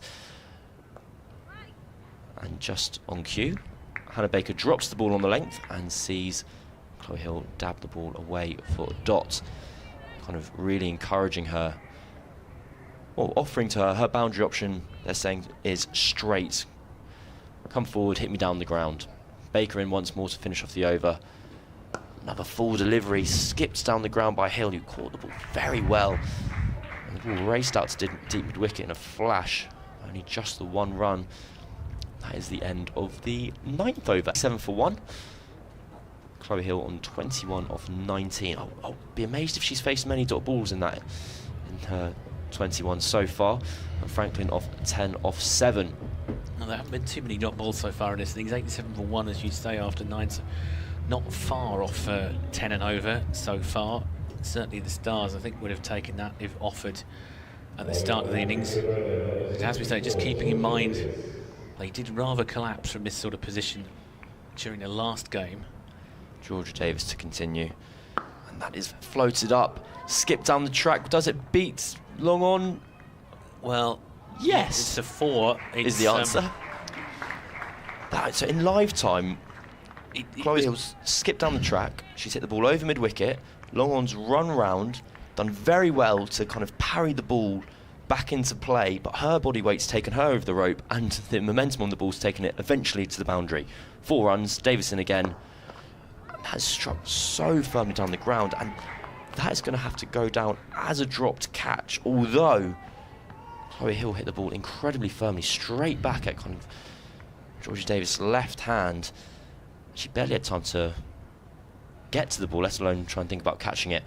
Davis would have hurt. In once more. Oh, and this time it's out. An absolute carbon copy. Chloe Hill dashed down the track, powerfully drove the ball back, this time at Georgia Davis' chest, and she was able to get 2 hands to the ball, and as much pain as celebration threw the ball down onto the ground to celebrate both her and Central Sparks' 2nd wicket. That was, I'm going to say, I think that was a very slightly easier one than the chance that she put down before, because it was just a little bit better height for her. She didn't have to stoop for it, and so she would have just had a fraction of a second longer to react. And in the end, she's taken out very well. And I mean, Davis is certainly leading by example for the Sparks. so far this afternoon. She's having a fantastic outing so far. Figures of 2 for 8 of 2.5 overs. And in the context of an innings which is racing along at 10 and over, that's mighty fine work with Ageas Cranstone in for South East Stars at number 4. Now I think the option that Georgia Davis's 2 options there were either get hurt or catch it, and she took the latter basically. She wouldn't have had much time to think about it. Plus, I mean, especially if you're the captain as well, you can't be seen ducking out of a chance like that, can you? You've got to do one or the other. And she snared it, and that's the end of Hill's innings. The left-handed Cranstone in. She had 2 operations on her wrist and missed the start of this season. She's a very strong square of the wicket. But hasn't had the best of times in the season so far. She's facing up here to Davis. Davis in, loops the ball up. And that is dotted out to mid-wicket. Off-spin is always happier to be bowling to a left-hander. We might see a bit more flight, a bit more guile from Davis as... She's gone round the wicket to the left-hander as well. Absolutely, try and get that dip in towards the stumps and rip the ball away. 5-4 field, 1 fielder out on the offside boundary, 3 on the leg. And that's a lovely delivery there, just honing in on that front pad. It's half a shout from Davis there. I didn't really give it the full throated. I'm not quite sure what she was possibly leg before. I think she liked the delivery. Yeah. I think she liked the way it came out of her hand. And she's to finish her over. It's the wicket and swept by Cranston. There is that aforementioned strength square of the wicket. She just gets 1 for it. It's a good field, it's a good ball, it's a good shot. It's good cricket to end the 10th over. Perrin, the fielder, coming round there to tidy up. And at the halfway point, it's 92 for 2. We're going to have a quick change in the commentary box here as Ben is going to return and Cameron's going to take a well-earned break. So score is currently 92 for 2. Franklin is on 10 from 7 balls, and Ageas Cranston on 1 from 3. Davis, certainly the pick of the attack so far for the Central Sparks. And it looks like it's going to be the number 45, Anderson is going to come on, or come back on, from the pavilion end as we welcome back Ben. Thanks very much, Fred. Have Cameron back with us for the conclusion of this innings, but yeah, Ellie Anderson having running hard in the power play, but not had much luck with the lack of cover on the boundary rope. He's going to try again with that little bit of extra protection. Now the dangerous Bryony Smith for 47 and Chloe Hill for 25 are back in the hutch. In and bowling, and this one cut away square out towards the sweeper on the offside. Thanks very much to Hypercourse on Twitter, who's messaged Cam and I to say that's the most runs that the Central Sparks have ever conceded in a power play of a Charlotte Edward Cup match. That's 62 without loss that the Sparks managed to put on the board. So certainly have set a high standard and a good run rate. Phoebe Franklin promoted up to number 3 to try and continue that. Facing up to Anderson now and just glancing this away out towards deep square. It was just drifting down leg, wasn't it, that delivery? Able to just push it away up the slope for a comfortable run. So she's got 11 so far from her 8 deliveries. Cranston, the left-hander. And with the likes of Chatley and then Farrant, another left-hander to come. Nice little balance in the middle order for the Stars as this one's just nudged back up the pitch by Ageas Cranstone. Looking to maybe turn it away into the onside. Dot ball, and there haven't been too many of those in this innings. Sparks have largely struggled to contain the run rate. Davis continuing her good work with coming into this match, had the best economy rate of any of the Sparks bowlers. This one's straight up in the air. Should be caught. Or 2 fielders coming underneath they've done it. Somehow they've caught that. It's Pavley who's taken the catch. It was a bizarre sort of dismissal. It was almost like they were about to run into each other. Pavley, I think, must have given Burns out. And at the last second, Burns has ducked out of it. And Pavely has clung on there. I've got to say, I thought that was going to go down. They were so close to each other. It looked like they were going to collide. But in the end, that is the end of Cranston, who's fallen for 2. Caught by Pavely. And the next batter, just trying to see who it is that's coming out. It's going to be Chatley, yeah. Kira Chatley will come in. Like you say, I was really worried the two of them were going to collide into each other. Originally, it looked as if it was Erin Burns' catch, but as you say, Caris Pavely has, well, somewhat bravely and then also very confidently called, and Burns has almost just let it go over her head, and Pavely's held on really well. So, good take out of what is now becoming an increasingly more bluer sky. Yeah, the Stars have just got to be careful here, because 94 for 3. They've still got 9.2 overs to go, so they fell away rather drastically on their Sunday, and they've just got to be mindful they don't repeat that this time. Yeah, I think Phoebe Franklin will continue to try and bat aggressively, but probably what they need from Chatley is to be a bit of an anchor for the second half. Odd sort of term, isn't it, to talk about when you're talking about blast cricket, to play an anchor innings, but you know, that could be the difference between, say, 150 and 180 or even 200 from this point. If they carry on at this rate, you'd think if they've got wickets in hand, they would get up to 190. Sanderson in, wide of the off stump, chased by Chatley, who was bordering a wide. Umpire, I think he was just about the right side of the little black line there. Umpire giving the bowler the benefit of the doubt on that occasion. But yeah, you do just wonder if maybe Chatley can stick in and enable the others to bat around her. Franklin and Farrant, very powerful players, will find the boundary. Sunshine really just starting to emerge in its fullness, as we were hoping for, as this is nudged away into the onside from, well, I think pretty much the start of the game it was forecast to come out. We've had to wait a little bit longer, 45 minutes almost, before... I was going to say 45 minutes and several months. Before the sun has fully emerged here at Canterbury, but it is supposed to be a very sunny and warm afternoon and perfect spectating conditions for a bit of cricket. 95 for 3 then after the 11th over, and certainly the last couple of overs from Davis and then Anderson, with the wickets falling, just causing that little bit of a slowdown in terms of the run rate. So Katie George comes back on from the Nackington Road end, going with pace at both ends to see if they can maybe get another breakthrough. Looks like she's going to come around the wicket to the right-handed Chatley.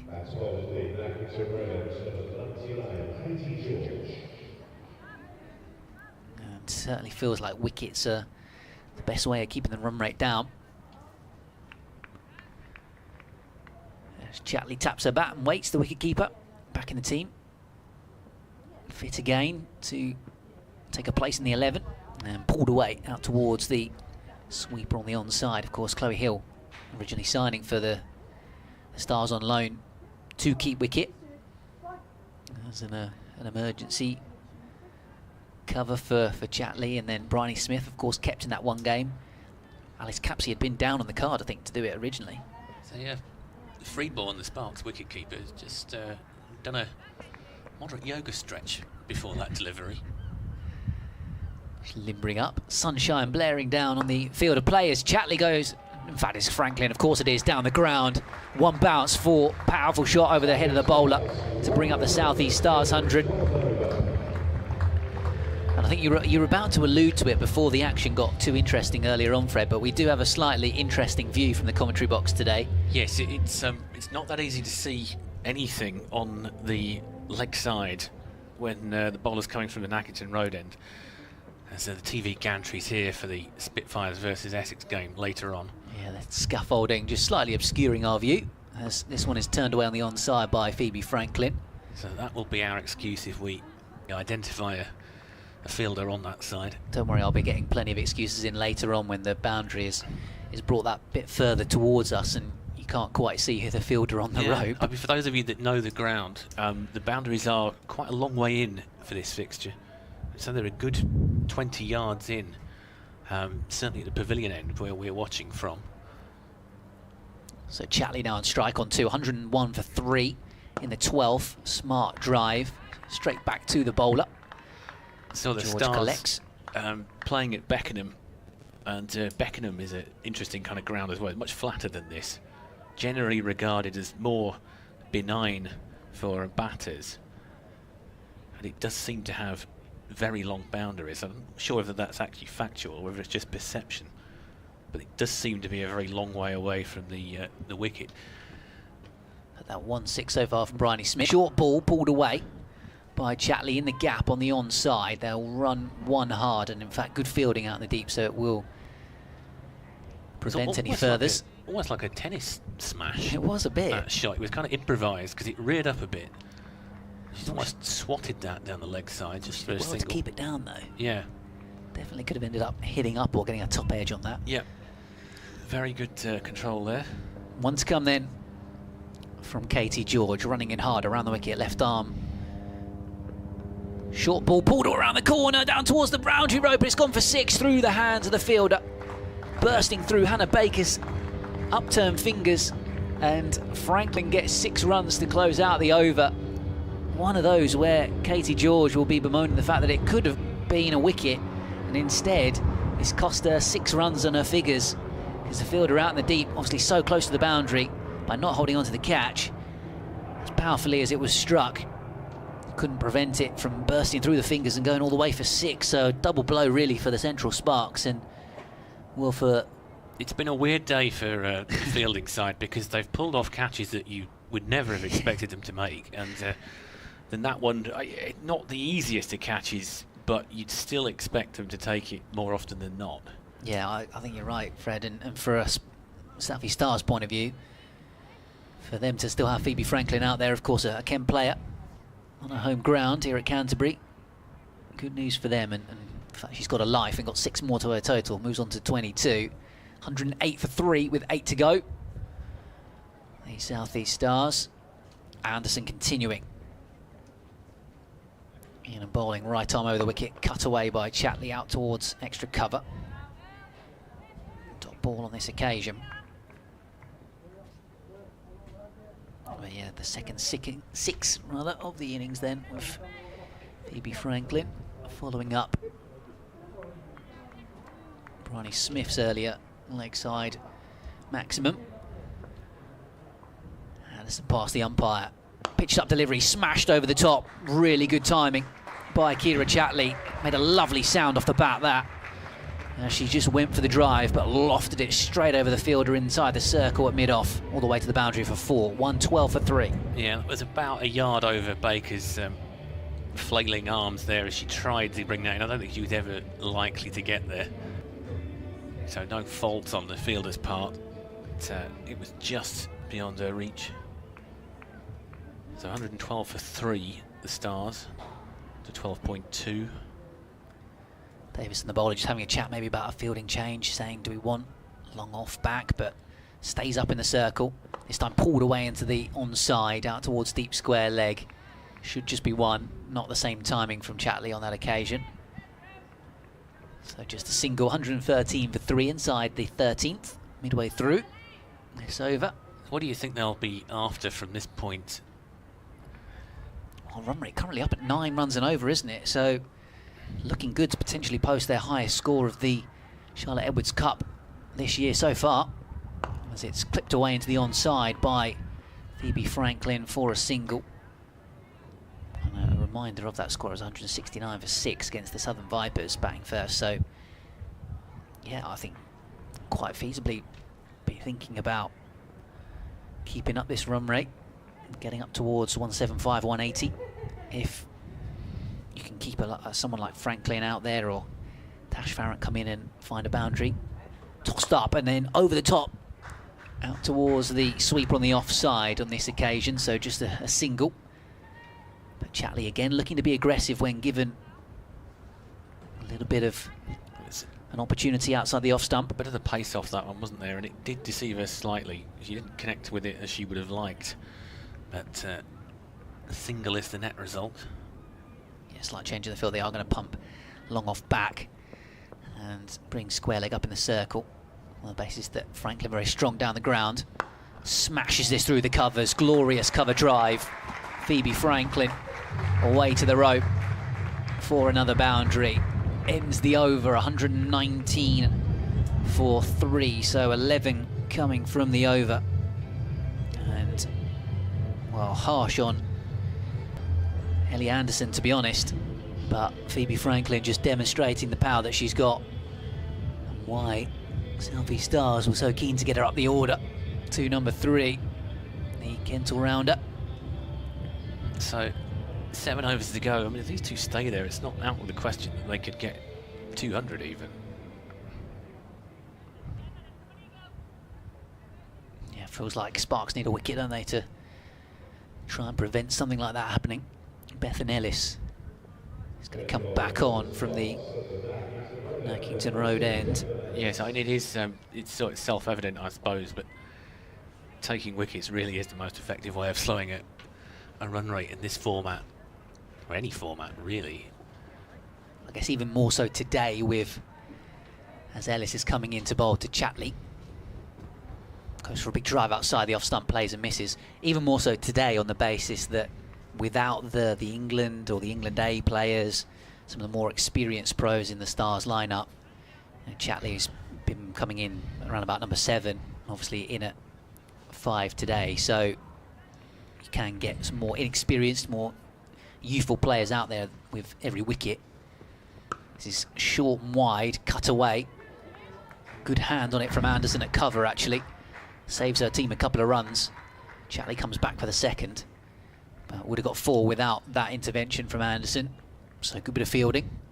As is true of both sides, of course, because Sparks have got a number of players who aren't available today, who would have been playing had they been at full strength. Yeah, the likes of Amy Jones, Eve Jones, Emily Eilert as well. Izzy Wong as well. Yeah, absolutely. There's a big swing outside the off stump from Chatley, and it's going to be byes, I think. Beating the keeper. I think it's gone through, yeah, as you say. Yeah, 4 byes. Didn't hit anything. It just did. It spun a fair bit. Unfortunately, from the Sparks point of view, it spun clear of the keeper's gloves. So it just sort of trickles down the slope here, this shortened boundary that we have this afternoon. So 4 byes. Yeah, that was unfortunate for Abby Freeborn, the keeper. And this one smashed down the ground towards long on. And a really good take. Out in the deep. I think it's Burns again, who's hold on. Just getting see if I can get a double check on who has held on to the catch. But Chatley is the batter that falls. 125 for 4 then, and a wicket for Bethan Ellis. Chatley got a hold of it pretty well, smashed it hard down the ground up towards long on, but a safe pair of hands out there in the deep. It never really had quite the legs, did it? It always looked like it was going to be slightly short. I think it took the catch. Chloe Brewer out there in the deep. I think as a batter, is that the best way to get out? When you're caught on the boundary, at least it's not as frustrating as getting bowled or edging one. At least you feel like you've gone down flailing, if nothing else. That is true. I think if you lose your wicket playing a defensive shot, or if it's a kind of an indecisive stroke where you get caught in the ring or something, you're frustrated with yourself, aren't you? Whereas if you time it about as well as you can, up towards long on the aggressive, trying to play positive cricket, and you get caught, then I guess that's T20, isn't it? It is. Tash Farrant, the new batter to the crease. I'm not sure I'd say that to a batter just after they got out. No. You can always tell when they're a non-cricketing. We've had this before this season. People want to talk to players just after they've got out, so I would leave it 5 minutes if I were you. Like you said, there are definitely more frustrating ways to go. So a couple left in the over. Tash Farrant. So 2 Kent players at the crease for the South East Stars. As the left-hander looks to flick this away into the onside. Yeah, it's just fielded by Davis. Of course, coming back from a long-term injury, Tash Farrant hasn't bowled so far this season, so has at times been batting up the order for the Stars, but coming in a more regular position for sort of middle to lower order. But in at number 6. On the left hand, a nice big back lift and pushing this one away into the covers. So wicket and then a couple of dots to close out the 14th over. Good stuff from Bethan Ellis. And for the Central Sparks, reining things back in after Fred and I chatting about 180, 200 being a target for the South East Stars. That's looking a fair distance off now. They've got 6 overs to go, 10 and over. Well, they might get 180 odd if these two hang around. I think if they start losing wickets, they'll struggle. Yeah, next in, Rhiannon McDonald-Gay, Alexa Stonehouse.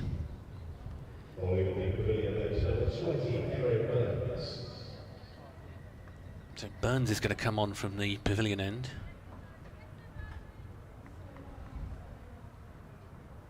Just moving her marker, it seems.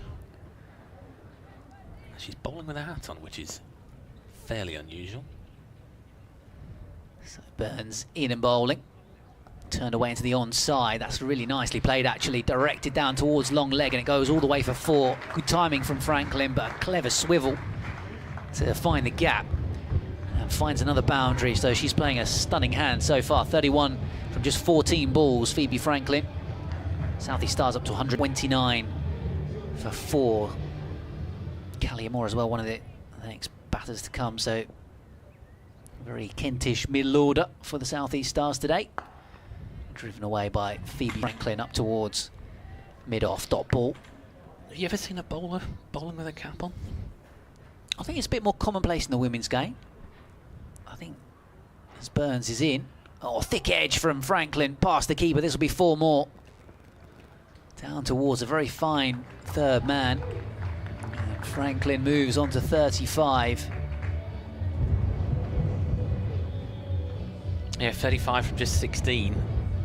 And a strike rate of 218.8. So I know strike rates can be a bit confusing, but it does sound like a high number. Burns is in once more. Spinning delivery, but pulled away hard by Franklin out towards the sweeper on the onside. Good fielding by deep mid-wicket. So just the 1. Yeah, George did well there. Very sure-footed because she was right on the boundary as she pulled that in. So one misstep and that would have been 4 runs. She's now coming inside the circle. Burns has got a ponytail through the back of the cap. And she's bowling in the Aussie, 34 years of age.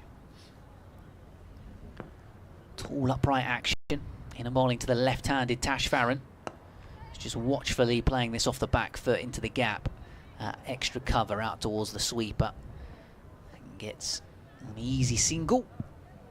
So 135 for 4, the South East Stars, as Farron off the mark with a single. Franklin back on strike, last ball of the 15th, cut away hard. Sweeper out there, will manage to field it, but Franklin will keep the strike. They thought about going for a second there, didn't they? And I think they decided it's probably just a bit too early with 5 overs left. I think they would have had a chance of getting there, but it certainly wasn't a safe second run.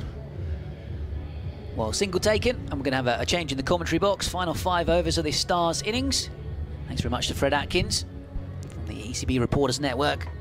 Joining myself, Ben Watts of BBC Radio Kent, and Cameron Ponsonby on this online stream and this Stars coverage this afternoon of South East Stars against the Central Sparks in this Charlotte Edwards Cup final group game. For both of these two teams, 136 for 4, 5 overs to go. Things nicely poised, run rate just above 9 and over. And Franklin on strike then. And looks like Ellis continuing, driven up towards long off for a single. She's playing a fantastic hand, Phoebe Franklin here. Certainly really, is. really good. Racing along at a strike rate of 200, as you previously mentioned. I know the chance was put down on the deep square leg boundary, but her pull shot for 6 was hit so powerfully. She timed it fantastically well. Farron on strike. Down the ground, up towards mid-off. Can't quite hold on to the catch. It was an awkward one. It was just going to ground as she tried to leap forward Chloe Brewer to hold on to the catch. So one of those when you don't quite know, do I sort of really throw myself forward at this, try and catch it, or do you try and save the run? They come back for two. Farron will face up to Bethan Ellis again, goes leg side, out towards the fielder in the deep. Again, it's just short of Anderson. And rather than two minds about kind of diving forward to try and take a catch, and then in the end did neither in terms of stopping the ball or taking it, and it's away for 4 runs. So Farron moves to 7 and South East Stars to 143 for 4. No, two similar-ish chances there, but also very different in that. I think the chance at mid-off was exceptionally difficult. Here comes Ellis to Farron. Width on offer and smashed over the top of cover, but there is a fielder out there in the deep. Katie George doing the boundary riding.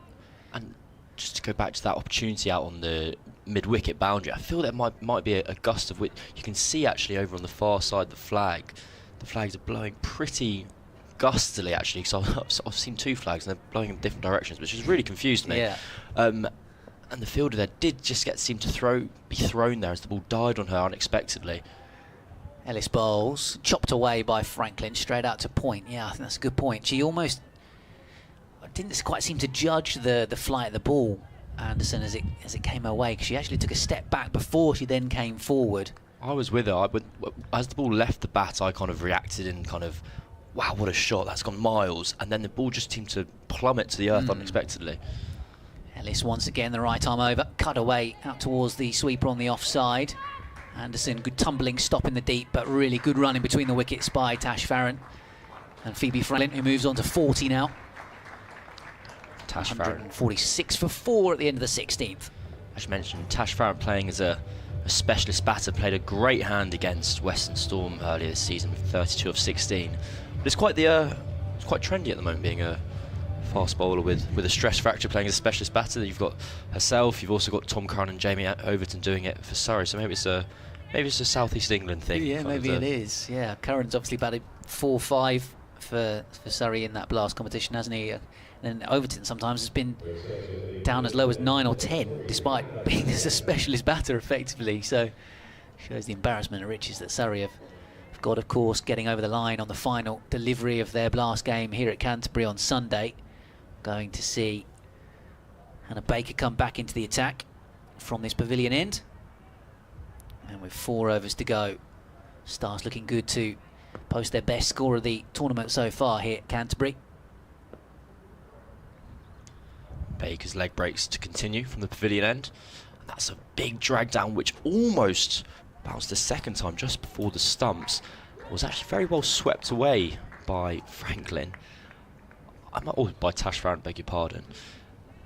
I had a moment of panic there when I went, what's the rule? What's the law? Would that have been a no ball?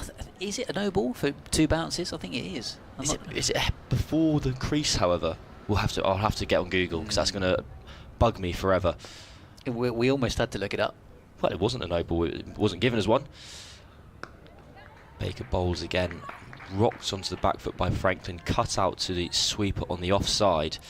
I think she just swept it before the second bounce, didn't she? Yeah. It was a real drag down. I kind of caught up with my own brain there, realised of course it's not a no ball. We were told it wasn't a no ball when it wasn't given as a no ball.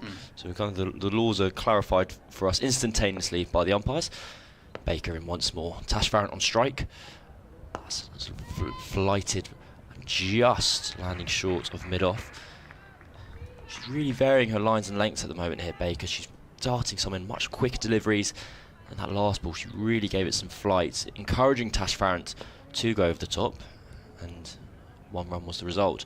Tossed up again once more and smashed to the right of cover, and that is absolutely perfect from Phoebe Franklin, who splits long off and cover for 4 runs and brings up the Stars 150 of 16.4 overs.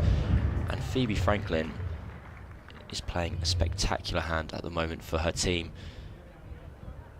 Yeah, she's having a fantastic few weeks, the 25-year-old. Dropped short by Baker, and that is pulled over to the leg side, and it beats the fielder on the boundary. And I believe that I've given that 6 runs, and so has the umpire. It lands on the boundary with the big kind of Vitality Blast boundary cushions, I would say. And that is Phoebe Franklin's 50, her second of the competition, off just 24 deliveries, 7 fours, 2 sixes, a strike rate of 212. And she really is putting her team into a very strong position. Baker continues, drops short once more, this time pulled along the ground, out to long on. Red is fielded. And that is the end of another very profitable over for the South East Stars. Yeah, 160 for 4, and the home supporters that came here early to watch the South East Stars today ahead of the Kent v Essex game will be delighted to see a homegrown player in Phoebe Franklin putting on the star turn. 52 from 25 so far, following on from a fantastic 47 that Bryony Smith made, the captain at the top of the order. But it is Franklin who is really rubbing salt in the wounds for Central Sparks at the moment. It'll be interesting to see how Franklin continues to progress. She's at 25 and by normal standards that makes her kind of a young player, but in this team it makes her actually quite one of the more experienced players. But she still definitely has potential to go on and play for England. Very highly thought of within the South East Stars setup. Davis in and bowling, and Franklin drives into the covers. Slight misfield, but won't be a run. Obviously with the 100 to come later on in the summer, Phoebe Franklin looks like she's got the game for that short format cricket, and hopefully she can make an impact in that competition. Steps across her stumps here and tries to slog sweep and is bowled, and Davis gets her wicket. She's bowled really smartly so far this afternoon, Georgia Davis, and gets the deserved wicket of Phoebe Franklin, who departs for 52. Well, it's the two star performers of the day, really, there. This versus Franklin. Look, Franklin's got 52 at a strike rate of 200. Who are we? Who am I to criticise anything? I think she's just gone away from her plans that have been doing her so well there. She steps across trying to sweep the ball behind square, where she's been so powerful all around the ground. I guess I'm just disappointed to see her go, because it was a very entertaining knock. Yeah, I agree with that. Certainly the home crowd will have enjoyed it. And they get another Kent player coming out to replace her, and Rhiannon McDonald-Gay, the all-rounder in at number 7, coming to join Tash Farron. I guess now the onus is probably on Farron to take the lead and be the one to try and dominate the strike and see how many boundaries that she can pick up late on in this. These are the final few overs, 2.5 or so to go. 180 still possibly on the cards for the South East Stars. Well, Georgia Davis's figures go from great to, well, good to great is the easiest way to say that. 3 for 9 off 3.2. And they really are, well, those are fantastic figures regardless of format, but when put in the context of those around her, 3 of her teammates going at more than 10 and over today, she's really kind of holding this innings together for Central Sparks. She's in and bowling, tossing this one up to Rhiannon McDonald-Gay. So she's conceded just 10 runs total so far from her 3.5 overs. As you say, the 3 wickets, getting rid of both Smith and Hill at the top of the order as well as the dangerous Phoebe Franklin. She's going to come around the wicket now to Tash Farron with McDonald-Gay off the mark straight away. Farron, the left-hander. Can she be the one to cause the damage at the late stages of this innings? Little skip down the pitch and then sweeps away hard out towards the deep mid-wicket boundary for a single. Straight to the fielder though on that occasion. I think that was premeditated there by Tash Farron, that she was going to run at Davis that delivery, because the then move to the sweep shows that the delivery was kind of shorter than anticipated. I think as Davis just dragged the ball down. Turned away down the ground by Rhiannon McDonald-Gay. Good fielding by Georgia Davis in her follow through. See, I've always thought of Tash being pretty local to where I am in West Kent, growing up in Sevenoaks Way, a 27-year-old, but if you look on her online profile, as this one is played well into the onside by Rhiannon McDonald-Gay for a single. I had no idea she was born in Greece and grew up in Singapore a bit as well, Tash Farron, before making Kent a home. So, yeah. Truly international cricketer. Absolutely. So, with 2 overs to go, she's on 11. Rhiannon McDonald-Gay has a couple. It's up to these two. See what they can push this South East Stars score onto in the final couple of overs of their innings. 163 for 5. Just 3 runs off the over from Georgia Davis. Her figures, 4 overs, 3 for 12. Fantastic stuff from the Central Sparks bowler. And now over to Ellie Anderson to bowl the penultimate over of the innings. Ellie Anderson to return to the end that she opened the bowling from. Georgia Davis almost has gone one better than her figures against Northern Diamonds. She bowled 4 overs, 3 for 13 in that game. So this season she's had 2 phenomenal performances. And Anderson is running in here to McDonald Gay. And that ball just slips down the leg side. She's definitely bowling to... It's not the worst miss in the world, that. I think if you're the captain, you're perfectly happy with Anderson bowling wide down the leg side, because that is where her protection is. She has 3 fielders out on the leg side, deep square leg, deep mid-wicket and long on. 45's in the ring. And having said that, she immediately changes her field, so maybe she wasn't happy with it. And we all make mistakes. And square leg comes up, long off goes out, and Anderson is up to the wicket, bowls, and that's a slower delivery. Just out the back of the hand, and dips viciously. And McDonald Gay just at the end there. Yeah, clever bowling. Bit of loop as well, outside the off stump to the 19-year-old. Couldn't get bat on it to squeeze it away for runs. Good little finish at the moment from the Central Sparks, if they can keep this up. Bringing that run rate back in. Anderson up to the wicket. That's very full and driven down the ground to long on. Just a single. Scores 165 for 5 with 10 deliveries left. I imagine at this point almost both teams would shake hands on 180. I think both teams would be pretty happy with that from here. Damage limitation for the Sparks. And Sparks might be maybe see if they can push it down to sort of 175 if they can bowl really well. That'd be a real bonus, because they were 27 for none, I believe, after the first 2. It really, really did get off to a flyer. Yeah, and as we were told on Twitter, that record-breaking most runs conceded Sparks-wise in their power play. Farrington on strike, Anderson up to the wicket, and Farrant aimed a mighty heave over towards the flats on our left-hand side. Succeeded only in splicing the ball down to Erin Burns at long on, who's been a bit of a magnet to the ball today. Every time I've looked up, she's either been bowling with it, catching it and dropping it once, but we move on from that one. Anderson turns at the top of her mark.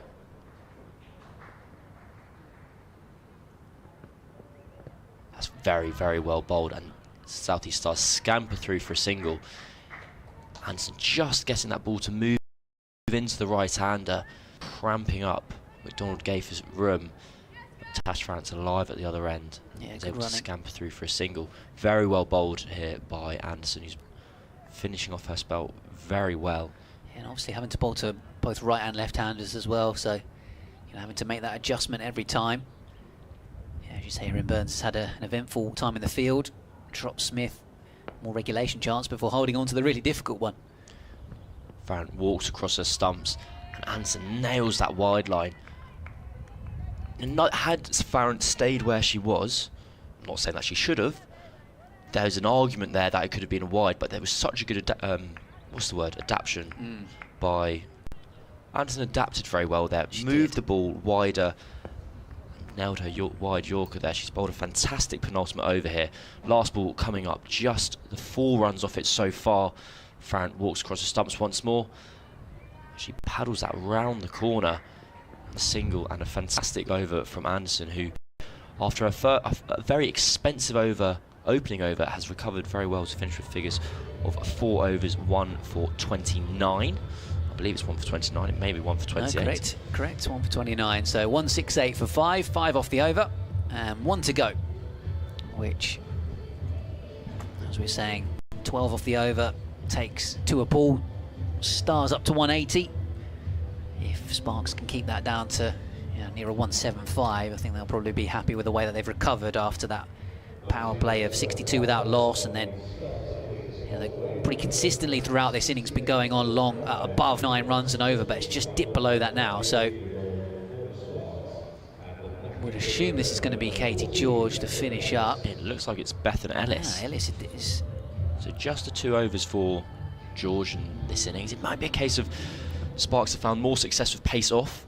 Yeah, I think the you're slightly more medium pace to George's pace on has fast helped, hasn't it? As Ellis then, good bit of swing into the left-hander. That moved late and wrapped the pad of Tash Farrant. They come through for a leg by. So yeah, like you're saying, just even Erin Burns has only bowled 3 of her overs, hasn't she? Going at economy rate of over 12. Likewise, Katie George. So Beth and Ellis, in terms of the figures, the right option to come back into the attack and bowl this final over. And already that little bit of late swing showing that this is going to be a bit more difficult. Just a little bit of pace off. Down the ground, hard from Rhiannon McDonald-Gay. One bounce and into the hands of the long-on fielder, covering round. Good running by Tash Farrant to get back to the non-striker's end. So they come back for 2. 171 for 5. 4 balls to go. I think the Sparks might be increasingly kicking themselves here because they've bowled really well in the last 5 overs at the back end of this innings, and they seem to have just worked out how to play the situation and the environment today just in time to let the Stars know how to do it when they come out and reply. Rhiannon McDonald-Gay on strike, swings hard, smacks it straight down the ground, long off, coming underneath it, holds on, really smart catch. Got to be Burns again, hasn't it, who's taken it. And McDonald-Gay on her way then. Wicket for Bethan Ellis, a second one of the afternoon. She got a decent bit of club on it, smacked it down the ground in the air, but Burns made up good ground and held on for a safe catch. So McDonald-Gay departs, caught Burns, bowled Ellis for 5. South East Stars are 171 for 6. 3 bowls to go, and Callie Moore comes in at number 8. Regulation take for Burns, though, made it look incredibly easy. I think I mentioned earlier that the ball's been following her around. I think the Sparks, knowing her quality, most likely put her in the positions wherever the ball will go, and that they have a high quality fielder, high quality player available at their disposal. Kelly Moore has been out of cricket for almost a year. She had a very serious injury, a bulging disc. Spin bowl who gives it a rip. The biggest turn of the ball in the squad, is so I've been told. Well, here we'll need her to be the biggest hitter in the squad. What can she do in these late stages? Swings hard, that's a lovely shot, up and over extra cover, 1 bounce and away for 4. Really good shot from Callie Moore. And seen her in the crowd a couple of times for Kent Spitfire's T20 Blast game so far this season on Friday, Wednesday, etc., whatever evenings that they've been playing. So offered the chance to get out there in the middle herself. And first ball smacks it away for 4. Lovely stuff from the 20-year-old. And next ball backs away to give herself a little bit of room, drags it into the leg side for a single. And that'll get Tash Farrant on strike for the final delivery of the innings. Looks a little bit annoyed with herself, but say 5 off 2 balls is a job pretty well done coming in as a lower order batter. Well, I'm not sure it gets much better than smoking your first ball over cover for 4. I've got it in my notes here. Kelly Moore whacks it over mid-wicket. I think I can change that to cover pretty swiftly. She tried to put the next one over mid-wicket, didn't she? Just a bit of an inside edge. So Farrant on strike, last ball of the innings, goes for a reverse. Doesn't manage to get significant contact on it. She was trying to scoop it over the infield and see if she could bring up that 180 for the South East Stars, but instead, dot ball to close out their innings. They finish 176 for 6. Still their top scorer in the Charlotte Edwards Cup this season. And the big contributors, of course, Phoebe Franklin, 52 that she made, a 24-ball half-century, and then Bryony Smith, the captain, 47 at the top of the piece. Really good 25 as well from Chloe Hill, opening the batting. Farrant finishes not out 13 in the end, with 5 not out for Callie Moore. Overall, Cameron, though, I think, well, in a way, both teams would be happy. South East Stars, if you'd have offered them that score on the board, having been put in on this pitch, they'd have said, yeah, that gives us a good competitive total to bowl at. But at the same time, Central Sparks might just feel that the way that they've reined things back in, they're chasing, they know what they need to get, maybe it just gives them a chance as well. I think I would have South East Stars as quite heavy favourites, in almost because of how well Central Sparks were able to bring it back.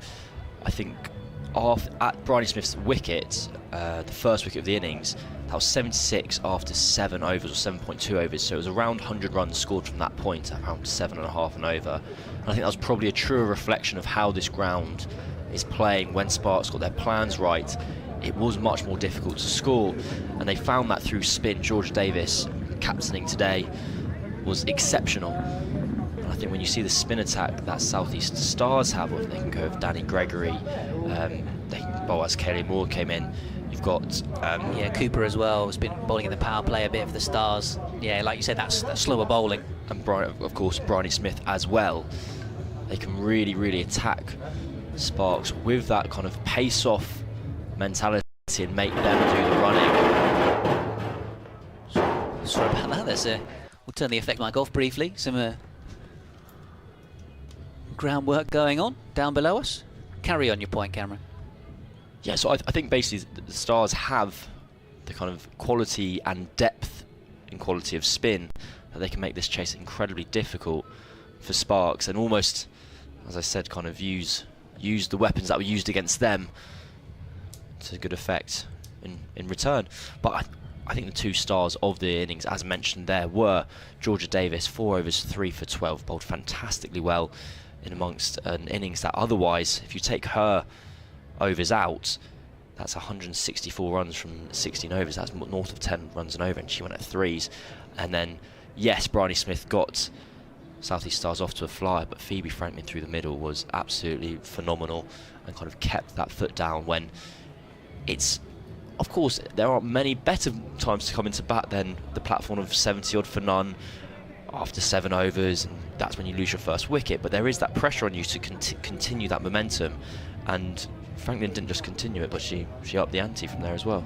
Yeah, she was fantastic, wasn't she? Just to run through the card then, Bryony Smith, 47, caught by Burns, bowled Davis, 28 balls, she faced 8 4s and a 6, really set the tone perfectly for her team at the top of the order. Chloe Hill caught and bowled by Davis, making 25 off 22 balls. Phoebe Franklin eventually bowled by Davis for 52, but 7 4s and 2 6s in her 27 ball knock of 52. Cranstone made 2. She was caught Pavely, bowled Anderson. Kira Chatley caught Brewer, bowled Ellis for 11. Did a good job for her team just holding things together in that middle order. Tash Farron not out for 13 from 14 balls in the end with just 1 boundary. Rihanna McDonald game a 5. Caught by Burns, bowled Ellis for that score. And then Kelly Moore not out 5 at the end with 16 extras in total. Those bowling figures: Ellie Anderson 1 for 29, Katie George 2 overs, none for 24, Erin Burns 3 overs, none for 37. Surprisingly expensive, really, the overseas. Georgia Davis 4 overs, 3 for 12. Stunning stuff for her. And Hannah Baker 3 overs, none for 31, and Bethan Ellis bowled that last over, finishing up with 4 overs, 2 for 32. So 177, the required score to go and beat. A few of the South East Stars players getting ready over by the boundary rope, ready to come out and do the fielding. There's a few bowling out in the middle as well, staying loose in between the 2 overs. A Kent legend out there with them, of course, the assistant coach Darren Stevens. And the pitch is being prepared as well. The sunshine is out and it's fullness now. We've gone from having that blanket white sky, Cameron, that we were talking about mixing with the colour of the ball, to what is going to be an absolutely glorious afternoon for the second half of this Charlotte Edwards Cup game, and then the T20 tonight between Kent and Essex. The Spitfire ground is looking an absolute picture at the moment. We'll see, it looks like Chloe Hill's warming up as an outfielder. She was brought in on loan to replace wicketkeeper Kira Chatley, who was injured, and it was a late call, I think, for Chatley to be declared fit for today. And I believe because Paige Schofield went off to the England training camp, Hill kept her place in the side as a specialist batter, but we will see Chatley with the gloves. She's warming up down with Bryony Smith, practicing some catches up to the wicket. Yeah, I had a couple of drafts of the Stars squad for this one. I think there was another young Kent player, Darcy Carter, who was in contention as well, but I believe she's got an exam today, so I had to take precedence to playing at a home ground. You'll have to wait for that to come, but of course the other Kent player in the squad, or in the team in fact, Alexa Stonehouse, expect to see her doing a bit with the ball as well. Like you say, I'm excited to see a bit more of the spinners and the slow bowlers, Cooper and Gregory. Just watching some of the streams so far, when I've had the chance of bowled absolutely fantastically well for the South East Stars. So yeah, they've got plenty of bowling options, and they'll be feeling confident, having got 176 for 6 on the board, of trying to see things out for a closing victory in the group stage of this competition. Neither will be at finals day, these two teams, but looking to end on a high. And yeah, we're moments away from the run chase, with Beth and Ellis having been doing a fair bit of the bowling down the card to open the batting, with Amy Campbell, Davina Perrin, Erin Burns, Abby Freeborn, Katie George, Chloe Brewer, Caris Pavley, Georgia Davis, Hannah Baker and Ellie Anderson, the central sparks 11, who will be coming out to bat very shortly, trying to close down this score. Just in terms of some of the other matches taking place today, of course, there's the World Test Championship.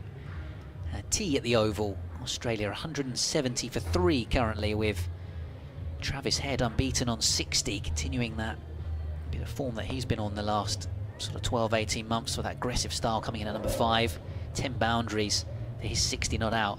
Steve Smith up the other end, more watchful, 33. Earlier on, Kawaja out for 0.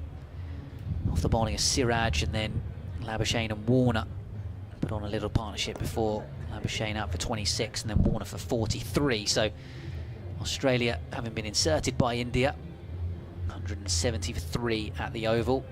And then I believe we had an early game, didn't we, between the Thunder and the Northern Diamonds, which was potentially going to be decisive in terms of the table. Thunder managing to win that at a canter in the end. They bowled out the Northern Diamonds for just 96.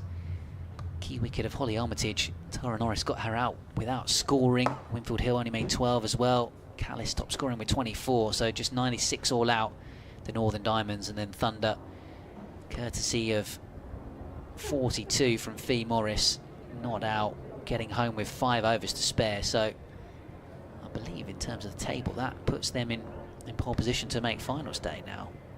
No, it does indeed. Thunder have gone up to second. For the Northern, had the Northern Diamonds won, they would have guaranteed themselves a spot at finals day. But they've lost and are now requiring, or they're now relying on the winless Sunrisers to do a job over Southern Vipers and beat them convincingly, which is not. Looks unlikely in terms of that sort of net run rate swing. Those teams, Vipers and Diamonds, now 17 points. Thunder qualify along with the Blaze, who have topped the group in style with 6 wins from their 6 matches. So yeah, Sunrisers, who are yet to get a single point on the board, would have to be the ones, as you say, to try and stop the Vipers from making finals day. So yeah, these two teams currently sitting 6th and 7th in the table, and obviously looking to end things on a high. Currently also taking place, if I can just find the right scores up on my laptop in front of me, Western Storm taking on the Blaze. At the moment they are in the 15th over of the first innings. Western Storm have got 91 for 5 on the board at the moment.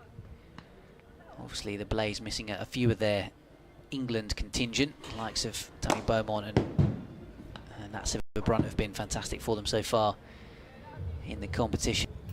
Price sisters both involved in that one as well. But yeah, 91 for 5 Western Storm in that game, and then Vipers Sunrisers isn't until 7 o'clock this evening down at Hove. So yeah, we must be not far away from the run chase. Can just hear it's one of the Central Sparks opening batters who's getting a few throwdowns down below our commentary position, absolutely finding the middle of the bat on a couple of those. Amy Campbell. So yeah, we're almost ready to go for the second part of this commentary on BBC Sport website and app, and on the South East Stars live stream. No, I think obviously at this level, name of the game first and foremost is always going to be to win, but in a fixture such as today's, where a team like the Stars are missing a number of their kind of premier players away with England, there's been kind of the opportunities for younger players to step up, and obviously the best case scenario will be for them to bowl well and complete the results. But already, if you're Johan Myberg and the staff here, you'll be delighted to have seen players like Phoebe Franklin step up and parent at the end, playing as a specialist batter. Yes, she hasn't had the most incredible cameo, but she's kept the score ticking over there. She's got her side to a very good score. I think at the halfway stage, South East Stars will be very pleased with their lot so far. Yeah, punch of gloves between Campbell and Ellis, and the opening pair for Central Sparks heading out to the middle. South East Stars in their bright yellow tops. As anyone who might have heard me commentating before, whenever I've mentioned the Stars, absolutely love their kit. I think it's one of the best on the circuit, those brightly yellow tops. And they're all gathered together in a huddle, ready to go out and try and do the business in the field. As you say, Tash Farron, although she won't be bowling, I'm sure she'll be manning a boundary aggressively, charging around the rope, doing her bit in the field. And then the likes of those slower bowlers we mentioned, along with the seam of Franklin, McDonald-Gay, Stonehouse, trying to restrict Central Sparks below the score that they've put on the board. 176 for 6, the home side. Here at Canterbury, making their way out to the middle. Kira Chatley's got her helmet and her gloves with her. Good to see that she's fit enough to take part in this one. And Bryony Smith leading her troops out then for the second part of this Charlotte Edwards Cup game. And, well, if you're in the ground. So are you happy with the new 100 kits as a kit fanatic? Oh, good question.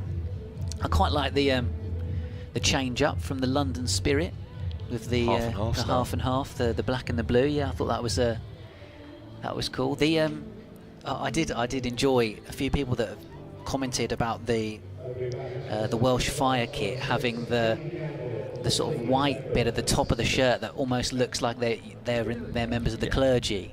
The vicar's dog collar. Yes, because of course Ollie Pope is playing for them, isn't he? So I did enjoy that observation. Yeah, I thought it was a nice sort of refresh in terms of some of those kits. But it's going to be Claudie Cooper to get things underway then, the spinner. Straight away from the off from the Nackington Road end. He's going to bowl first up here for the Stars. And the left-handed Amy Campbell on strike. He's facing up. One slip in play as well. Bryony Smith posting herself in there, cutaway out towards point. And a slight fumble by Cranstone, but she makes the stop. Primarily important. And just 1 run taken as a result. So up and running straight away, the Central Sparks with that single. This has been the role that Claudie Cooper's been playing in this team, kind of been brought in this season, beg my pardon, brought in this season to bowl in this power play. She's not a massive turner of the ball, so we'll see her just kind of skip that new ball on whilst it's still shiny. Yeah, nice tall action. And pushing it through well. Turned away into the onside by Bethan Ellis for an easy single. Out towards, I believe, Alexa Stonehouse, who's got the blue Under Armour on, just protecting her elbows. The short sleeve top. Moving across now to square leg as they swap round the fielders for the left-handed batter. Coming down the pitch here, Amy Campbell gets a thick inside edge on the attempted drive, and out it goes to Tash Farron in the deep. I'm assuming from the big left-handed throw coming in from the boundary. So 3 without loss after the opening 3 deliveries. Field swaps over once more. Right-handed Bethan Ellis on strike. Oh, thick edge and wide of the slip. And only 2 outside of the circle inside the opening power play, so no third man. Away it goes down to the boundary for 4. Opening. It's such a difficult little field to bowl to at this time with bowling off spin. Because you're in the power play, you have to have your 2 out on one side, really, unless you want to be able to bowl at one side of the wicket. So here we have a ring on the offside, and it's so quick down to that third man boundary that any edge will fly away. Ellis again gets a bit of a thick outside edge out towards Cranstone at point. I wasn't sure if there was an element of deliberately trying to play it there past Smith, or whether it was kind of a thick edge previously from Bethan Ellis, but she's got 5 on the board, 2 for Campbell, 7 without loss. As you say, the fielders on the boundary are at long on and mid-wicket. Alexa Stonehouse at square leg. Misfield, might have been a run-out opportunity as Ellis tucked that away into the onside. So, tidy over first up, aside from the 1 boundary coming off Cooper. And the Sparks are 8 without loss. chasing 177 to win. No, skipper Bryony Smith there definitely thought it was a run-out chance. Her hands were on her head after the fumble at mid-wicket. Just wait and see who will be confirmed as the bowler from this end. It looks like Phoebe Franklin having a hell of a match fee. 50 at number 3, open the bowling. A great day out at the Spitfire ground. Should be looking to, we have the keeper up to the stumps. Franklin does look to swing the ball away from the right-hander generally. I think here should be looking to, with the keeper up, trying to keep that batter pinned to their crease. Really make them force the issue. Our 2 fielders out are at deep mid-wicket and deep cover point. Franklin's up to the wicket, bowls straight, just drifting down the leg side. That is helped on its way for 4 runs. That is 4 to Bethan Ellis. This power play will be, I mean, you can say this about any T20 game really. This power play will be a crucial period of the game here where the Sparks will have to try and get themselves ahead of the match. Otherwise, as we saw in the other innings, once the fielders go out, it can be much harder to score runs. Franklin in once more. That short pulled and just eludes mid-wicket, and that they scamper through for a single. Slight cricket played in slow motion there, just for a moment. The ball kind of hovered in the air. We thought there might be a chance of mid-wicket having a catch, and then the batters set off for a single and completed it fairly comfortably in the end. Yeah, I think Kelly Moore was the fielder, wasn't it, who picked it up on the bounce. Had a little shy, but comfortable run in the end. 13 without loss to Sparks. Franklin in once more, swinging that ball into the left-handed Campbell, and we have a mix-up in the middle, and that is a run-out. The South East Stars are on the board, and Amy Campbell is still lying on the ground in disbelief. She's tucked the ball into mid-wicket. The only problem for her is there was a fielder there, and the problem for her once more was Bethan Ellis. Her partner did not fancy a run at all, and I must say I think I'm inclined to agree with Bethan Ellis. I think you're right. I think it was almost hit and run type stuff from Amy Campbell. She probably made the wrong call to her partner, who was right to tell her to turn back, and unfortunately for her it was a good throw into the keeper from the fielder at mid-wicket, who I wondered if it was Chloe Hill actually who was responsible for that. Yeah, I think it was Chloe Hill who slung the throw into Chatley. Tidy work from the keeper in the end, but effectively the 2 keepers there for the Stars combining for the run out. And Sparks 13 for 1 then in the second over, and Campbell way for a couple. We have the new batter, the very, very exciting Davina Perrin, just 16 years of age. Has had a couple of starts this season, not had the most productive time with the bats, but 28 against the Thunder and 22 against the Storm in the last match. No, I wouldn't say that was a run out, was a mix-up. I think there was a very clear just difference of opinion. One person thought yes, one person thought absolutely not. Bethan Ellis very much stood her ground at the non-striker's end. Yeah, I think it's one of those as well now where Bethan Ellis needs to try and put that out of her mind and not feel any kind of guilt. She probably wasn't her fault, so she's just got to crack on and do the best she can, her job for the team. Perrin faces up. Franklin at the top of her mark runs in past the umpire, and that ball's just left alone outside the off stump. Franklin just getting the slightest bit of movement away from the right-hander. She's played with I'm pretty sure Phoebe Franklin. She's got England potential. I know that was the word that was used to describe her when talking to members of the South East Stars set-up. She's in once more to Perrin, and that is very firmly driven out to that cover sweeper. Just for a second I thought there might be an interest of a catch in the ring, but it flew through the gap between cover and point. 2 right-handers at the crease now, scores 14 for 1. This will be the last ball of Phoebe Franklin's over, and after the first ball went for 4, it's been a very fine over indeed. Franklin in once more, and that's perfectly bowled, and this time there's another run-out chance. Goodness me. And in the end they're home fairly comfortably, but that was just dropped to Chloe Hill's left. There was a slight hesitation there from Ellis as she set off. Perrin listened to the call and got her head down and ran straight down to the other end. But I was surprised to see them take off there, given earlier events. Yeah, I was surprised that Chloe Hill went bowler's end, actually. I think she might have been better off, like she did for the run-out, gone thrown it to the keeper. As it was, the time it took her to adjust and turn, and obviously it was Bethan Ellis's call in the first place, so actually she was probably the one who was more likely to make her ground. I think she should have had a go at her Perrin's end running to the keeper, but there we go. So it looks like it's going to be House's first involvement in the game. The left arm seamer for the South East Stars, coming on to bowl the third over from the Nackington Road end. And another one of the Kentish contingent in this South East Stars group, made up of course largely Kent and Surrey players. And Alexa Stonehouse, that left arm seam is in and bowling, and it cuts away out towards backward point, straight to Cranston in there for a dot ball. Ellis on strike on 12 and Perrin at the non-striker's end on 1. A reasonable start for Alexa Stonehouse.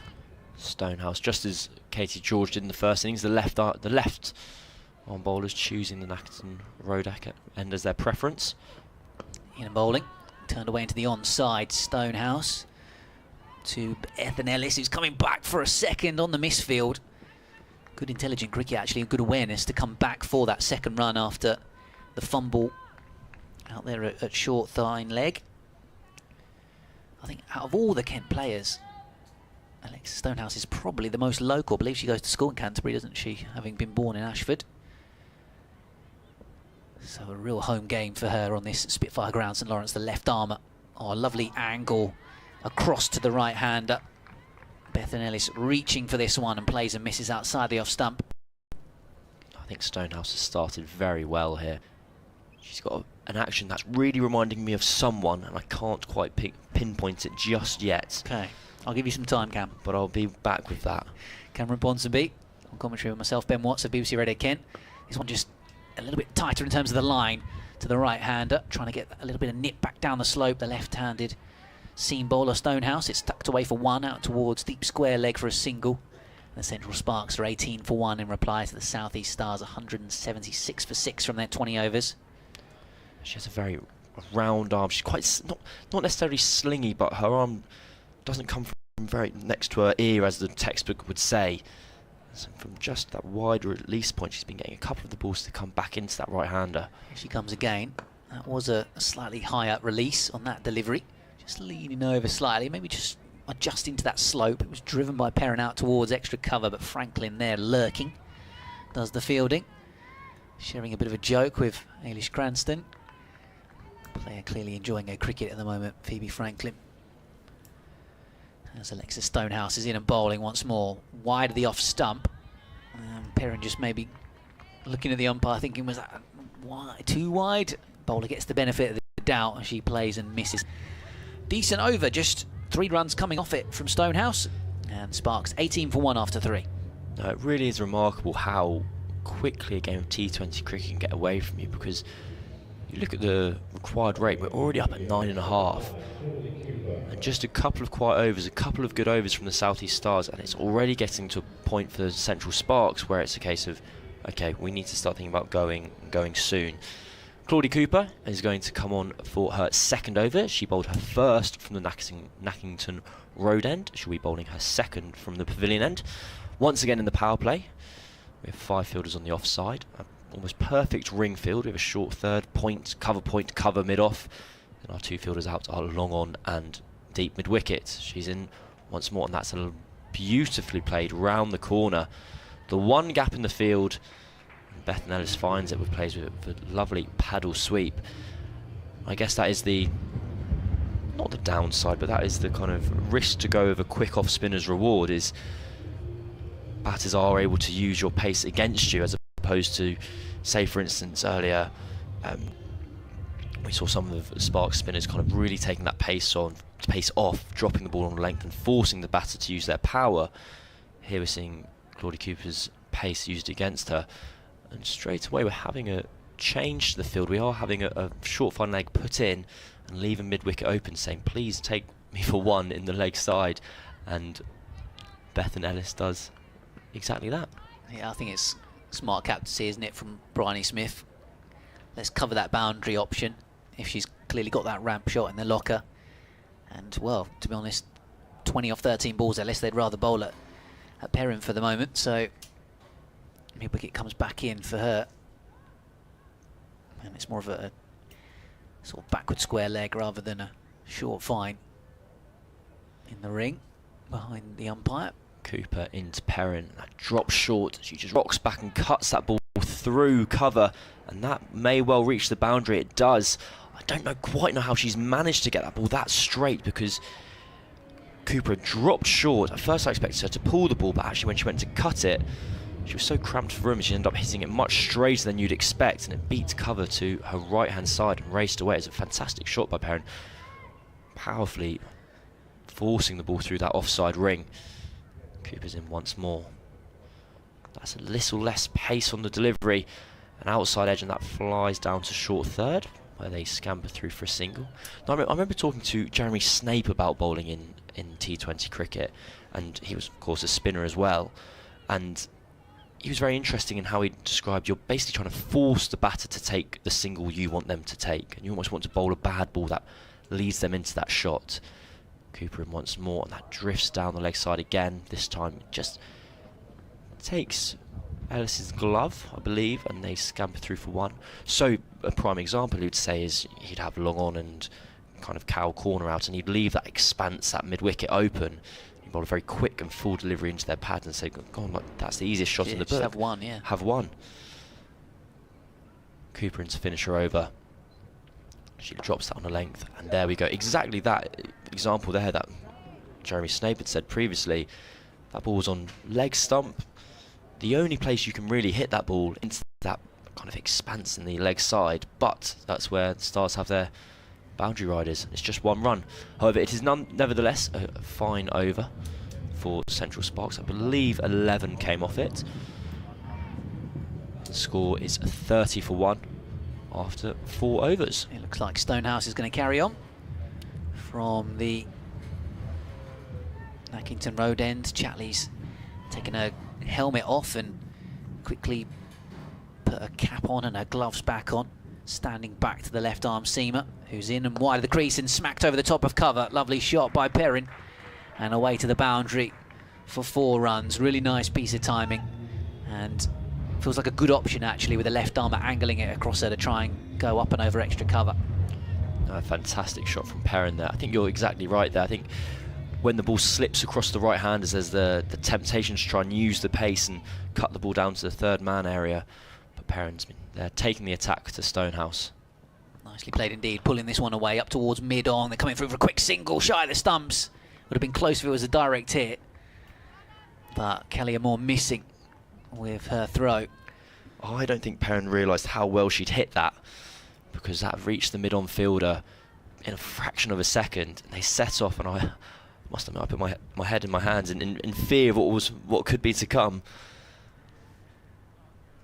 Ellis back on strike. Stonehouse down the leg side and just gets a bit of glove on that past the keeper. Fine leg up in the circle. So it's away. In fact, it's off a thigh pad. I wasn't sure if there was a bit of glove involved there for Bethan Ellis, but 4 runs regardless for her team. And the 23-year-old moves the score, courtesy of a bit of padding, onto 39 for 1.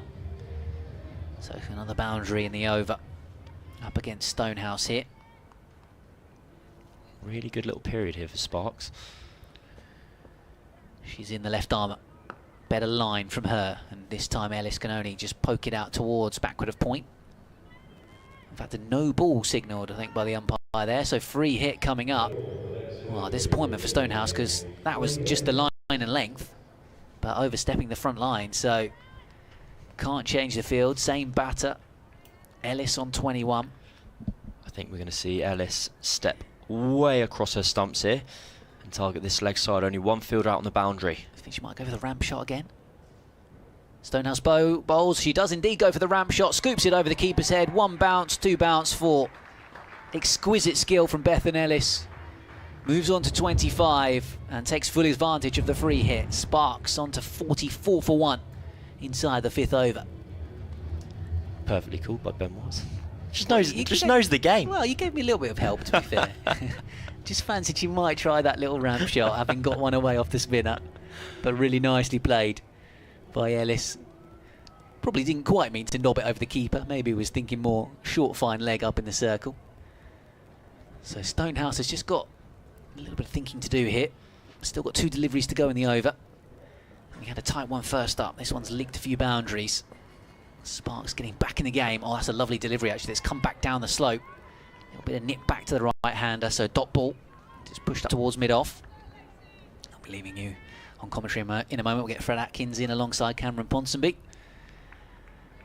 We have 1 ball remaining in this 5th over. Interestingly, there's a wasp predictor percentage on the scoreboard over on the far side. This one's an attempted cut shot, which plays and misses here. Ellis dot ball, so a couple of dots to finish for Alexa Stonehouse, saying 63%, which I think feels quite high, but certainly Sparks will be very pleased with their progress. 44 for 1 after 5. Going to leave you with Cameron and Fred. Thank you very much, Ben. We'll just wait for Fred to take his station. We'll have a bowling change at the pavilion end as Phoebe Franklin will return to bowl her 2nd over. As we've mentioned multiple times already today, batted fantastically well, Phoebe Franklin, for 52 of 27 balls, her 2nd half century of the competition. And now she's got a job to do with ball as well as bat. She'll be bowling to Davina Perrin, who is on 12 of 9 deliveries, and Franklin is in past the umpire, and that is beautifully played. That is the shot of the day. That's made cricket coaches all around the world purr with joy. He was just drifting down onto the leg stump, and Perrin has played the most glorious on drive. I didn't even think it had the potential to beat mid on, and then before I'd blinked, that was fantastic, a fantastic piece of timing. Franklin in once more, and she's just dropped short there, and this time being cut away. Perrin is playing all the hits at the moment. Beautiful on drive down the ground before, now a wider delivery cut away. That is the 50 up for Central Sparks in 5.2 overs. They got off to a stodgy in the last 3 overs. I'll have to get the ball by ball up here so I can tell you exactly. They've been racing along. So 8 off the first 2 balls here, 14 off the previous over, and 11 off the one before that. Franklin in again, and Perrin this time goes over the top of mid-on, but it is intercepted by deep mid-wicket. It's been an onslaught for the last 10 minutes. It has, yes. The way that, certainly the way that they started, you feared that this might not go the distance.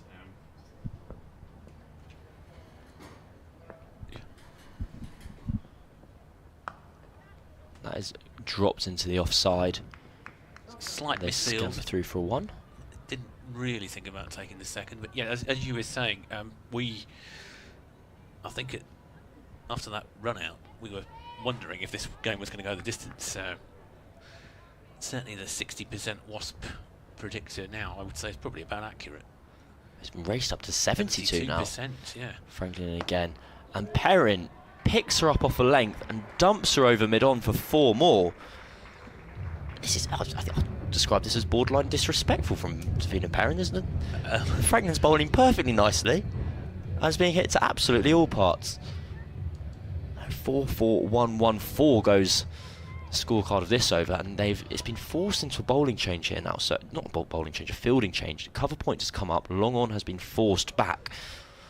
What does Perrin have for us now? Franklin comes in, drifts down the leg side, it just flicks to the outside of her pad, and they scamper through for a leg bye.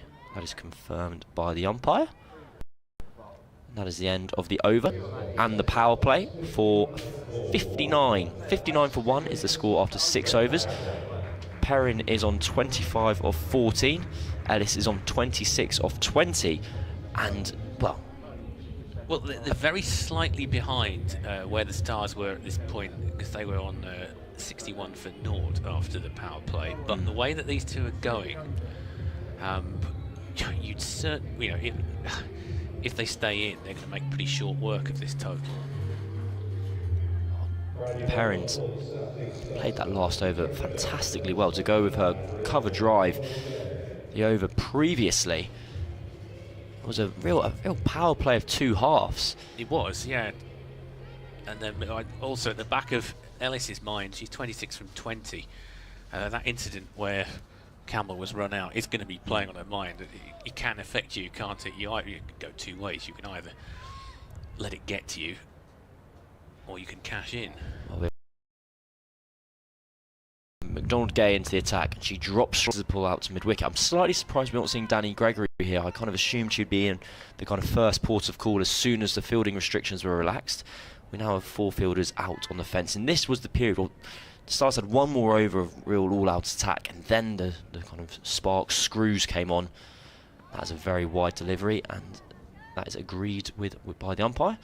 Arms stretched. Perrin was very angry to miss that ball. Yeah, she had a swish at it, didn't she? And probably quite relieved to see the umpire signal, actually. Yeah, I think she it would have calmed her to know that she hadn't missed out. She'll get another chance right now. McDonald-Gay in she comes, and she tries to pull that away. It's skewed off the outside edge, and it is caught at point. Perrin trying to pull off a length there, trying to get that ball up over mid-wicket, and the kind of her cross bats has then I'll start that again. The ball skewed off her outside edge as she's tried to muscle it over mid-wicket, and she's being caught at point. And the Stars have their breakthrough, caught by Cranstone in the field. Very fine fielder, and very important fielder, no less, for the Stars. Yeah, it's a very uncharacteristic way of ending what is a very elegant innings with quite an inelegant shot. She really had been great to watch up till this point. She's been playing fantastic cricket, and you do wonder what you'd be saying about things that weigh on you mentally after missing out on that wide ball just beforehand. She almost seemed to be in too much of a hurry there. I agree. It came across to me as a shot of kind of confidence surging. She's just played the most fantastic series of shots in the previous over, and one before that too. You kind of feel on top of the world that you can do anything you wish, really. Well, this is not quite the game, but a hugely important moment in it. Seeing Erin Burns coming out to bat, experienced Australian international. She played more of a role with the ball for the Sparks than she has with the bat so far, but you'd be a fool to write her off here. McDonald-Gay into Burns. Immediately she cuts the ball away to that cover point sweeper and is off the mark. Just 6 matches for the Australian international team for Burns. 1 ODI and 5 T20s, all of which came in 2019. She did get herself 66 in the last match for the Sparks against Storm. As McDonald-Gay comes in, it's tucked away into the leg side by Ellis, and it's fielded cleanly on the boundary. 66 or 45 balls it was against Western Storm, despite it being, albeit in a losing cause. McDonald-Gay in once more to Burns. And that is a fantastic delivery. The ball just angled in at the stumps and then leapt away off the seam. I don't think there was much that Burns could do with that. She gestures down to her partner at the other end, and the ball moved away, and being sat gun-barrel straight behind it, I can confirm that was the case. Been a very good over so far by McDonald-Gay. Excellent over, and here she is to finish it off. They scamper through for a single, knocked out to mid-on, to wide of mid-on. Do they turn for 2? Oh, a bit of a mix-up. Goodness me, the central sparks running between the wickets has been given many people at the Spitfire ground kind of heart palps there. I say coaches are worried, I'm worried. I think Ellis was worried that she was going to have her second, she was going to see the end of her second partner in the space of about 20 deliveries there, but in the end Burns got home fairly comfortably. Very good over that by McDonald-Gay, just 3 from it on the wicket. Another one of the Kent contingent here from Sutton Valence, Maidstone area. Absolutely, just 4 runs off it and that wicket. As we spoke about earlier, the game changes so quickly in T20 as a result of just one couple of tight overs and that run rate shoots up. You have to be, if you're chasing a score of kind of 9 and over, you have to be ticking along all the time, constantly. We have a change of bowling. We have Kaylia Moore, known as the biggest turner of the ball within the squad. She's up to the wicket and right on cue drops the ball outside off stump and it rips back in. Well taken by Chatley behind the stumps. We have all 3 fielders on the leg side boundary out. We have a massive space for Central Sparks batters to drop the ball into if they so wish. That's beautifully bowled. It's taken out for a single out to long on. Beautiful action from Moore. Really putting a lot of revolutions on the ball. Seeing that ball drop drastically. She stands at the top of her mark once more. Ellis on strike. It's very well bowled by Moore. It drifts slightly down the leg side. It just clattered into Ellis's pads, and then the ball's milling around the stumps without any real intent, and chucked back to pretty quickly. And she comes once more, and she just gets away with that one. I was going to say, I mean, that the previous one I thought was probably close. I think that was closer still. I was half expecting that to be given as wide. I think it's just it's drifting down legs up. It's just clipping the batter on the way through. And more halfway through the over, and they scamper through here. Beth and Ellis is very quickly seem to decide that the sweep shot is the best option to Kaylia Moore. She's looked to sweep the last 2 deliveries. I don't know if I'd agree with that, because Moore's putting so much spin on the ball. She's getting a lot of bounce. It may be one of the trickiest shots to execute. Moore comes into Burns, and that's dropped short, and she's pulled very powerfully, and Moore does get away with that one, as it was just 1 run. But to maybe, in Ellis's opinion, it might be a very safe shot option. There's only 4 fielders on the leg side, only 1 in the ring. You have a lot of margin for error. That is the end of the over. Moore has snuck through it very quickly indeed. As always, the power play, once the power play is ended, the run rate does tend to dip. The required rate is now 9.3. The scoring rate is 8.3, so they are a little bit behind. But, I mean, I don't know about you. The Wasp predictor, I find it's kind of hypnotic, but at the same time, I don't like it. It sort of takes the fun out of the equation. So with somebody calculating so precisely what the chances are, currently saying 55%. So we've had enormous fluctuations. Well, I don't mind if it's 55%. That means we can be left in doubt. Danny Gregory into the attack and immediately bowls a quick short ball that is pulled out to the deep mid-wicket boundary, and a misfield sees it goes for 4. Gregory, that was a very quick delivery, and Burns was even quicker to rock back. Probably thought she was only going to get 1 for her efforts. That was unfortunately misfielded out on that boundary by, I believe it was McDonald Gay, but I can't quite see the number from here. It's a long way away on that other side of the ground. Once again, Danny Gregory drops short, and this time it is cleanly fielded, and they get through for just 1 run. It is indeed McDonald Gay. My eyes did not deceive me. Yeah, that was a sharper bit of fielding second time around. Gregory coming back in. Gregory up to the wicket, bowls, and this time swept out to deep square leg by Bethan Ellis. With the same field as we did for Moore at the other end, we have deep square leg, deep mid-wicket and long on out, 45 in the ring, and then an offside ring field with cover point out. Gregory and once more, and that is Burns. Burns has been picking up length exceptionally well, because that really wasn't that short from Gregory. She rocked onto the back foot and pulled it powerfully out to deep square leg. This might be the game here, really, in terms of you can bowl that ball, and it's not necessarily the best ball, but if all you're going to get from one is 1, it becomes, and that is a big LBW shout turned down. Bethan Ellis looking to sweep once more. Yeah, it was fairly instantly turned down as well. There was no hesitation there. It's James Treadwell at the Nackington Road end. Gregory to complete her over. 7 runs off it so far. And that's wide of off stump, pulled into the leg side. Will it be caught? It is caught. That deep square leg. And Ellis will be kicking herself. It was the name of the game of that over. Gregory bowling potentially just a bit shorter than she'd wished.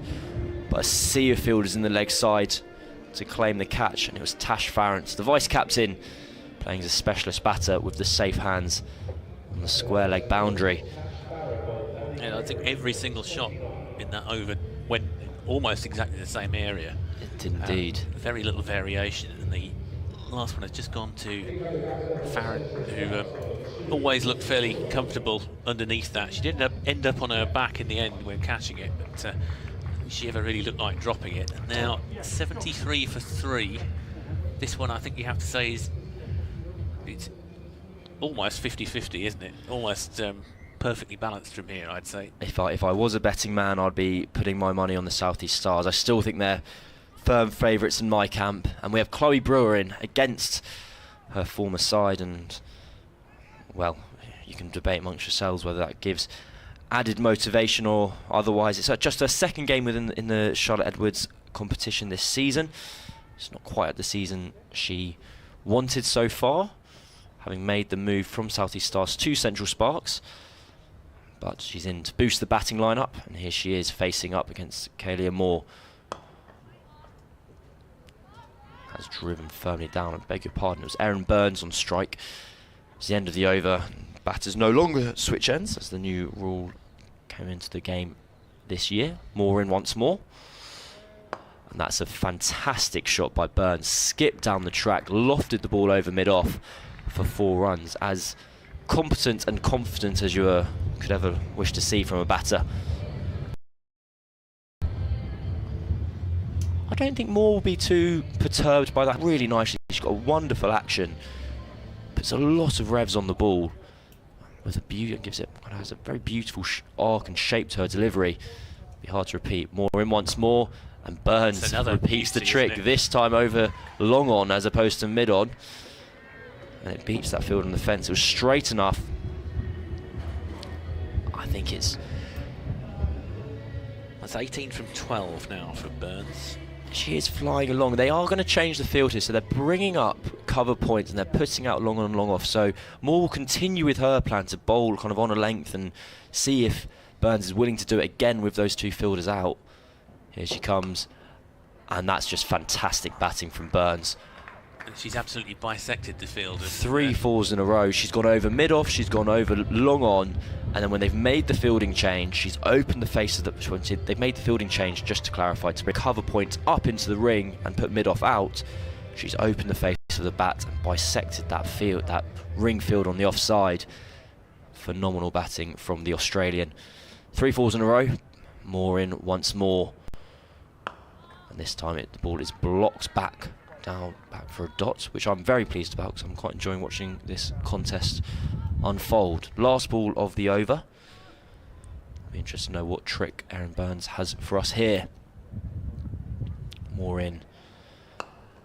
And once again, Erin Burns, this time giving herself just a tiny bit of room and powerfully driving through the offside. I really don't think Kaelia Moore has bowled a bad over there. I think we've just been treated to some phenomenal batting from Erin Burns, who's raced on to 26 off 15. Chloe Brewer is yet to face. At the halfway point of this chase, it is 89 for 3. And that was one of the best shots that you'll see from Burns there. Absolutely perfectly struck 4, and that has definitely tilted the equation back towards the Sparks, you'd say, although the score is 89 for 3 after 10 overs. So we're going to have a change around here in the commentary box. Ben is going to come in, Cameron's going to take a rest for 5 overs, and then I'll be skedaddling off. There's half a shout there. Gregory bowls and it's out.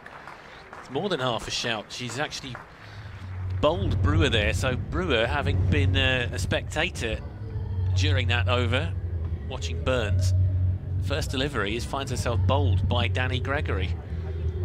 And this has been shaping up to be a fascinating game here. The Sparks now 89 for 4. Excellent delivery by Gregory. who is on a hat-trick, according to the scoreboard. So it must have been the last ball of the over. I guess it was. Last ball of the previous over that she bowled, and then, yeah, she's managed to rip a leg spinner through the defence of Chloe Brewer, and disappointingly walks off for a first ball duck. So in comes Katie George then to try and fend off the hat-trick ball for Gregory. And I think we're just starting to see that the depth of bowling options and the quality that the Stars have got come to the fore here with the wickets that they're taking in this middle order. Burns is doing her best to lead the run chase. So hat-trick ball here for Danny Gregory. George is just taking her time, making sure she's ready, doing just a little bit of a warm-up before she faces this hat-trick ball from Gregory. So shorten up for the spinner. Here she comes then, hat-trick ball on the stumps and defended away by George. Nicely played by the new batter, but Danny Gregory gave herself every chance with that delivery right up there in terms of length and on the stumps. Really lovely bowler to watch. She's got such a interesting action as this one's attempted slog sweep and hits the pad and drops away into the onside. She almost to me looks like she's about to start a floor routine, like a gymnast, as those first few steps are so purposeful as she strides into the crease. Sort of balletic action, ready to rip into that leg spin. George, well, in fact Burns, swings this away on the onside. Out to the deep, good fielding on the boundary to keep that to 1. They were keen for a couple there, but nice work on the boundary. I think by McDonald Gay out there. Keeps it down to 1. So 91 for 4. Central Sparks here on BBC Sport Online and on the South East Stars live stream. Stars putting 176 for 6 on the board. Big shout for LBW, maybe just sliding down the slope. That must have been close. Gregory was keen. George was trying to play it away just slightly leg side, so I think maybe just missing that leg stump will be the call. Here comes Gregory once again, seeing a few spectators already filtering in a little bit early who are coming to the game later on today. Plenty have been here throughout to see this really interesting, really entertaining in the Charlotte Edwards Cup so far. This is quite an interesting contrast because it's almost like you've got probably got this kind of crowd that you get for a championship fixture here, with all the paraphernalia that you get at the Blast game. So every 4 is going. You know, you get the flamethrowers as the players. The flamethrowers coming out. And yeah, you're right. I mean, it wasn't that high 2 o'clock when we started. Definitely, I'd say the crowd has at least doubled in size since then. Feels like more filtering in. So it's school chucking out time as well now, so might get a few people drifting in. That win predictor is down to 45% now, with Duckworth Lewis pass score 100 and they're 92 for 4 here at the Central Sparks. But run rate is currently at 8.5, required rate at 9.5. Burns still there on 27. Just needs to make sure she gets help from this lower order, otherwise you feel the South East Stars bowling and fielding could end up being too strong. McDonald Gay coming back into the attack then from the pavilion end and hit back down the ground. That is an exquisite cricket shot for 4 runs by Katie George, one of the best shots of the day. Orthodox on drive, straight back past the bowler, was hit powerfully and so straight that Cooper couldn't come round from long on to stop it. Yeah, Burns just fist bumping there, showing her appreciation. Burns, who herself has conjured some terrific shots so far. Beautifully played, Rihanna McDonald-Gate. Ponytail wafting in the breeze as she gets a bit of in-swing into the block hole. And George can only play this one up towards mid-off. Dot ball. From your neck of the woods as well? Yes, Maidstone area. Sutton Valence, I believe. She's in and bowling. Again, really pronounced in-swing. And a Yorker length, which is blocked out. Yes, I mean, she just about dug that out as George. She's done well to react to it, because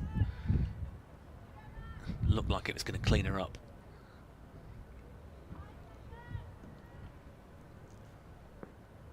96 for 4 then, couple of dot balls following that boundary from George. Backs away to the leg side and helps it on the way over the top of short fine leg for 4.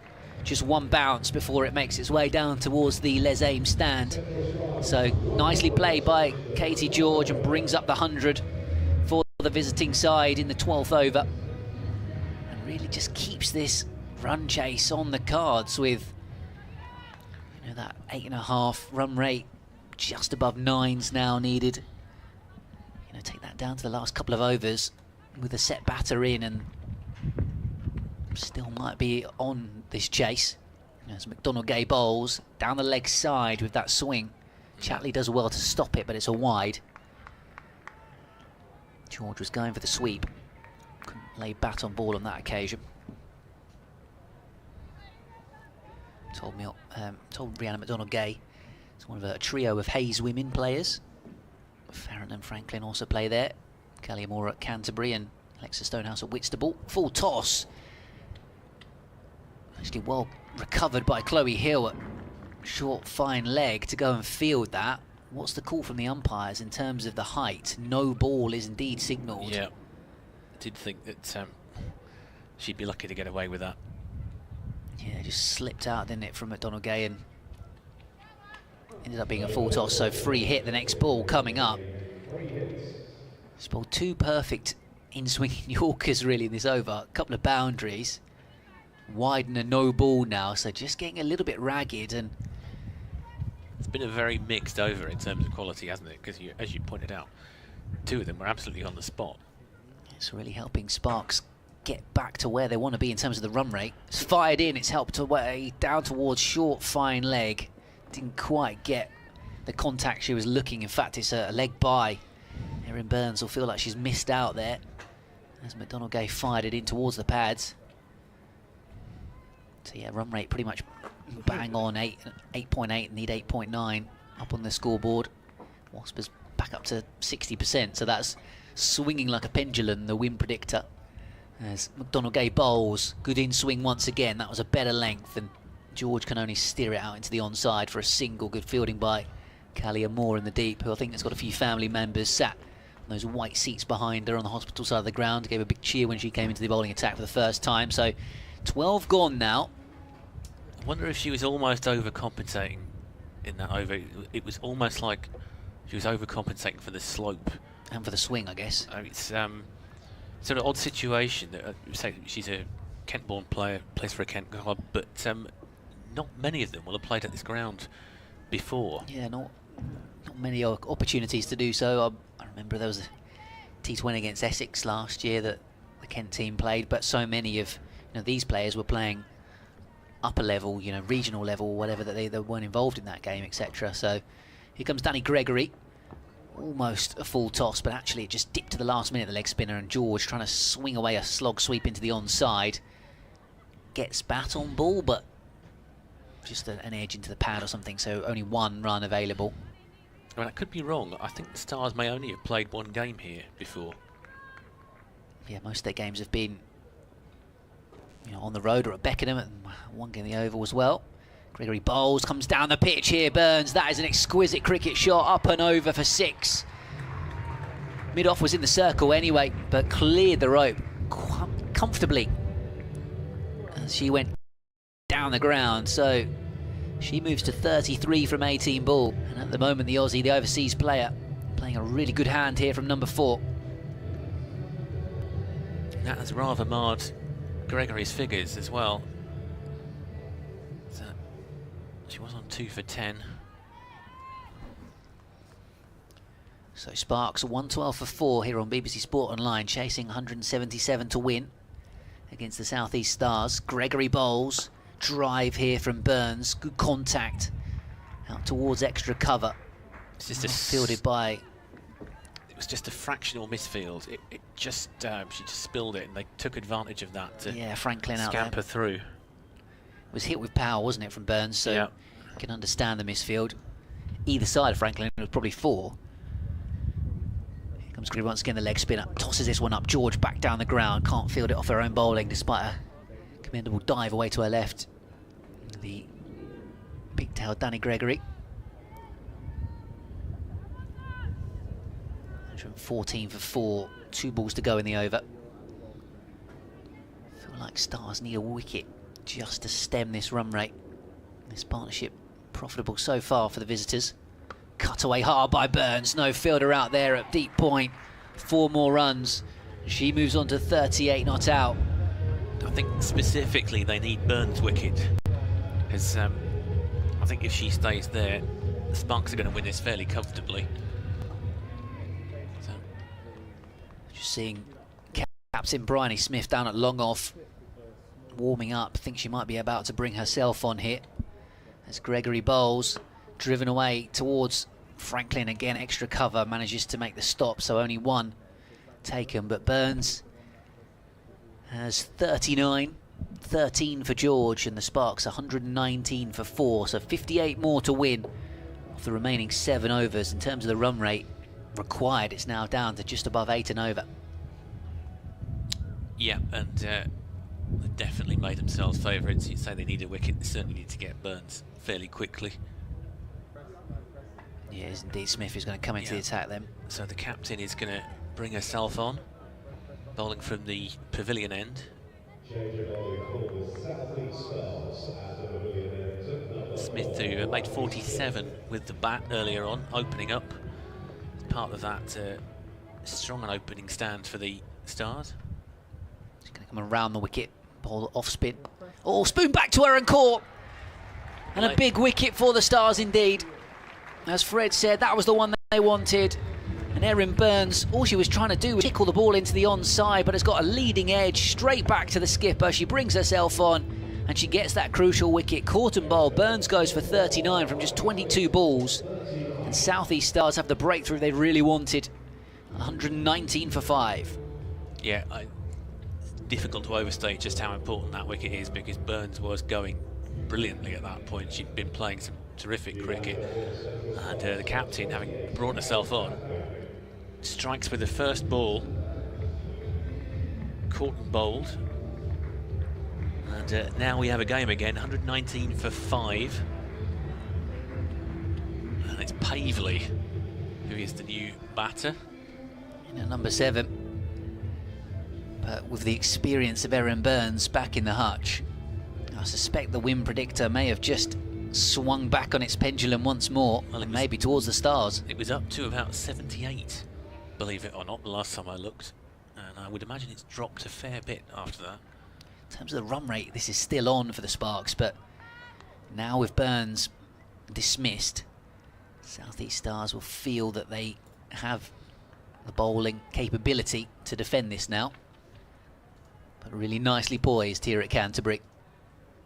On the BBC Sport website and app, as Bryony Smith around the wicket, bowls wide of the off stump, angled down towards short third man, but fielded, so dot ball.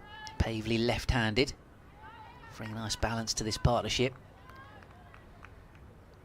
But I think Chloe Hill there, the fielder. Smith tosses this one up as well. Really good line so far. On the stumps every ball the over. This one clipped up towards Kaliamora, long on for a single, so Pavely up and running. 120 for 5. Yeah, the Wasp down towards just above 50% now, so it's an even game.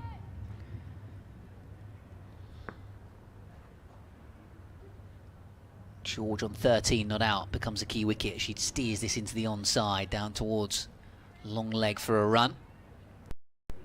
Good over so far. Bryony Smith, wicket dot, 1-1-1. About as good as you can get in T20 cricket from the South East Stars skipper. Just has pushed it through nicely. Her off spin. But as I say, bowled good areas under the sunshine here in Canterbury. Tucked away into the onside by Pavely. To short, fine leg. Gregory does the fielding. Single taken, but 4 runs come from the over. Most importantly, the big wicket. In fact, there's still 1 more to come. Most importantly, that wicket of Erin Burns for 39.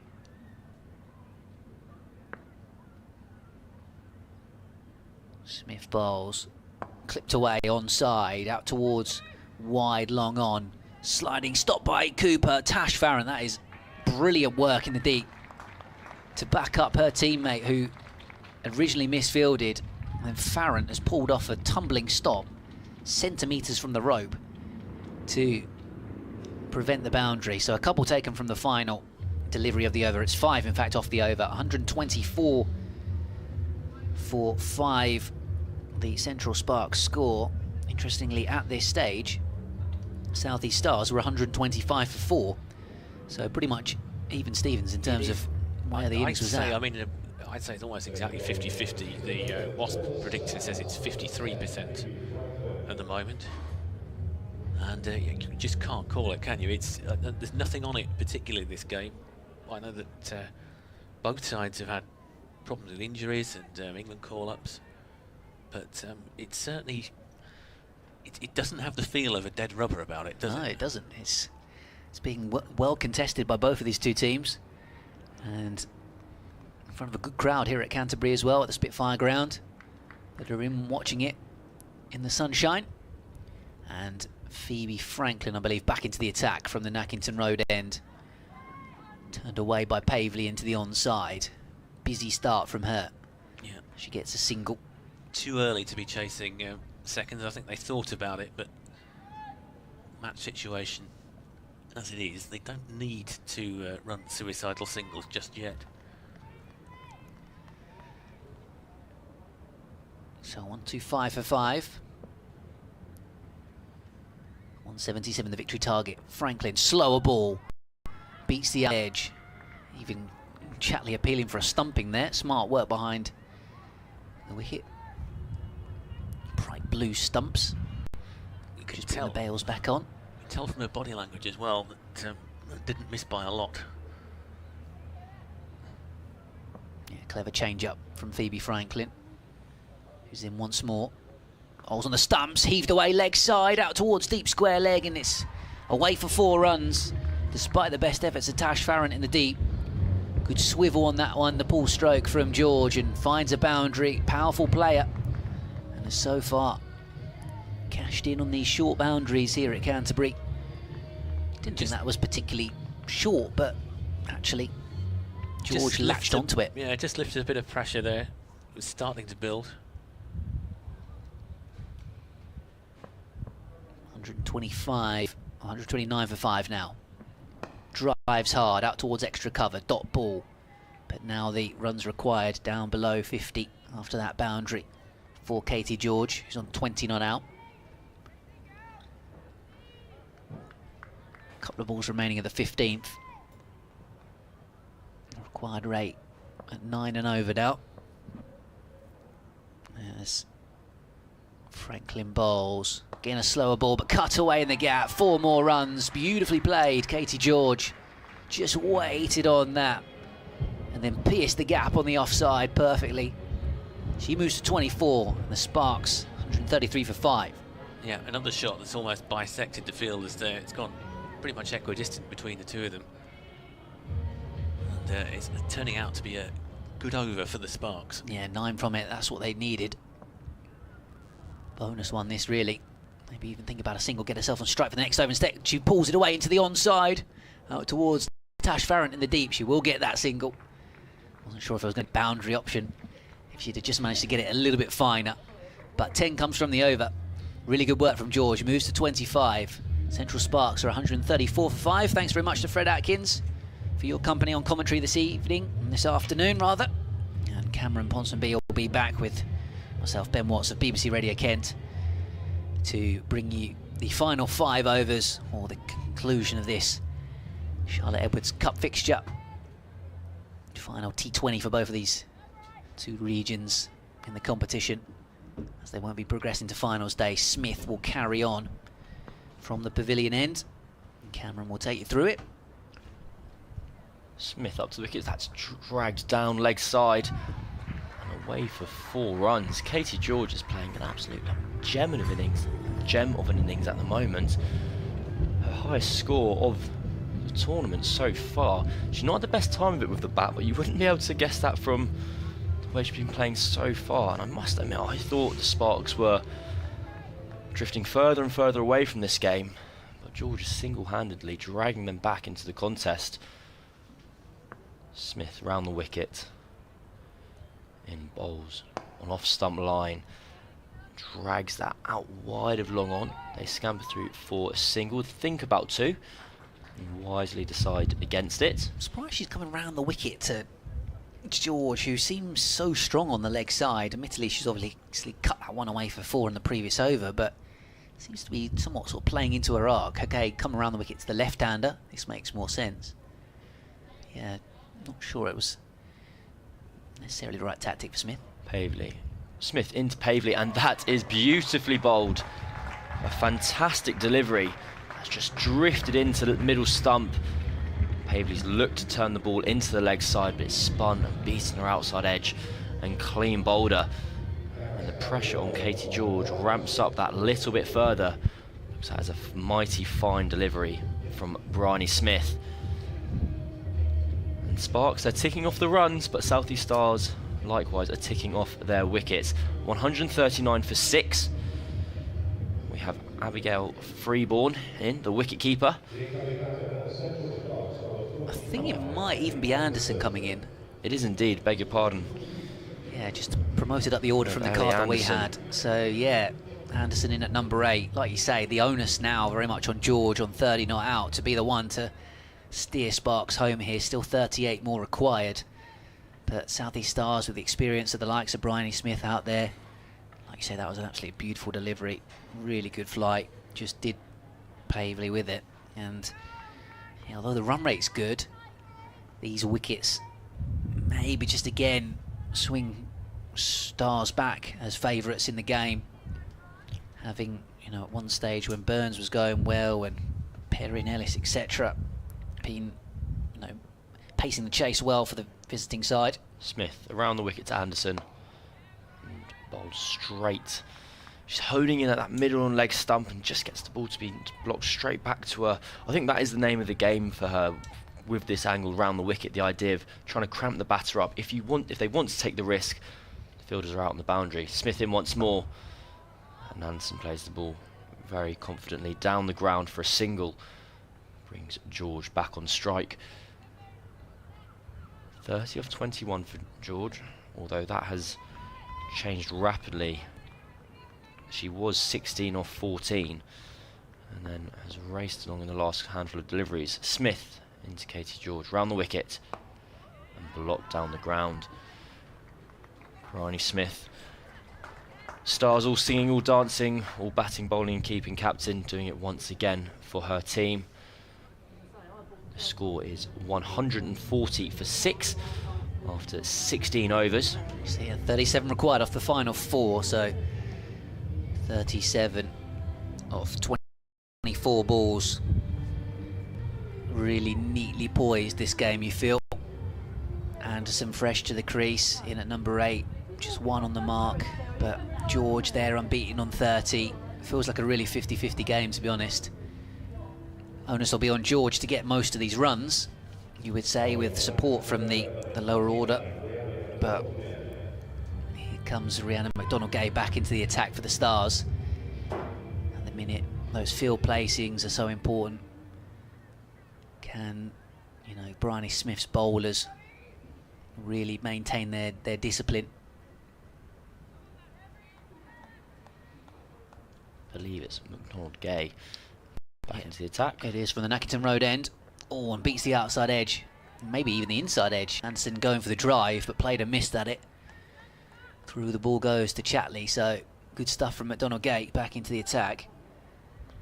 And just with those last couple of dot balls, and the wicket falling, the rate now has jumped up to just below 10 and over required. McDonald-Gay bowls, turned away into the onside by Anderson, nicely played. She'll get a single. That's what her role probably is at the moment. Get Katie George on strike. She's the one that's going so well. Absolutely, took the words out of my mouth there. I think that's all that can be expected of Anderson at this point. Turn the strike over. If you can sneak a boundary or two in there, everyone will be all the better for it. But Katie George is the important wicket here. Just having a field change or seeing long off drop out to George. Here comes McDonald-Gay. Smacked straight back past the bowler. Umpire has to sway out of the way to avoid getting clobbered. That is a brilliant, powerful shot. Straight back down the ground for 4 by Katie George. Takes the Sparks score to 145 for 6. She's on to 34. Katie George coming into this match had a run of scores 0, 5, 1, 17 and 3. Well, she's flying along on 34 at the moment. McDonald-Gay bowls into the pads. It drops away on the offside. They'll come through for a leg bye. Good response from Rhiannon McDonald-Gay to getting pumped back down the ground. You wouldn't know that. Recent form. You know, if you'd have seen Katie George out there this afternoon, you'd have said that she'd been in a little bit of nick the way she's playing. Real capability of finding the boundary. What can Anderson do up against McDonald-Gay? Turns it away into the onside. Runs hard for the single. Gets the score along to 147 for 6. And exactly 30 more runs required now for victory. As McDonald-Gay prepares to bowl the last ball of this over. 1 boundary from it so far. What can George do here? Pulls it away. Lost her length there. McDonald-Gay passed. Short fine leg for 4. Really good end to the over for the Sparks. The 150 comes up. And with 3 overs to go, just means that run rate will be below 10s for the final 3. They aim for 177 to win. Really good end to the over for the visitors. 26 more runs needed to win. 151 for 6. McDonald-Gay will be berating that final delivery of the over that she's just bowled with 3 overs to go. She really will be. It's turning into a fantastic contest here. It's really going down to the wire. Less than 9 and over required off the final 3 overs. McDonald-Gay just there, lost her length. The field to Katie George was very much set to bowl full. They'd brought the square sweepers up and everyone's straight was out, and she just dropped short on allowing George to pull the ball away. Bryony Smith continues into Anderson, and Anderson nails the ball down to long on to take a single, which brings Katie George back on strike. Yeah, feels like this is the game here, isn't it? Smith against George. Well, 25 off 17 required. Sparks 6 wickets down. Smith into George. And that has just drifted way too far down leg side, and George has punished Smith there. 4 more. The Stars just losing their lengths here at the moment. Yeah, just getting a little bit ragged at the wrong time. And that is that's a 4 that really changes the scorecard. 21 off 16 is really not too an intimidating task, and we're seeing Smith changing her angle of attack now, coming over the wicket. The field stays the same, however. Smith into George. And that's perfectly played by George, who confidently takes a single down the ground. Yeah. Is there any element of South East Stars that might risk trying to bring another fielder up to Anderson, try and keep her on strike? Not at the moment. That's a good idea.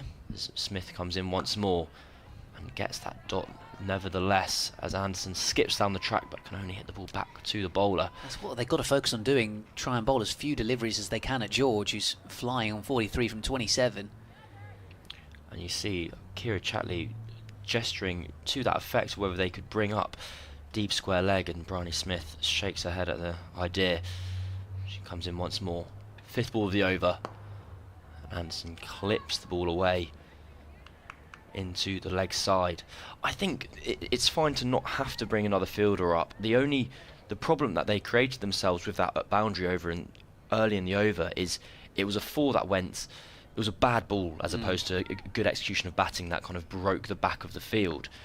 So Bryony Smith will feel she sticks to her guns, she'll be fine. In she comes once more for the last time, and that ball sneaks down leg side. Wide ball signalled. Wide.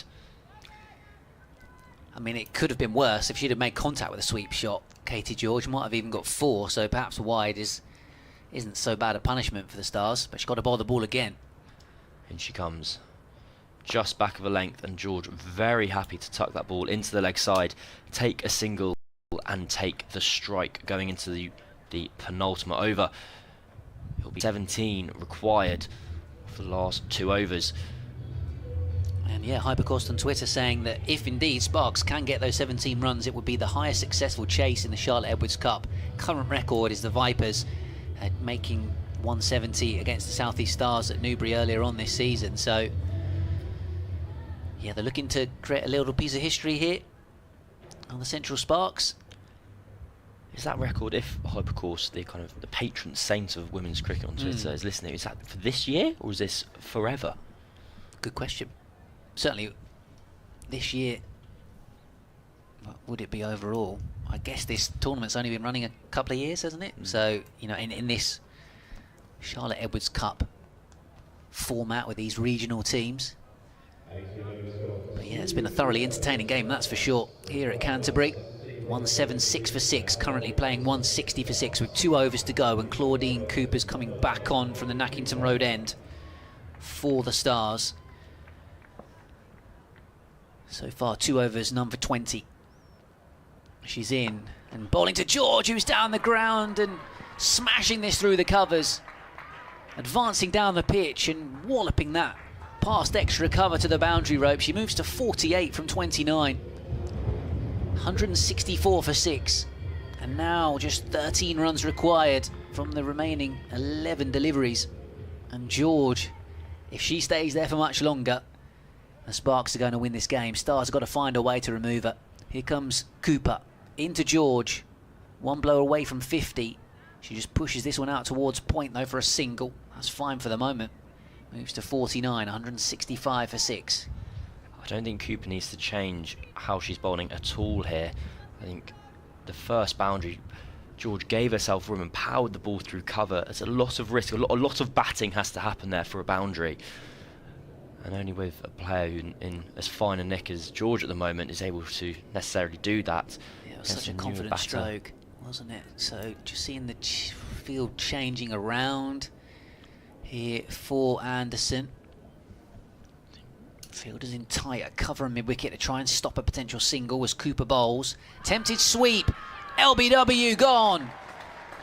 Big wicket for the Stars in the penultimate over. Cooper strikes, Anderson will depart for 5, going for the sweep shot, and a judged LBW. 165 now for 7, and it's a wicket at a crucial time, and maybe wickets are the key to a possible Stars victory. Can they open up and end an attack when George is off strike? Anderson goes, and Baker comes out with 9 balls to go. This match really nicely poised with 12 to win. What a fantastic game we're having here at the Spitfire ground. That was that with kind of added satisfaction for the Stars, as it was a direct result of a change of plan. They've hopped a fielder over from the offside over to the leg side, indicating they were going to go that bit straighter, and Claudie Cooper homed in on the stumps and trapped Anderson in front. The requirement is now I just need to get ball by ball up in front of me to keep on top of it. 12 of 9. So Baker in. Yeah, record across, Hypercourse says, across all 3 seasons of the Charlotte Edwards Cup. Run you through some of those higher successful chases in a moment, but here comes Cooper in and bowling to Baker. Gets a thick edge on this, but well fielded by backward point, a tumbling Cranston. So yeah, from earlier on this year, the Vipers made 170 against the Stars. It was actually Sparks making 163 against the Vipers in 21, the next best. And then a couple of chases of 161 on the Storm and the Blaze this year and last year. 155, 153. So already 166 for 7, but chasing another 11 more to win. This one's cut away by George, misfield by Stonehouse at extra cover. So they come through for a single, and that brings about a 50 for Katie George. 9 boundaries, 31 balls.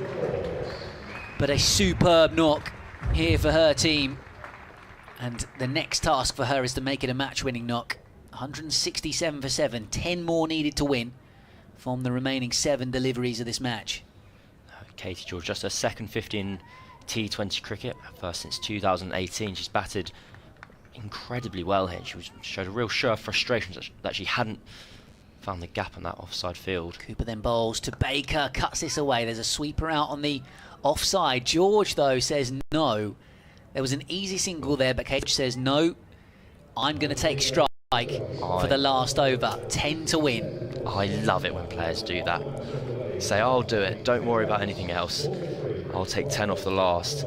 And, well, Hannah Baker, she's only been required to bat twice this season so far, and she has scores of 1 and 2 not out. So quite the high pressure scenario to come in. I think it's the right call, wouldn't you say so, for Katie George? It's got to be the right call, hasn't it? She's 50 not out. Her mate at the other end has just come in. Bryony Smith's going to bowl the last over, the captain of the South East Stars. George saying, I'm backing myself to take 10 off this over. All I need is a couple of boundaries and a couple of singles, something like that, but I can do this. Here is that last over then. Smith into George, down the track, and she nails the ball out to long on. Are they turning for 2? They are turning for 2 after a misfield. Claudie Cooper can't gather cleanly, and there should really not have been 2 there. Claudie Cooper covers her face with her hands there. See, that's exactly, I was surprised there that they then would take the single. They were happy with 10 off 6, but they were... Yeah, the single would have been a bad option, wouldn't it, for Sparks, but they get back for 2. 8 off 5, Smith in once more. And the ball is lifted over long on. Is it caught? Oh, it's dropped at long on by Claudie Cooper, and they've turned for 2 again. Will it be a run out? It is run out.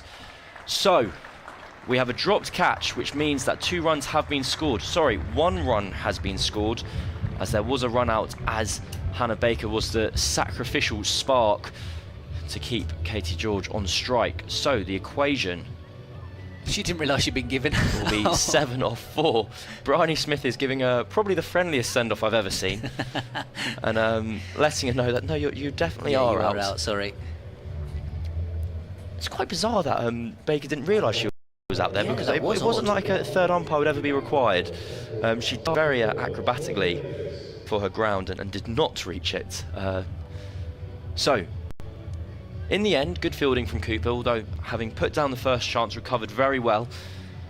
I'm sure there was a run out. However, the fact of the matter is Katie George remains in and remains on strike, and it is 7 off 4. What a great... I've had a lovely time. What a great match. I mean, it's been fantastic, hasn't it? And a really tight conclusion. George, the main thing, as you say, Baker the sacrificial lamb, but she's on strike still.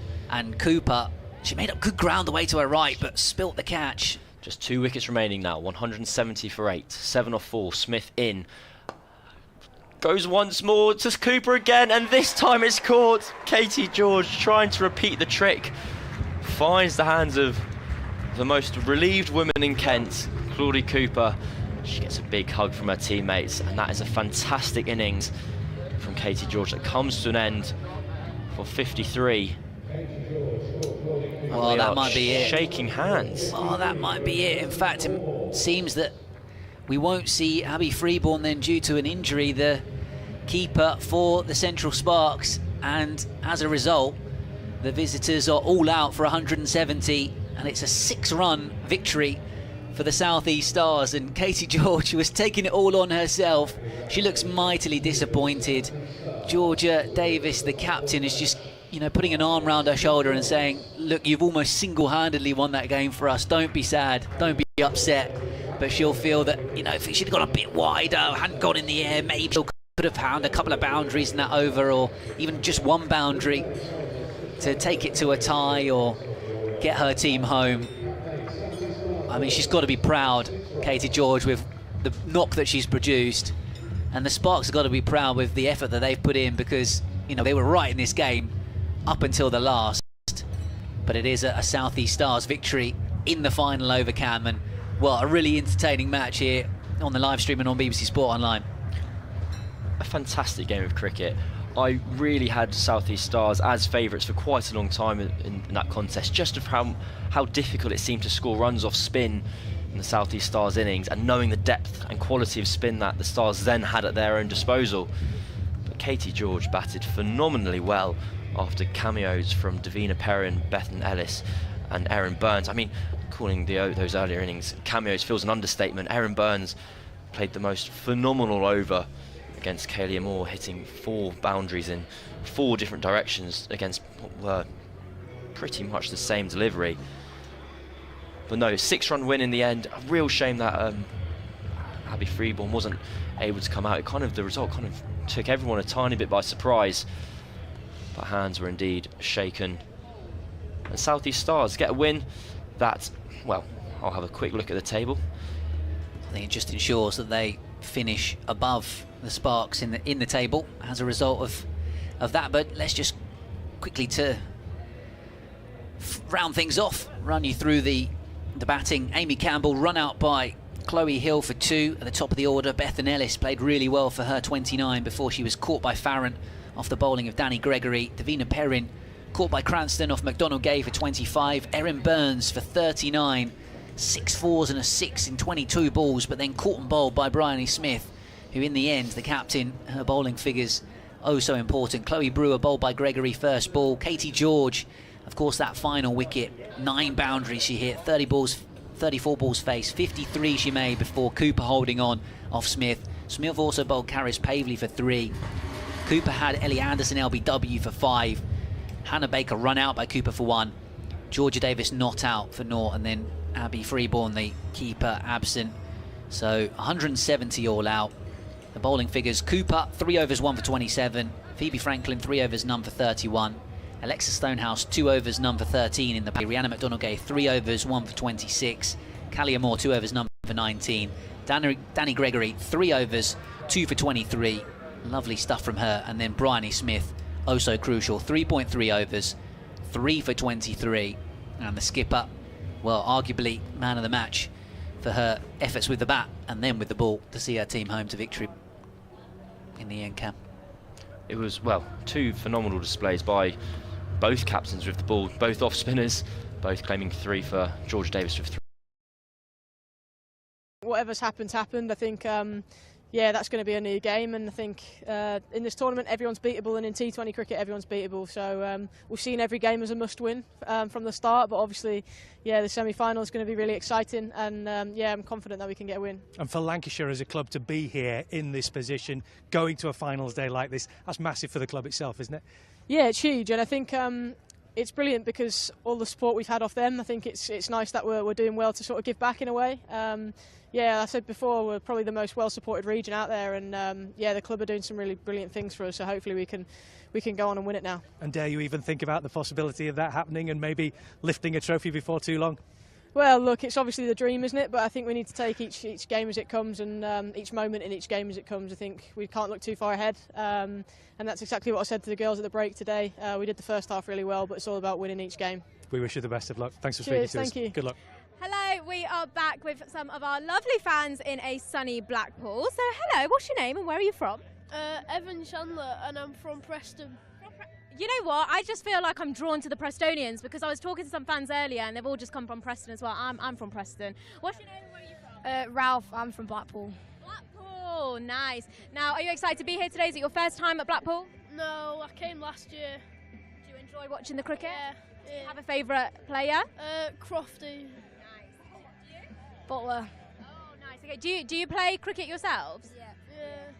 And is that how, do you know each other from cricket? You know each other from cricket? Yeah, and school. Cricket at school. I mean, have you got a day off today or have you just come from school? Come from school. Okay, good. I'm glad that you've both been at school studying. I wasn't sure if you were here for the women's game a little bit earlier. Do you tend to come to watch the women's game as well? No, I don't think I've been to a women's game. Well, I'll let you into a little secret. They actually won today, and they'll be playing again in the final on Sunday. On Friday, sorry, Saturday. Oh my gosh, Saturday. Okay, so if I asked you who your favourite player is, and you had to just pick one, who would we be saying? What, in the whole world? Today, Lancashire. Today? Yeah, Crofty. Okay. Just Crofty. You're going to stick with yours as well? Yeah, Butler. Okay, amazing. Right, I've got another fan over here. Hello, what's your name and where are you from? I'm Noah and I'm from Urmston. Nice. Is it your first time here today? Yeah. Are you enjoying yourself? Yeah.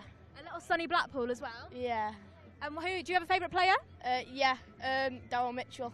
Nice. I mean, I love that you're kitted out as well. I'm here for that. Who have you come with today? My dad. Hello, you okay? Yeah, you? Yeah, do you always do it? Is it father-son bonding time today? Yeah. Yeah, come to all the T20 matches and do what we can, yeah. Both love cricket. Amazing. Is this your first T20 at Blackpool? No, it's about the 3rd season we've been coming to, but the first one here. Amazing. Right, okay, I'm going to go for a little wander and just see who we can find over here. Hello. Hello. We are on Lancs TV. Do you want to say a little hello? Hello. What is your name and where are you from? I'm Daniel from the Lake District. Are you excited to be here today? I am very excited, yes, yeah. Do you have a favourite player? Livingston, because I'm from Barrow, so he's from Barrow as well. So yeah, probably Livingston. Amazing. I mean, the sun's come out today. You're in luck. Yes, you never get this in Cumbria, I've got to say. Never get this in Blackpool, so I mean, maybe you brought the sun with you. But yes, hope it stays out. I know, absolutely, I do. I hope it does. Well, I hope you have the best time. Let's see who else we can find. Hello. I'm going to come and give a little quick talk to you. Hello, what's your name and where are you from? William from Kirkham. Are you excited to be here today? Yeah. Do you have a favourite player? Livingston. I feel like Livingston's, firm favourite. And are you glad that the sun's out today? You having a good day? Yeah. Have you just come from school? Yeah. So it's a little Wednesday treat? Yeah. Excited. Have you come with Dad today? Yeah. Do you always come? Yeah. Nice. Okay, well that is it from us, Scott and Phoebe. It's over to you. Yeah, great to hear so many people enjoying the sunshine. You can still head into Stanley Park if you fancy watching a bit of cricket this glorious evening, and hopefully watching back-to-back victories. Hopefully lightning following thunder, and we can make it 2 wins from 2 here in Blackpool. I've got Phoebe Graham with me in our commentary tent, our media marquee, our executive broadcasting. I'll stop bigging it up. It's just a tent, isn't it, basically? Yeah. Well, we've done it well again. Yeah, Lancs is out, Graham. They make sure that all the facilities are top drawer, and there's some great food stalls around the ground as well. So it's looking good here today at Blackpool. It is indeed, yeah, looking terrific. There's a championship match here as well in a few weeks' time, which is a real bonus for the cricket club, because they've not played host to a 4-day county championship match. I reckon the last time they did it was 2011, so it's waited a long while to get 4-day cricket bites. So there's a real kind of festival cricketing feel around Stanley Park, which is terrific. Lancashire Lightning have lost 4 on the bounce. Can they respond today against a Worcestershire Rapids side who are top and playing well? And there's a degree of it being a level playing field, I think, Phoebe, because it's not at Emirates Old Trafford, because it's here. Does it give it a slightly more of a neutral ground almost feel to it? I think it's almost twofold. It feels a little bit like a neutral ground to some of the players, but for some of them there's those deep-rooted connections to Lancashire where they've played the junior cricket here.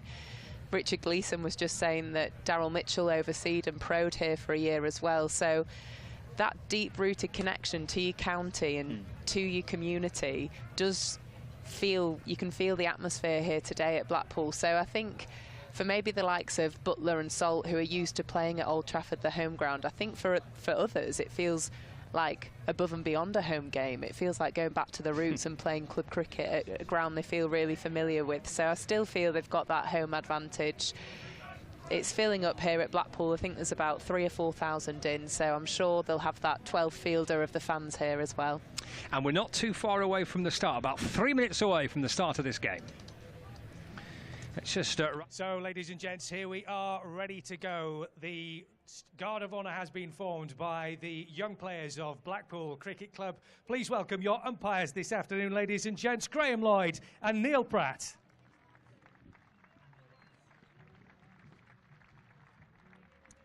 And please welcome to the pitch our opposition this afternoon, the Worcestershire Rapids. Blackpool, are you ready? 10, 9, 8, 7, 6, 5, 4, 3, 2, 1. Blackpool, please welcome to the pitch, Lancashire Lightning!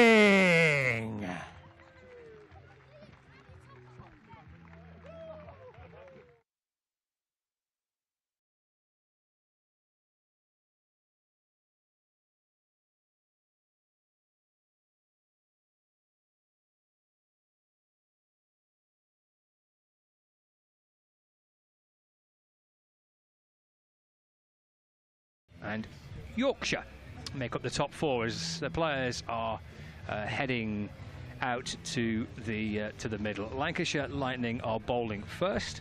To use pitch, Phoebe, there'll be a degree of that, I'm sure, involved in that decision, that this pitch was played on once. Maybe, I don't know.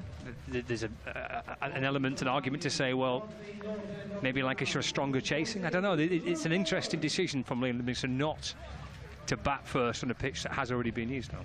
Yeah, I think if we were to predict this and we'd say Lancashire would have won the toss, which they did, we'd have said they would have batted first, just because it looks a belting pitch. It played well earlier, but Thunder saw success in bowling first. They got wickets up top, and that always makes a significant difference to the game. And maybe they just want a change of fortune. They've lost the past 2 games posting a score, so maybe, like you say, it's more of a tactical move to see what they're chasing and how they do that with their starting 11. We shall see if it works. Got Brett D'Oliveira on strike. D'Oliveira and Bracewell opening the batting for the Rapids. And we're going to see Luke Wood come tearing his way in to start the first over of the match. Oh, he's down the leg side to begin with, so that's going to be a wide signal by the umpire. Who are our umpires today? We've got Neil Pratt and we've got Graham Lloyd. So Neil Pratt is currently the standing umpire, and Graham Lloyd is at square leg, our 2 umpires today. D'Oliveira has been in fine form for the Rapids. They're a very handy T20 side. They're a really strong T20 team. They've won the competition recently, more recently than Lancashire have. In fact, they beat Lancashire in the semi-finals on their way to victory. They're a very, very good T20 side. It's defended by D'Oliveira. Just runs away towards backward point, where Stephen Croft, hometown boy. Croft on his manor. His home turf, he bosses it round here. Freedom of Blackpool, Stephen Croft. I thought when his name was announced in the lineup it was going to get a bit bigger roar. No. But Butler won the roaring competition. Well, that's outrageous. It is really. He's the local boy, forget Joss Butler. Well, we need local legends back here. Yeah. That's a much better line from Wood. First ball just drifted down the leg side, but seems to have a good bounce and carry here today. They're just taking point to more of a third position. Left arm over to D'Oliveira. Oh, that's a good ball. That's through to the keeper, Joss Butler. That's a lively ball sent down at just shy of 85 miles an hour by Luke Wood. It's brilliant delivery. It's just squared up. D'Oliveira there. And got that extra bit of bounce and zap off the pitch. Almost did a little bit too much for Wood there. I like it when he gets a bit of zap off the pitch. I'm liking that. Sounds like something from Batman, that, the old school Batman, when you used to get crash, bang, wallop on the screen. Kapow, yeah. Here comes Wood, bowls. Flicked away off the hip.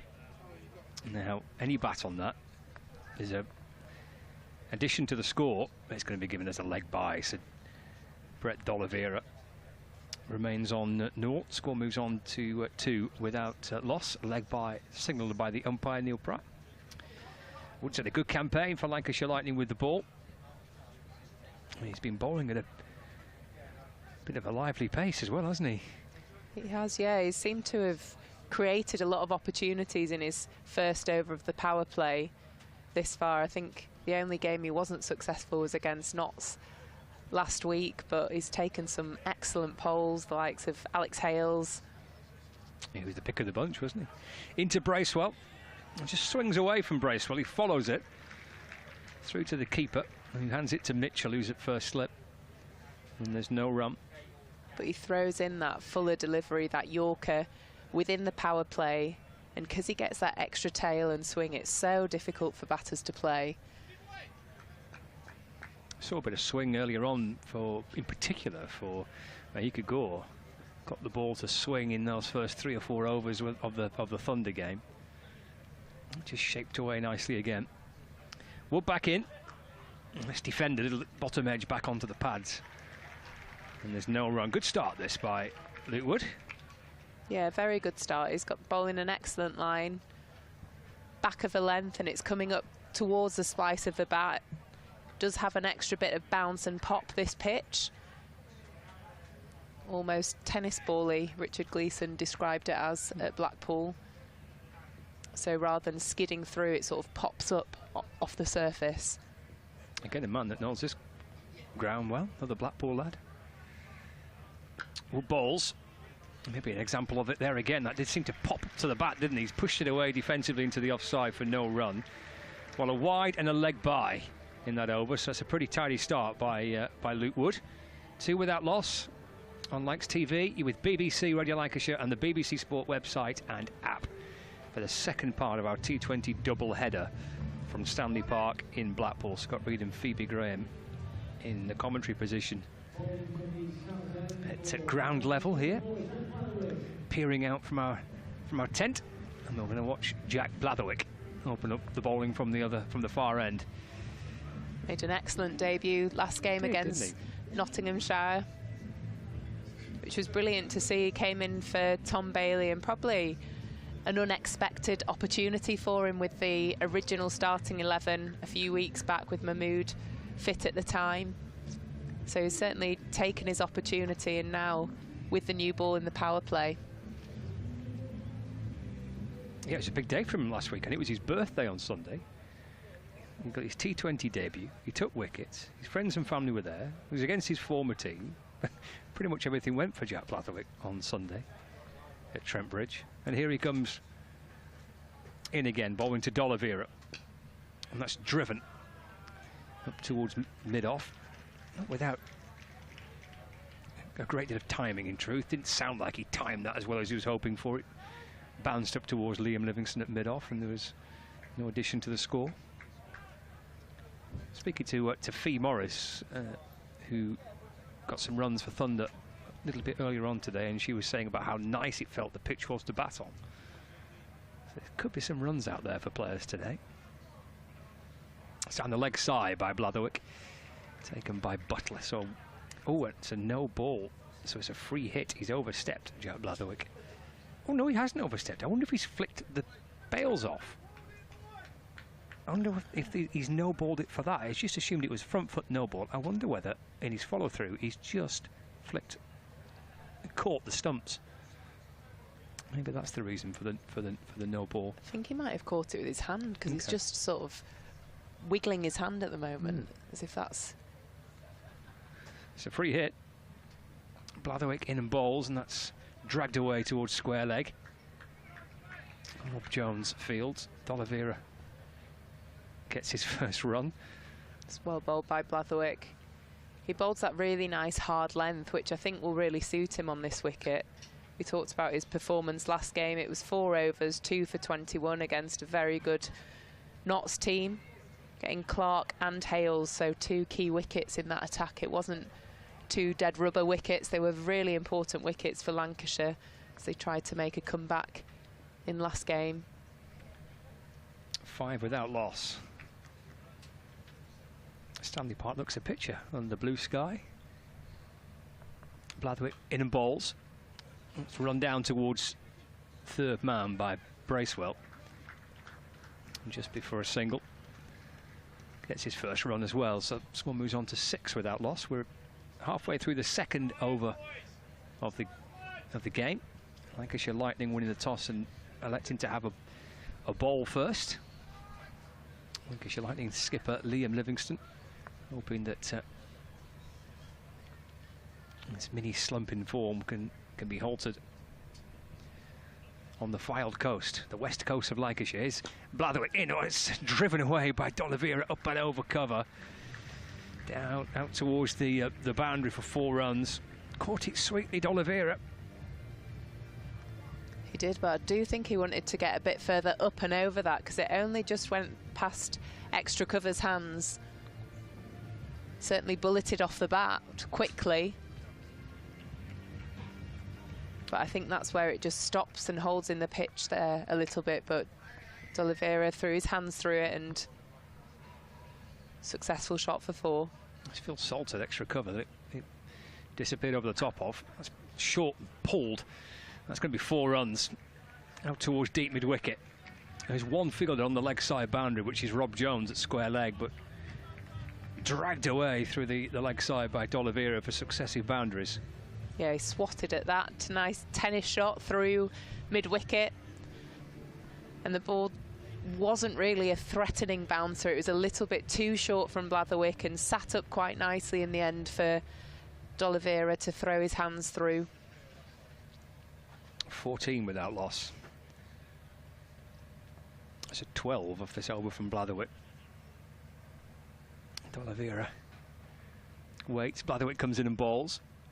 Oh, that's thrashed down to third man. It's going to be another boundary down towards the third man region for 4 more runs. A successive 4s. 1 over cover, 1 pull through mid-wicket, and the other one going to run down to third man.